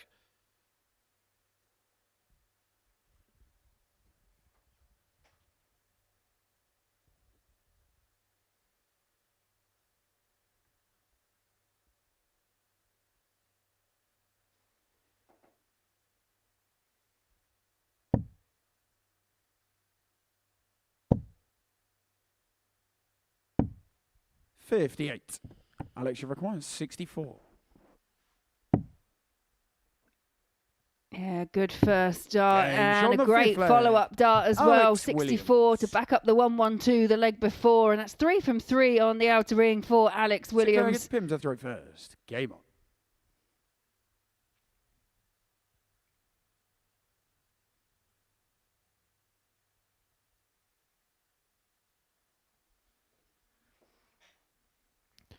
So puts himself in the position to win the match. Finishing and seeing him through in this one. 135. But it is going to be a nail-biting end to his campaign. Brian Raman will take on Simon Wilkinson in the next match. Assuming Williams wins this, which looks very likely now. 135. Then he'll go into the last set of fixtures 2 points ahead of Raman. Raman, by winning, will overtake him on leg difference, but will be level on points, meaning that Williams will just need to beat Will Binan to secure a Saturday spot on debut. Sounds simple.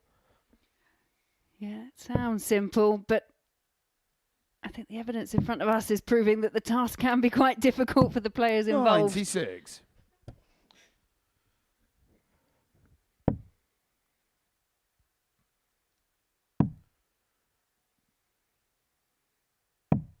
$128. Switched to the 17s there, I think, because the dart in the treble 19 looked a little bit unstable.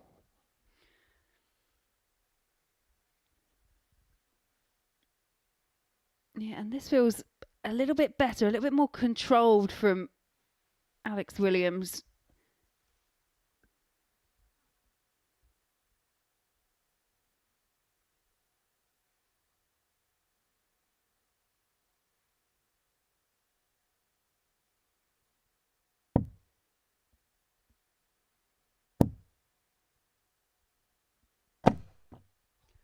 $40. The hat stand counts for nothing.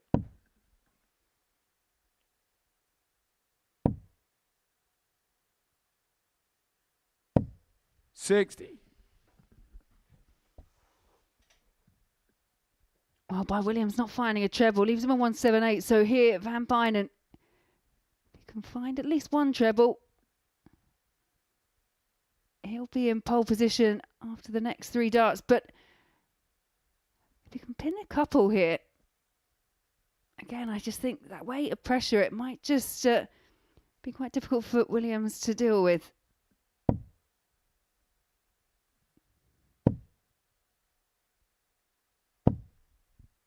$60.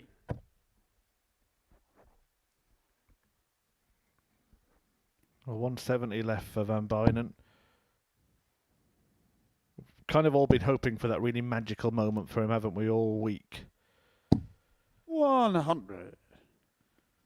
Pim, you require 170. Could this be it? And how would Alex Williams react if he were to reel in the big fish?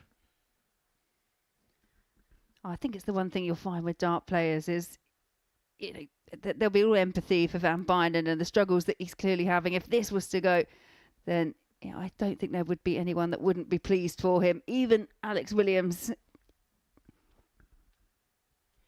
Of course, he wouldn't want to force a decider, but you have to applaud good darts when they happen.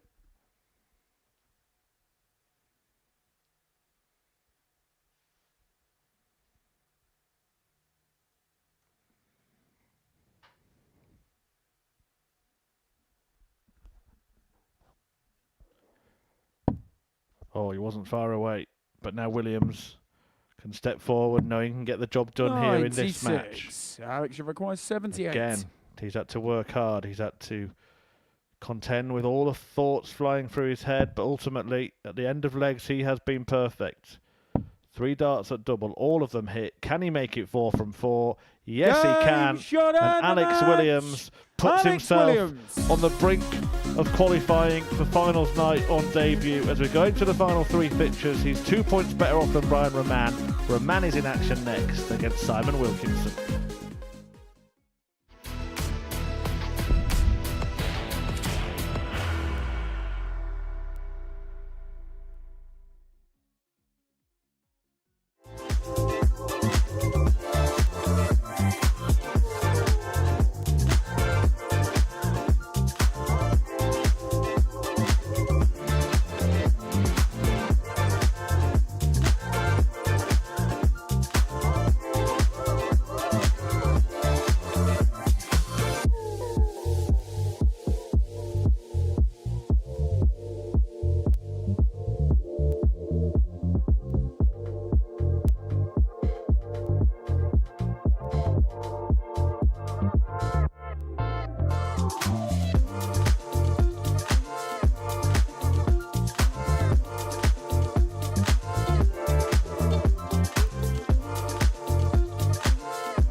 Welcome back to the Modus Super Series, where Johnny Haynes is through and is on course to complete a perfect group. Alex Williams has just put himself in a strong position to join him. 2 points ahead of Brian Raman, the other player that can qualify. Raman in action here against Simon Wilkinson. He will go back into second place if he wins this match, but if Williams beats Will Binan, then he will go through in position number 2. Laura, they're both playing players that are out of it, but it's not a certainty that they'll both win the matches, is it, by any stretch of the imagination, partly because of the amount of tension that has been permeating the air in the live lounge today. Yeah, I do agree. I think for Brian Raman, you feel that Brian Raman is going to have too much in the tank for Wilkinson based on what we've seen today. We've seen moments of brilliance from Wilkinson, don't get me wrong, but Brian Raman overall is just that kind of more experienced and rounded player. And this looks like it could 125. Almost the perfect start for Brian Raman. He's going to do everything, I think, in this match to put himself in contention. The one for me is the next match, really, where Williams will take on Binan, because if Raman wins, as you mentioned, that will put him back into second position. Then we've noticed, obviously, the back end of today, Williams has been really quite tense. And this was a match yesterday that did go 4 legs to 3. Binan pushed Williams all the way. So it could be another tense end to our group session. 55. Absolutely. Retention for different reasons. I think we know that Van Binen's got the dartitis trouble. Wilkinson's, he's trying to just get another win before his campaign ends. Raman and Williams both in contention to qualify. Suppose we might see Will Binan a little more relaxed now that he can't make it through, and Johnny Haynes has been relaxed since, well, I suppose the day he was born. 87. Yeah, got the call up Tuesday. He's like, yeah, whatever, I'll come. See how I get on. Well, Johnny Haynes has got on very well indeed, and he's on track to actually beat the points record here as well. 45. Brian Rick 147.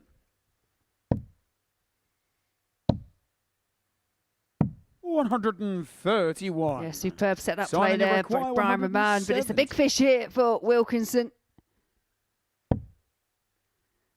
Yeah, really inviting first start, but can't find the second.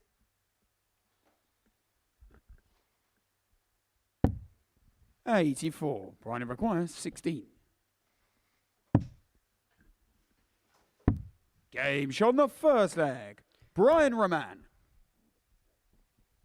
And I just wonder, at this stage in a tournament, how much does Brian Raman and all that additional experience that he's got, how much can he draw on that compared to Williams, who's here on debut, and you can quite obviously see how much he wants to get through to finals night. Raman just seems to be able to, when the pressure's on, and we saw it in the international pairs, when they were really up against it, it was Raman who stepped up in the 9-dart challenge to take 6 of the 9 darts and took on that captaincy role. How much can he draw off that as opposed to Williams? 55. I think he has got the more favourable fixture as well. Just looking at it, Bidan's won 4 matches, Wilkinson's only won 1. So there's still hope here for Raman. He will have to sit in that back room if he wins and see what happens in the game that follows it, but it's certainly not a foregone conclusion that Williams is going to win that game. 45. And when he lost 4-1 to Williams, you would look at the pair and say, well, Alex is going to go on and... 60. He has won his games after that, but not convincingly. No, they have felt difficult, to say the least. 121. I mean, we talk about pressure because, you know, it's for lack of a different word, I guess, but it's that personal pressure that you put on yourself. It's that 94. desire to actually get through to your first finals night. It's something that you kind of have to learn to deal with and accept the fact that, you know, find a way of going 60. up there and just being get some t-shirts and say, just be a bit more Johnny Haynes. Just chill out, relax, it's fine, everything's good. 138. Simon Evercore, Raman can 120. relax a little more here if Wilkinson doesn't take this out, because he'll have a real chance to break. But it's on. Single. Double. 100. Brian Evercore, 52. Not far away. Raman, though, looking at double 16 for 2-0. 20. Can't find it. Simon Evercore, 20.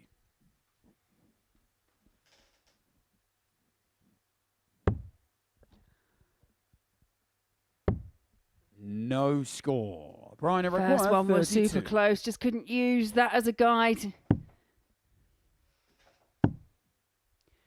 Raman here just trying to work his way in, but 14. he's gone low as well. It's not a bust, but Simon Evercore, leaves him 20. a more awkward double if he gets the chance to come back.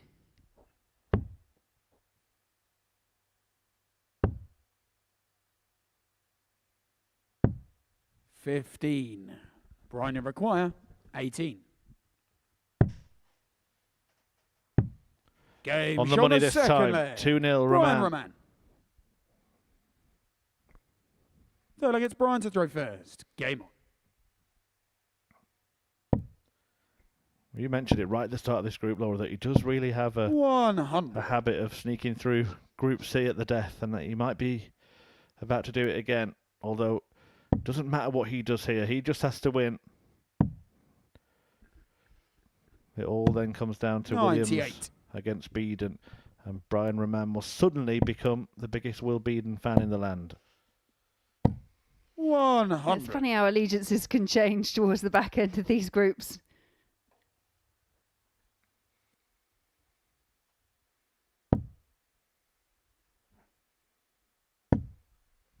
$22.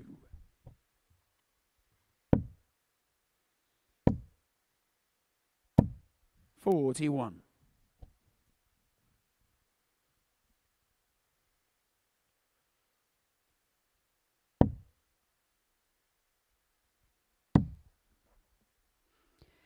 Yeah, good switch to the 19s. 96. Just keeps him on the coattails there of Brian Raman. 100.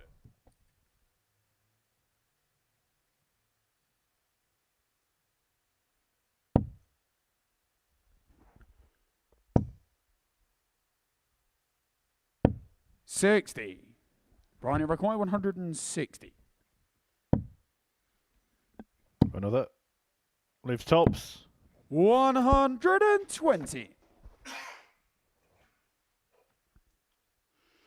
Yeah, Brian Raman knowing he's got plenty of time. That time will slowly dwindle, especially if he can find another 85. treble. Well, it's 85. Brian Evercore, 40. Game shot on the third Now leg. 3-0. Brian Raman, one leg away from victory. Fourth leg, it's Simon to Really go is first. all he can Game do, on. and then it's all over to Alex Williams, who will take on Will Binan in the next match.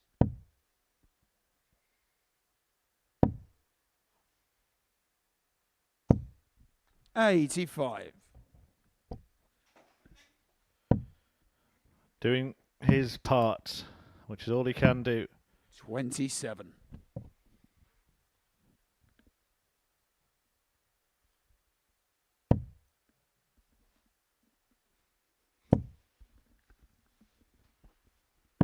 $54.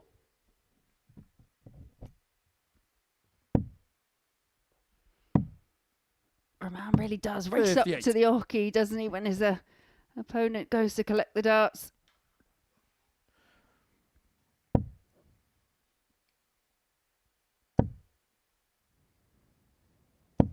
Good visit from Wilkinson. This will be his last match on the Super Series stage. On his debut week, hasn't really worked out for him. Just the one victory 85. that came in this fixture yesterday.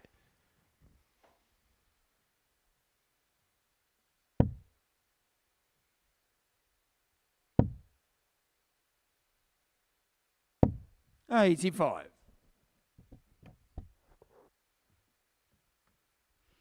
He's got a bit of a foothold in this leg, Wilkinson. 134. Simon Evercore, 137.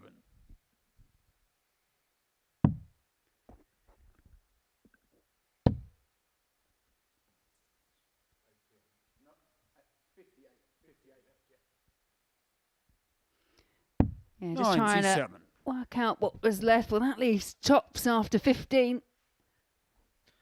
I don't know what Brian Raman was chuckling away at, but he's quite a fast counter, isn't he, himself? So sometimes it can be 90. Simon, you require tricky not to intervene when you know the way. Don't know how easy this will be. He looks like a good guy, but his dart did look to be sort of quite flat above that Game target, shot so the maybe a fourth relief to go for a different Simon one, which he Wilkinson. hits. Fifth leg, it's Brian to throw first. Game on. I take it as Wilkinson's got that slightly wider barrel as well. When the dart does sit above the intended target, it makes it 60. very, very difficult to slide one underneath.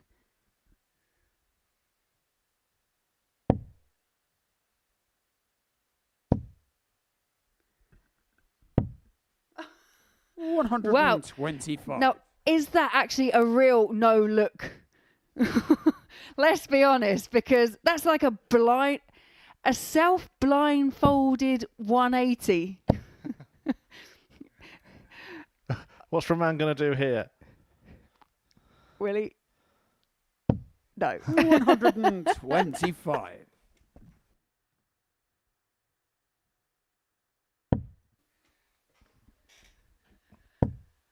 Well, I've seen players go to each other 20s and then 60. kind of look away on the last dart. And a lot of people will go into that debate as they looked and then turned their head. But that one, No argument. no, none at all.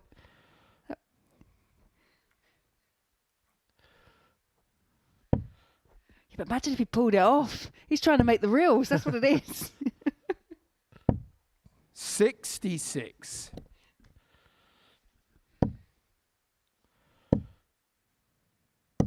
$46.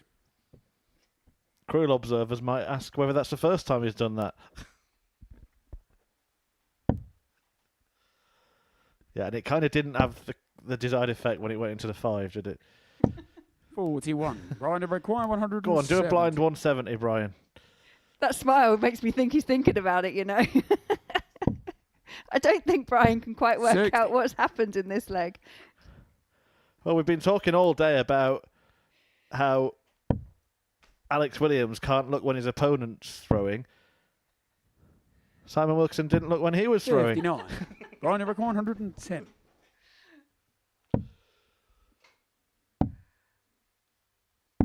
$92. Simon to require 100. Fraction of a way, one match dart come and gone, and Wilkinson now looking at 150.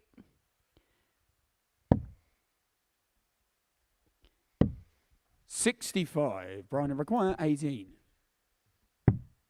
But it is Brian Raman that gets across the line in the end. It was rather fun and entertaining from Wilkinson. Not quite getting that blind 180 off, but it's Brian Raman. He's done everything he can now. His campaign is run and he needs to wait until that next match. It's not long to wait because it's Will Binan taking on Alex Williams next.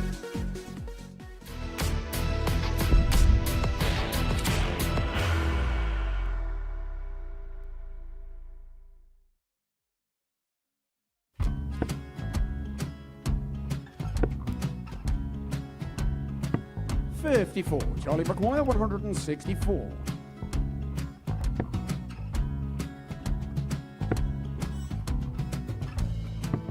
$44.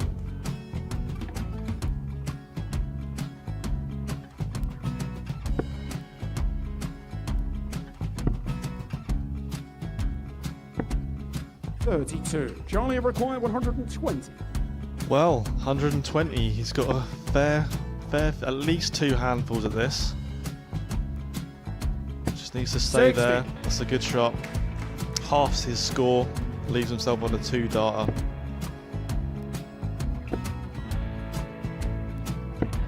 $26. Charlie Time on his require side 60.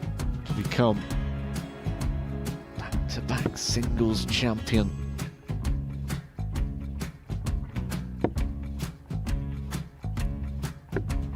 $40. Definitely a couple of nerves in those last 2 darts. But he'll be coming back. It's a moment he's been in before this situation.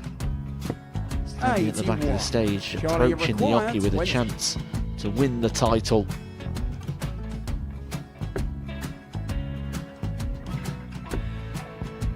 He did this to win the first title, if you remember. 11. I think he's gone. Georgia I think he's gone to bust it, maybe. The first title he won 20. He went 6-7-7 to win it. He had a chance to replicate it again. Yeah, I get the feeling that was for a bust. And 39. on that situation there, George Gay wasn't even able to take it out going to the 18s on that switch. Yeah, I think he just panicked a bit, but he's done well to get that big one. Sometimes can be the hardest part. Georgia requires This is it. 79. It's got to be 19s. It's got to be 19s for this shot. Big 20 and a double. He's got the first one. He's going to get a match dart here.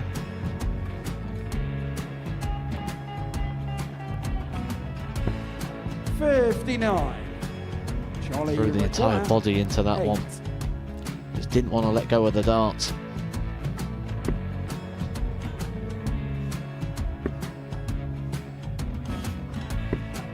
No score. He's given George a chance. Georgia require 20. I think George has been quite good on double 10 today. So many opportunities for Charlie Murphy. Couldn't get the job done. The match! And the Red Dragon George Modus Skate. Super Series Influencers Champion, George Skate!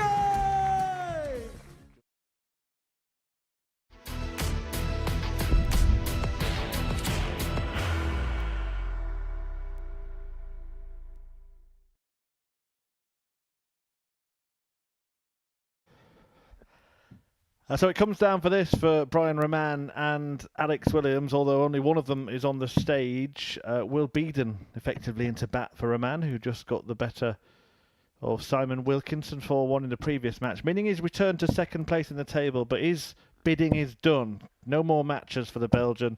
Alex Williams, who is behind him on leg difference, will be through at his expense if he can beat Binan here. Who will join Johnny Haynes? We'll find out at the end of a best of 7 encounter, and based on what we've seen so far in games featuring Alex Williams, it's First going to leg, be it's tense. Will to throw first. Game on. Yeah, the equation in itself is quite simple. Fate of Williams is totally in his hands, but Binan has been throwing some good things today, and it's the perfect start for him. Kicks us off with a max. Brian Raman currently dancing around the practice room. Brian Raman back in his seat. 180. Brian Raman now taking on the Wilkinson tactic of just not looking, covering his eyes. Well, what a response to meet a 182 with one of his own. I mean, even that first visit could easily plant the seed of, oh, this is not going to be my game, not going to be my day. Does everything angrily, doesn't he? Do you see how he picked that flight up off the floor then? It's just an inconvenience, isn't it? What are you doing on the floor? Come on, stay in my darts. 28.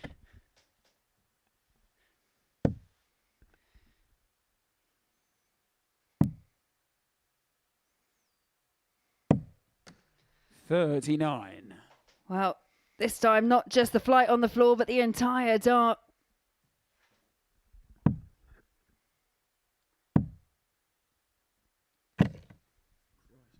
$140. Not the first time we've seen that today. This time it's Binan that clatters into those other two. Dart just hanging there.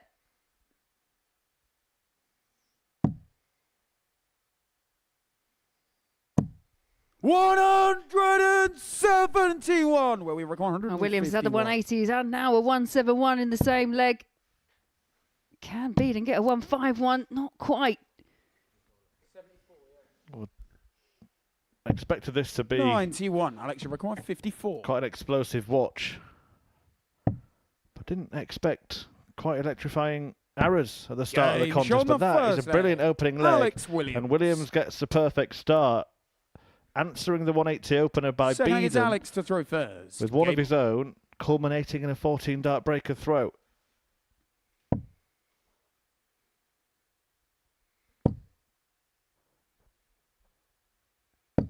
$60. Yeah, the one thing that was really impressive in that victory over Van Binan was the checkout percentage. Williams was 4 from 4, and He's continuing that trend here in this final match. 1 from 1 on the outer ring.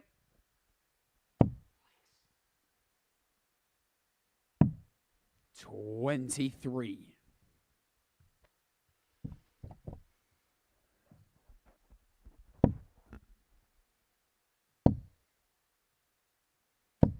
$100.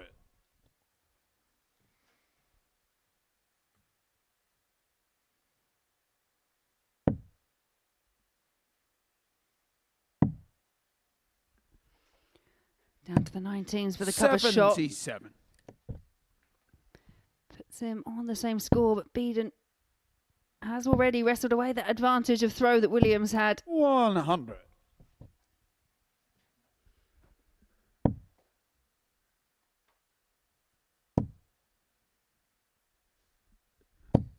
$140.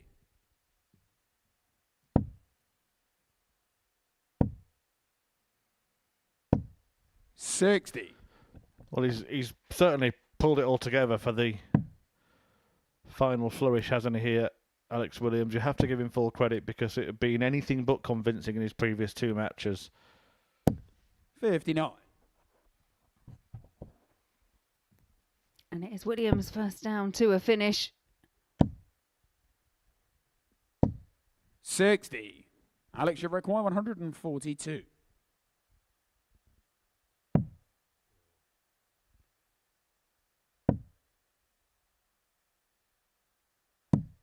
$56. Where we require 121.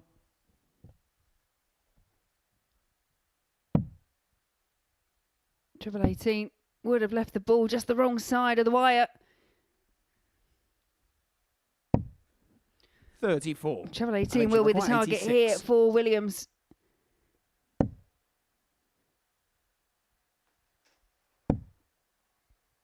Well, that's double 7. 72. And it is a miss for Williams, and one that seems to have pained him immensely.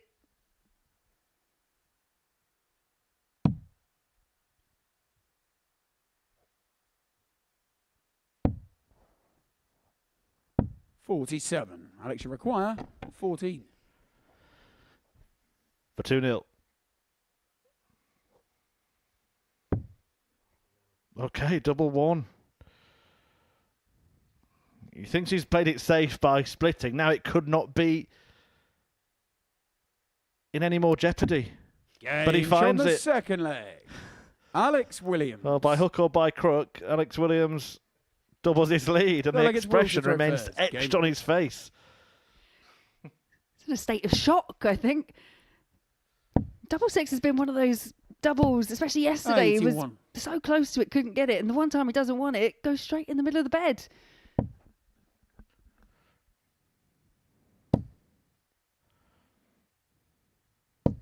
$60. Halfway there. Johnny Haynes through. Kevin Binan, of course, won Group A earlier in the week. Haynes has a game left to play to see if he can go through the group unbeaten and with the best ever statistical performance in terms of points and leg difference in a Group C campaign. Takes on Pim van Binan next, but it will be Williams or Raman 85 joining them. And Williams needs 2 legs to ensure it's him.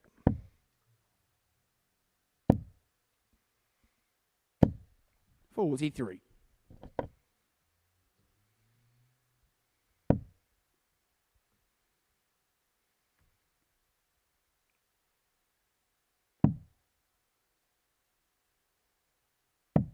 $56.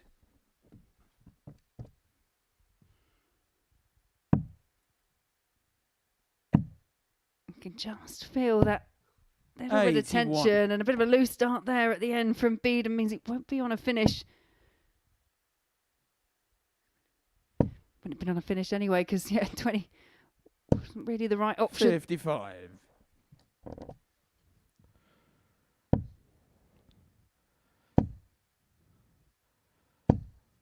$64.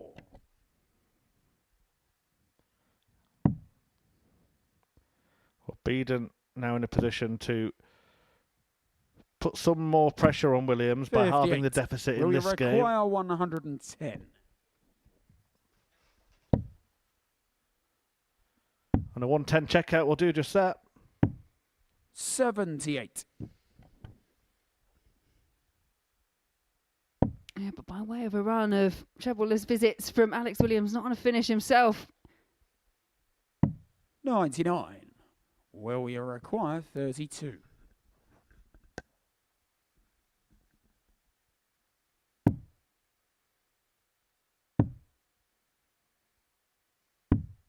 $24.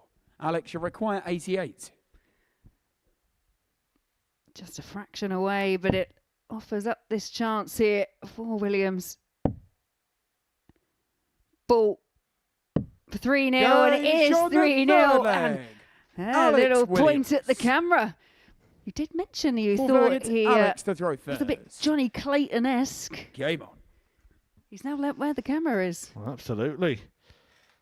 Well, he's only one leg away now from qualifying on debut, and he is ready to cross the line after tiptoeing across the trapdoor throughout today. It looked like he'd done the damage when he beat Brian Raman 4-1 earlier today, but after that, 140. kind of looked like a man with the weight of the world on his shoulders. Raman did his job in his previous game to put himself back in second, but now Williams has produced the goods here to put himself on the brink of a finals night berth.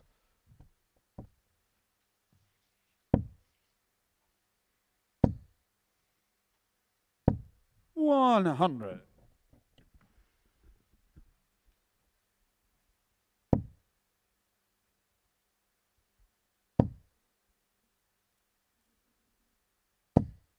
$60.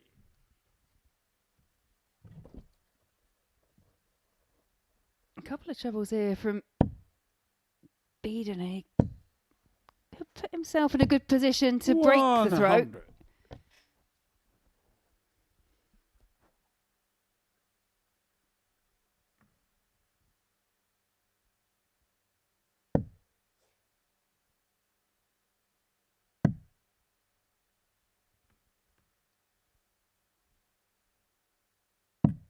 $77.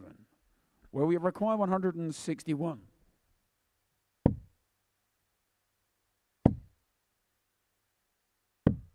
$47.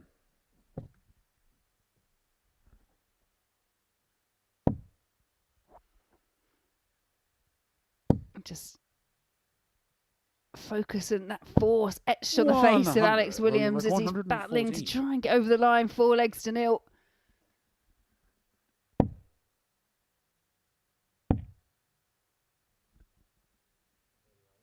And this would be a real chance for Williams and a leg that he felt he was out of for a bit of time. 124.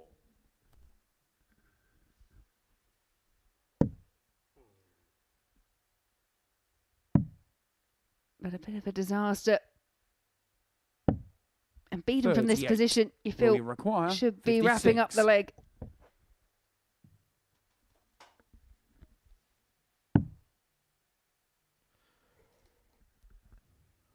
Oh, Butterfingers. Does he have a nickname as yet? On the 4th leg. It didn't stop him pinning the target. 5th leg, it's Will to And throw it is a break of first. throw. There could Game yet on. be the tension that we spoke of, because we haven't seen any of it really in this game so far. No, it was a really emphatic start from both players, to be fair. Both kicking off with 180s, and it was Williams that saw it off in 14. Hasn't really looked back since.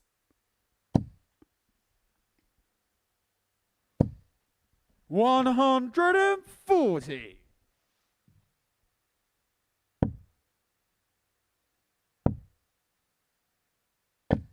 $41.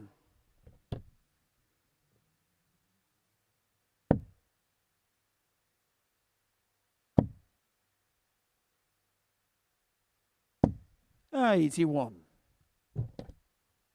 You get to that point in the game where you just think you've had the big score, you've got the lead, one treble a visit, one treble a visit.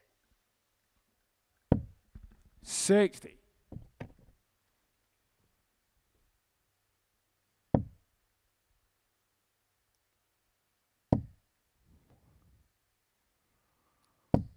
45. No treble this visit.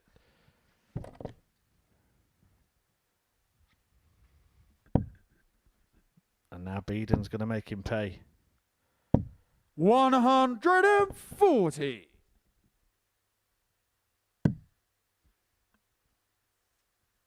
Well, that looks precarious.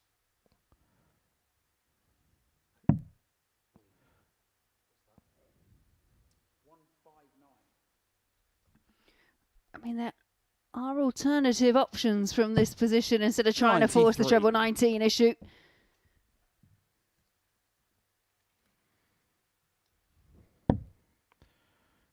Pressure is being applied here by his opponent. 85. Down to a 2 Alex, darter, 142. despite that wayward one.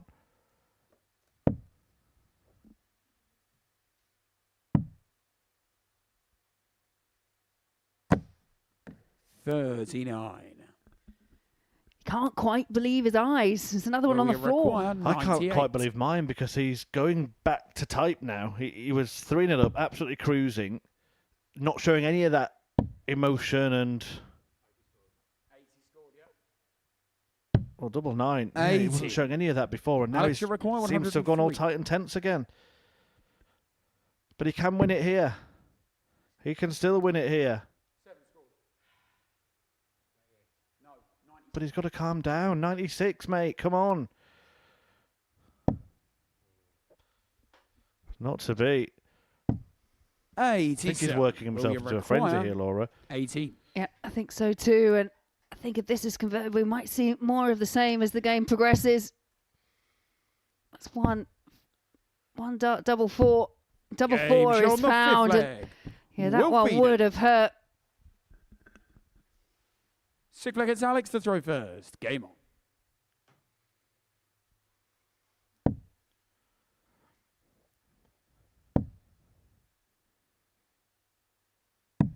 $99.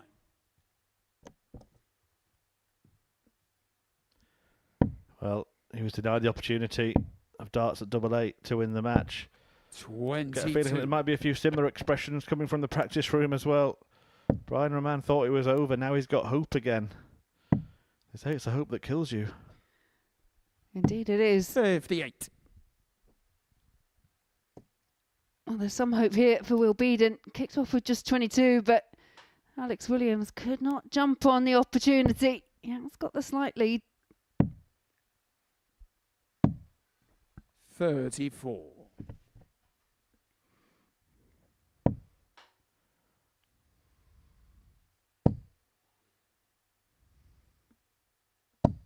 $100. Just a sigh of relief as that last dart found the treble 20.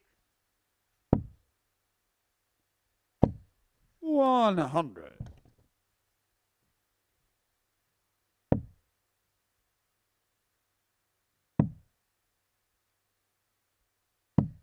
$96.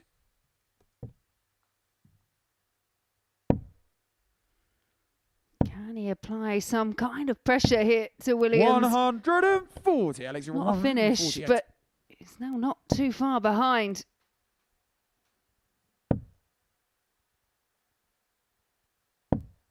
$43. He's still in a good position, and he needs to remember that because this could get horrible very quickly. Well, is there a bit of reaction there? Is that just to himself, or is William sort of inadvertently stomping around in anger behind him? I'm not sure.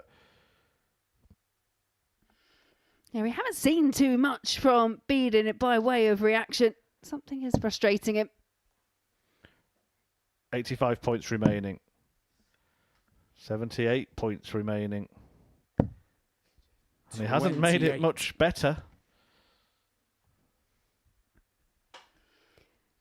This is where it does become difficult for any player that's had a comprehensive lead. When you start seeing it slip away, panic does tend to slip in. 125. Alex, you require 77. Now Bidan's right on his coattails. The nerves are jangling. 57. And they won't settle down anymore. We require 71. The wide open jaw of Alex Williams there greeting that miss. But if Binan can take this out, then Williams is going to have to do it the hard way. And he's got 2 darts at double 16. He only needs 1.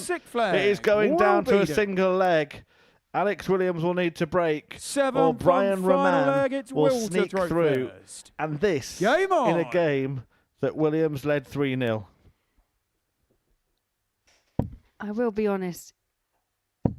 From 3-0 up, I didn't expect it to go back to 3 apiece. Williams seemed very much in control of everything, but Binan, to his credit, chipped away, taking those chances when they've arisen. And I imagine Brian Raman 87 won't know what to do with himself in the back room.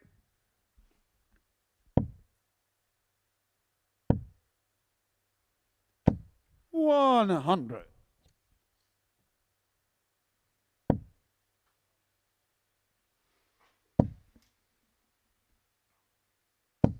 $60.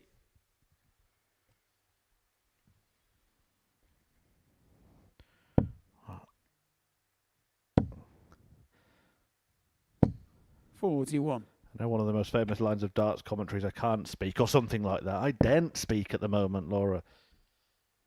No. The tension is palpable. 96. There really is very little to split these two in this final leg. And he just looked so comfortable for those first 3 legs. And the only thing that changed was the next one would win him the match and put him in Saturday's finals. Pressure can do strange things. 77. Well, if Binan can keep them straight, he will be first to a finish. He'll be on a better one if he can find a treble. And does last start. He's on 120. Williams can only hope he gets a chance to come back to the Oki after these 3. $84. Will you require 120? 120 to break the heart of Alex Williams, the Welsh debutant who had qualification firmly in his grasp. A loose start though from Binan. 82. And Williams now has another chance to qualify. Options here. Goes for treble 18. Can't find it. And now 57. His feet once again are planted firmly on the tungsten trapdoor. 38. Options here for Binan. He has opted to split from this position before. 6 for double 16. For a 4-3 win. And one of the best comebacks of the week. It is a 4-3 victory for Will Binan. Disappointment for Alex Williams. He was cruising, went into a 3-0 lead, but disappointment etched on the face of the Welshman as he leaves the stage for the final time. And it will be Brian Raman that comes through that group in the end. We'll see the averages around 75.5, but we do have one more game to go, and that is Van Binan, and he'll be taking on the tabletop of Johnny Haynes.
And everybody take a deep breath. Everything is signed and sealed now in this group, apart from whether or not Johnny Haynes can complete the greatest Group C campaign we've ever seen here at the Super Series. It was 10 wins, 20 points, and a plus 23 leg difference, a previous record. Well, he's got 9 wins, 18 points, and a plus 24 leg difference, meaning that if he wins this match, he will indeed be the best Group C performer of all time in a Super Series week. But the main story has been the race for second place, hasn't it? And we just had news, actually, during the break that Brian Raman actually left the building when Alex Williams was 3-0 up, thinking that was his race run. He was done. And the most remarkable comeback from Will Binan means that Raman's actually going to need to be informed that he's made it through and he's going to be back at finals night once again. Heartbreak for Alex Williams. Yeah, it was a strange match that pretty much summed up the day, I guess, for 100 for Alex Williams in terms of how it's kind of translated, because he looked in firm control at 3-0 up. We even had the point to the camera. He looked comfortable. He looked confident. And then just as Will Binan just started picking up the pace ever so slightly, took the chances that were offered to him, and then everything became just that bit more difficult again. The pressure mounted, the tension built, and unfortunately for Alex Williams, his race is now run in Group C.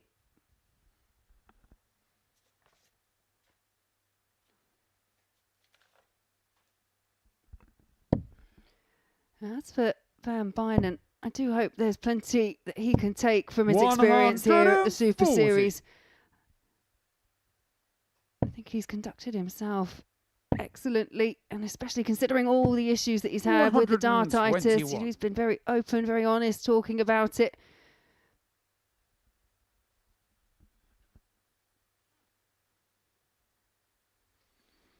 Yeah, it's been another sub-story of the week, hasn't it? And how he's tried to deal with that. I don't know in the end whether he will look back at this week as a week of progress or one that's actually maybe caused him more pain. But he's done it all without losing his head. 100. Pay me back 160. In fact, we've seen many more frustrated players on the hockey than him.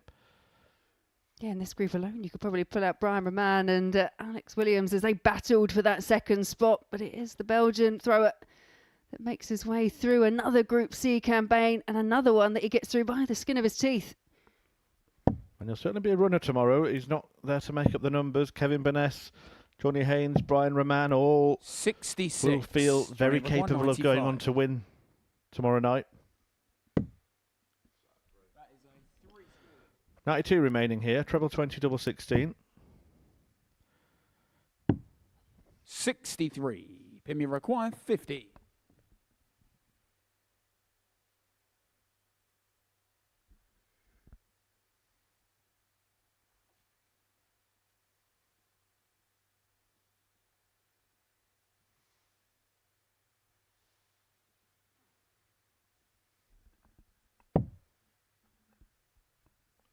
Double top.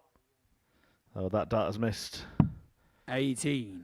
The entire segment, meaning he couldn't get a third dart. Well, a second dart double, should I say, in that visit. Johnny Haynes can get 2 and 3. Game shot on the first leg. In the end, he finds a target. Haynes doing what Haynes does. Selling it's Johnny to throw first. Game on. Yeah, when these two met yesterday, it was a 4-1 victory for Johnny Haynes. 140. Johnny Haynes has just looked so comfortable, so at home here this week.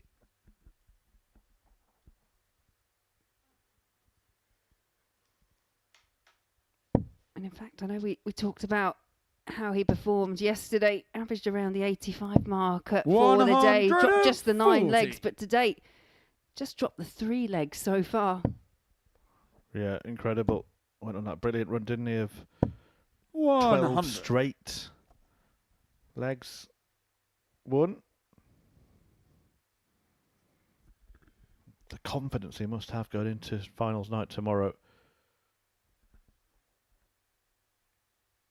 And he should do, but you can never tell with Johnny. He's just always got that same kind of look on his face. I suppose it's about time that we talked about tonight, Laura. Who do you think is going to be joining him? I think Graham Hall's a pretty safe bet, but who else? Yeah, Graham Hall, definitely for me. And then it's just between the next three.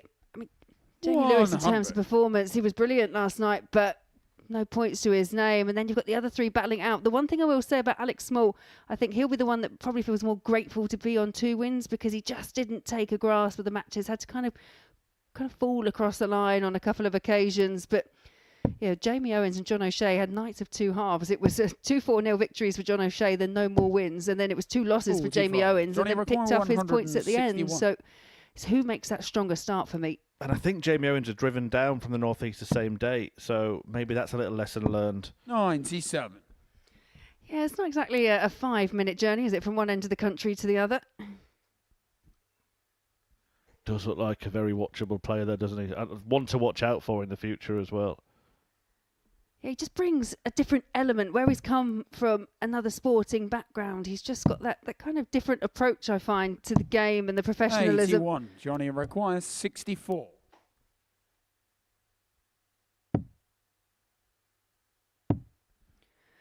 Tops for 2-zip. Game shot on the second leg. Taken once again by Johnny Haynes. Third leg, it's Pim to throw first. Game on.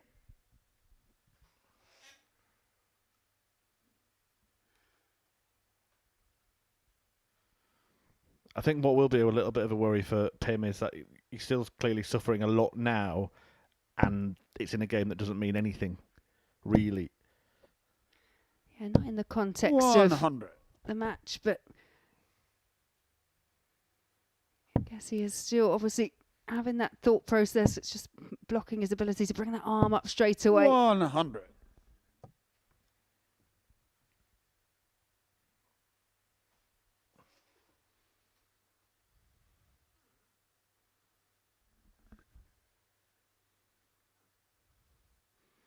One thing I will say, and all power to him, he has won a match every day this week. 96. Pim van Bynen, despite the trouble he's gone through, he has not returned a pointless scorecard at the end of any of the 5 days he's played. 180. I'll tell you another thing that feels like a bit of an anomaly, considering the way he's played. That's the first maximum that we've seen from Johnny Haynes today.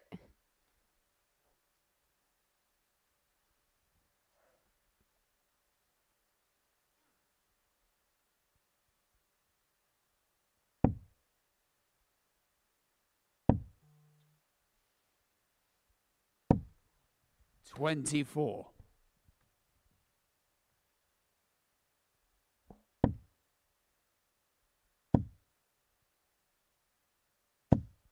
$100. Yeah, Haynes now really making a beeline for that finish. 1-2-1 after 9, and it just could be the best performance we've actually seen statistically from Johnny Haynes, saving it right till the last. Yeah, racing through this contest, Johnny Haynes. 140. Johnny Rick 121.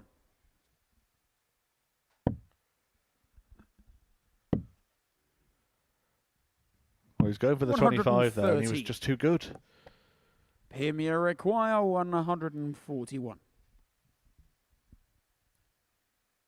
We've been talking, haven't we, all afternoon about Van Bynen finding one of these big show-stopping finishes. He narrowly missed the 1-4-1 earlier on this afternoon.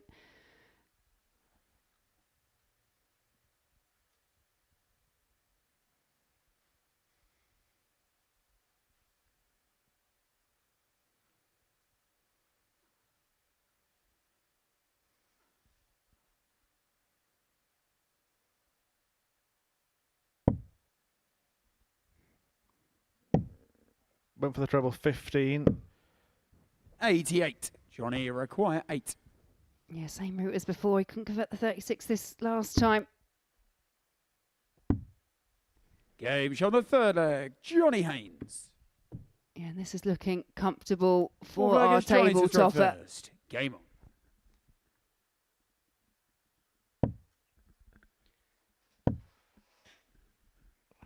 60. We are looking like a rampant 4-0 win, and that is, it's not just that he's going to break the record, he's going to smash it, and he's going to set a tough target to beat, isn't he? He is indeed, and he's laying down a real marker, isn't he, in terms of performance to the rest of the field who make it through to tomorrow. We already know Johnny Haynes will be joining Kevin Binan and Brian 55. Raman tomorrow. And we've got the conclusion of Group B from 10 o'clock tonight live on Pluto TV. It's all ramping up to be another Super Saturday here. 100.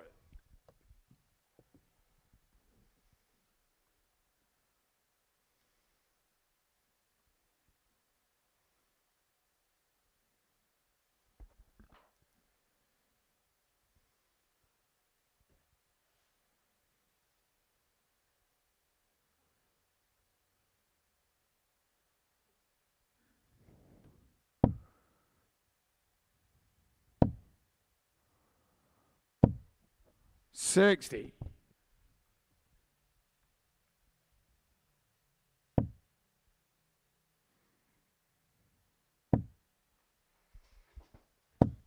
$140.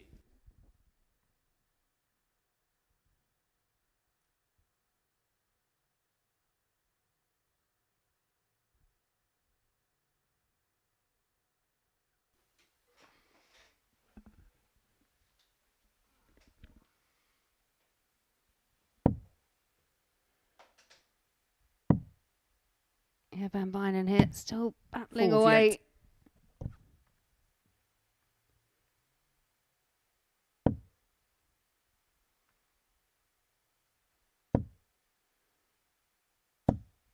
$140.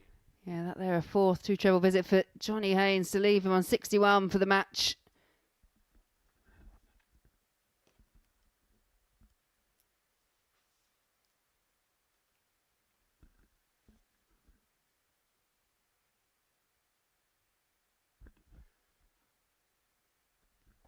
There you see, centre position. 100. Johnny requires 61. So he's going to wrap it up in sensational style. What a match. Game shot and the match. What a win. What a performance. Johnny Haynes. What a campaign for Johnny Haynes, who signs off in style, an average of 98.56. And not only has he won every single match in this group, but he's done it with the best Group C campaign we've seen at the Super Series. There are the stats from that match, and everything else wasn't too shabby either. We will have a look at the league table after the next break, and we'll go through why Johnny Haynes has just produced the best ever Group C performance.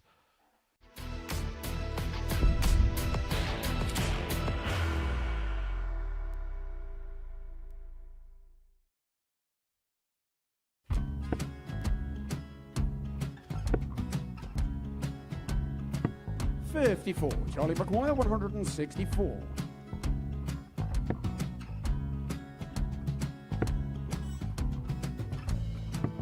$44.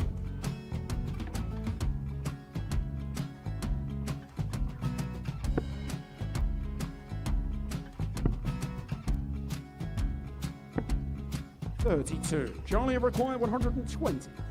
Well, 120. He's got a fair, at least two handfuls of this. Just needs to stay 60. there. That's a good shot. Halves his score. Leaves himself on a 2-darter.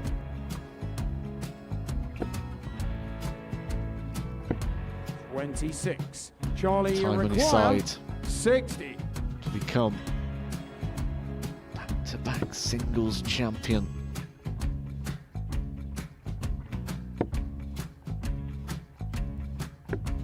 $40. Definitely a couple of nerves in those last two darts, but he'll be coming back. It's a moment he's been in before this situation. Standing at the back of the 81. stage, Charlie approaching the required Yoki with a 20. chance to win the title.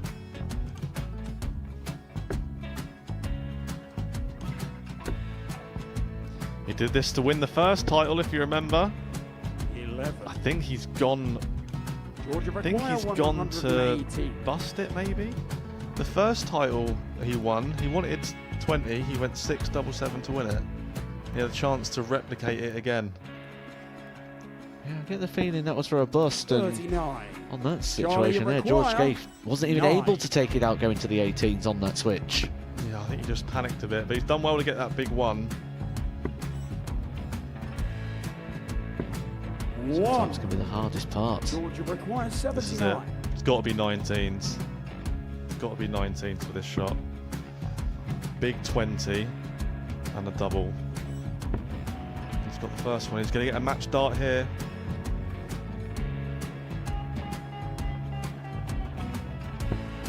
$59. Charlie Threw the entire body into that 8. one. Just didn't want to let go of the dart.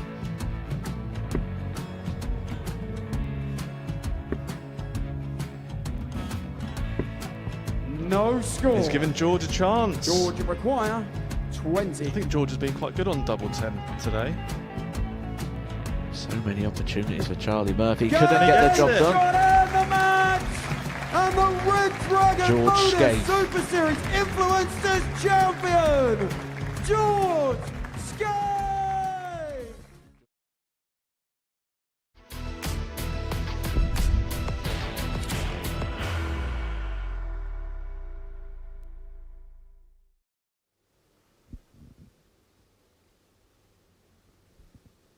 Welcome back to the Modus Super Series here on Pluto TV. This is what's happened towards the end of the day in Group C. Lots of drama, actually.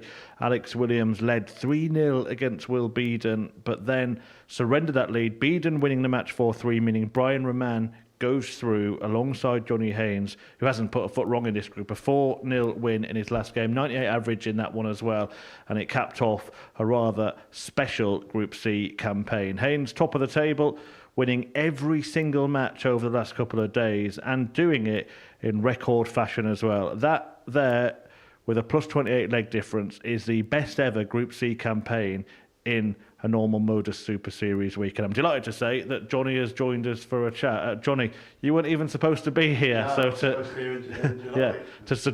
produce that must be rather special. Yeah, it's good. How pleased are you with how you've played? Some of the games, the first couple of legs in the first game yesterday was scrappy. I think I hit one in one throw. Look, Laura, you said it about Johnny, that it's kind of nothing really phases him. He can rock up and play a game of darts. The fact that maybe he hasn't had the time to prepare that the other players have had wouldn't matter, and it's proved to be the case, hasn't it? Yeah, I mean, Johnny is a seasoned campaigner, I'm sure you won't mind me saying, but, you know, it's also the fact that, you know, when it's local league, Johnny, you're one of those players, aren't you? You just enjoy the love of the game. It's playing darts. So, you know, how many tournaments are you playing on a regular basis? Are you still... Well, I've been doing loads, but I haven't done any of them for... When's the last time I gave darts? Probably last Tuesday. And that still seems like quite a reasonable distance from when you've done it before. But yeah, it was impressive throughout. Yeah, absolutely was. Look, to have, when you got the phone call, I think, was it Tuesday? Tuesday morning, yeah. What were your thoughts then? Was it an immediate yes and go and give it a go? Yeah.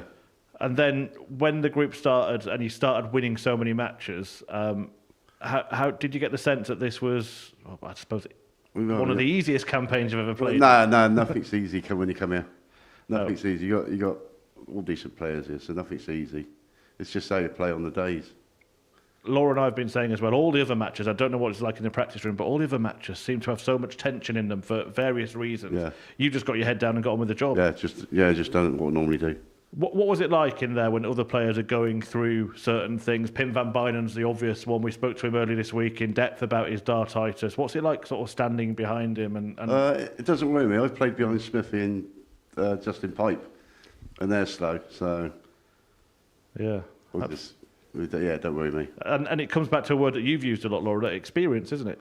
Oh, definitely. I think experience counts for so much. And actually, you could see it towards the tail end, maybe when you compared the likes of Alex Williams and Brian Raman. Brian Raman's a very experienced player here, and you could just see he kind of held it all together in the end, whereas for Alex Williams, he's here on debut, and it just all slipped away from him. So it's disappointment for him, but congratulations to Brian Raman and obviously to Johnny. Yeah, and we hear that Brian Raman left the building thinking that he was out. Well, Well, he said to me, he said, I might see you Saturday. He said, depends on that. But yeah, I think he thought he was out. You must have been so comfortable when everyone else is sort of fighting out. If you remember, was it last time I'd done it when I left and got a train?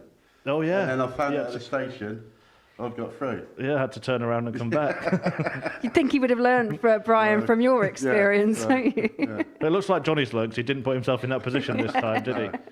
Look, in terms of tomorrow, coming here on the form you've shown, as I said, record-breaking Group C campaign, how much confidence does that give you that tomorrow could be all right? Boosted a lot of confidence. I'd say the last couple of vaults I played, I've been averaging in the 60s, and it was starting to do my head in.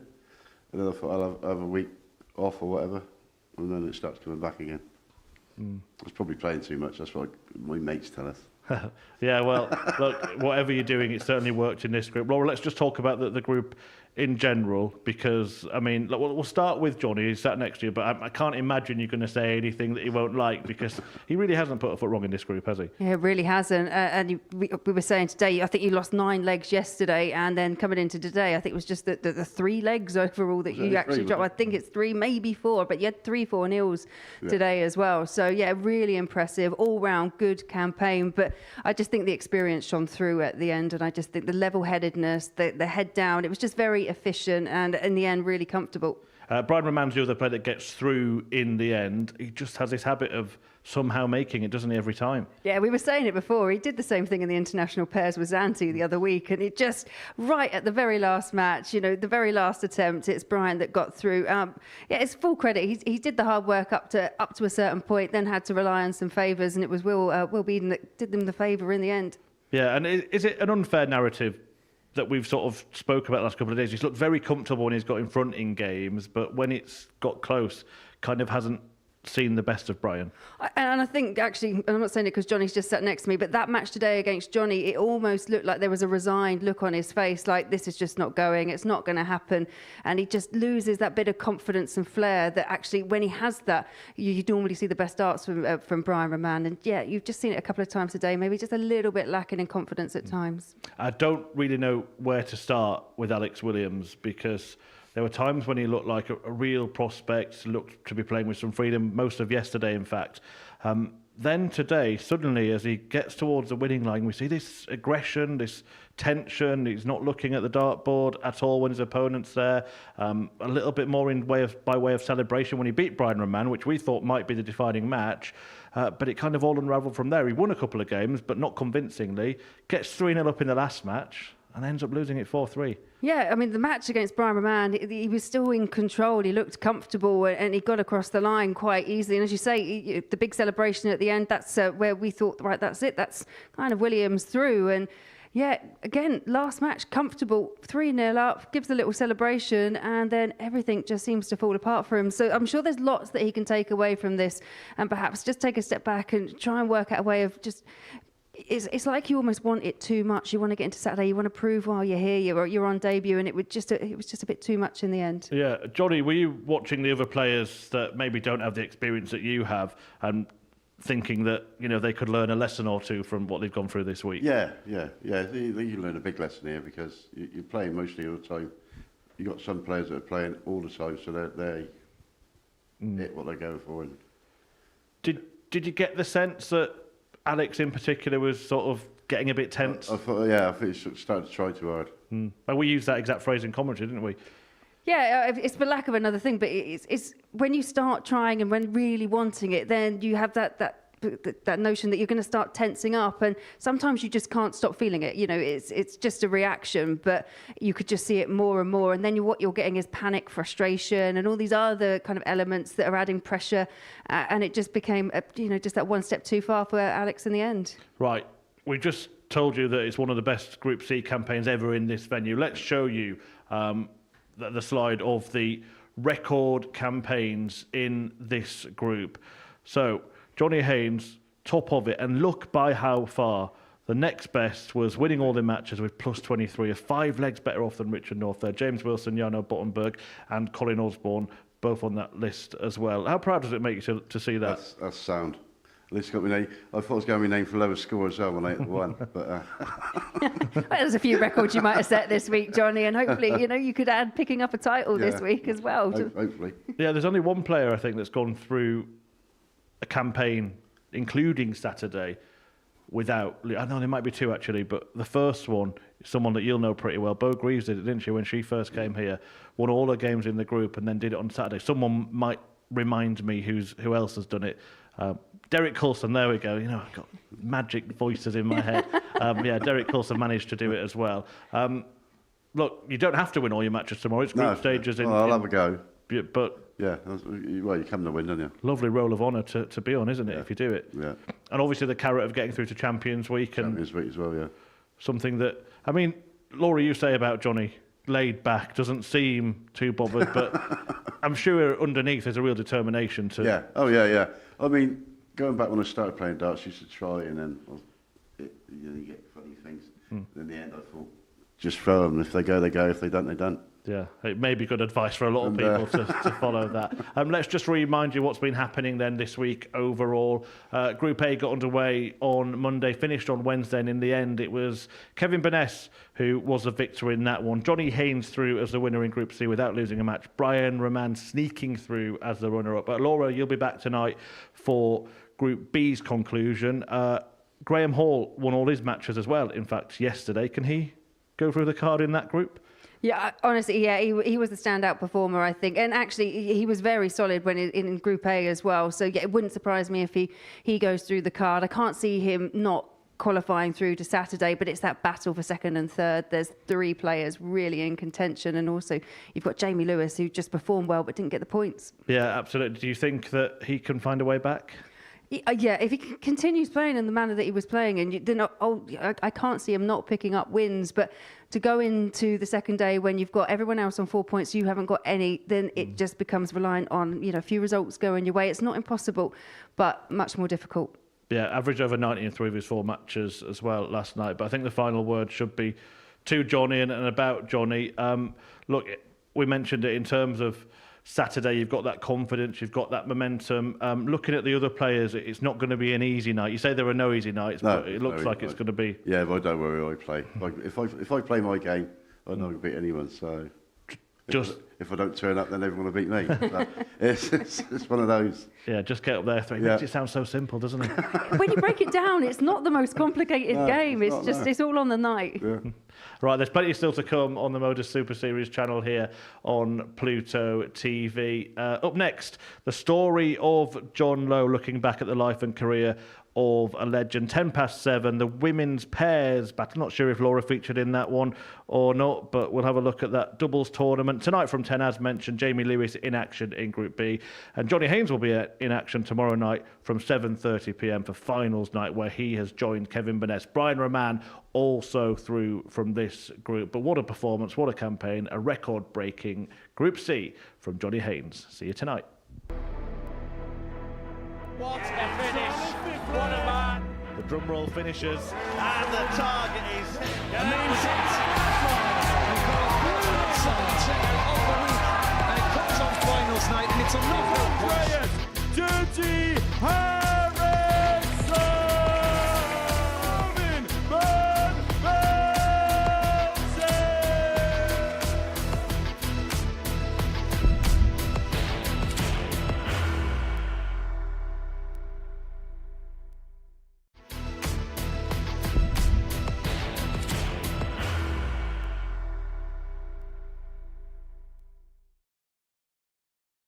Are you ready to lift that trophy, Darius?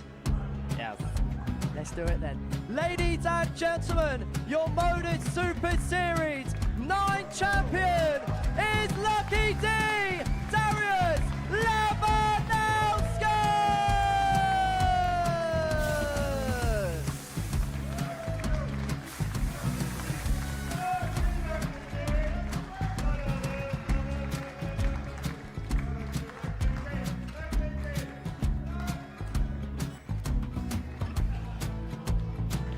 Well, what a wonderful night of darts we have seen, and we are ready. Our champion is ready, and it's trophy. So receive the trophy. 25,000 £1,000.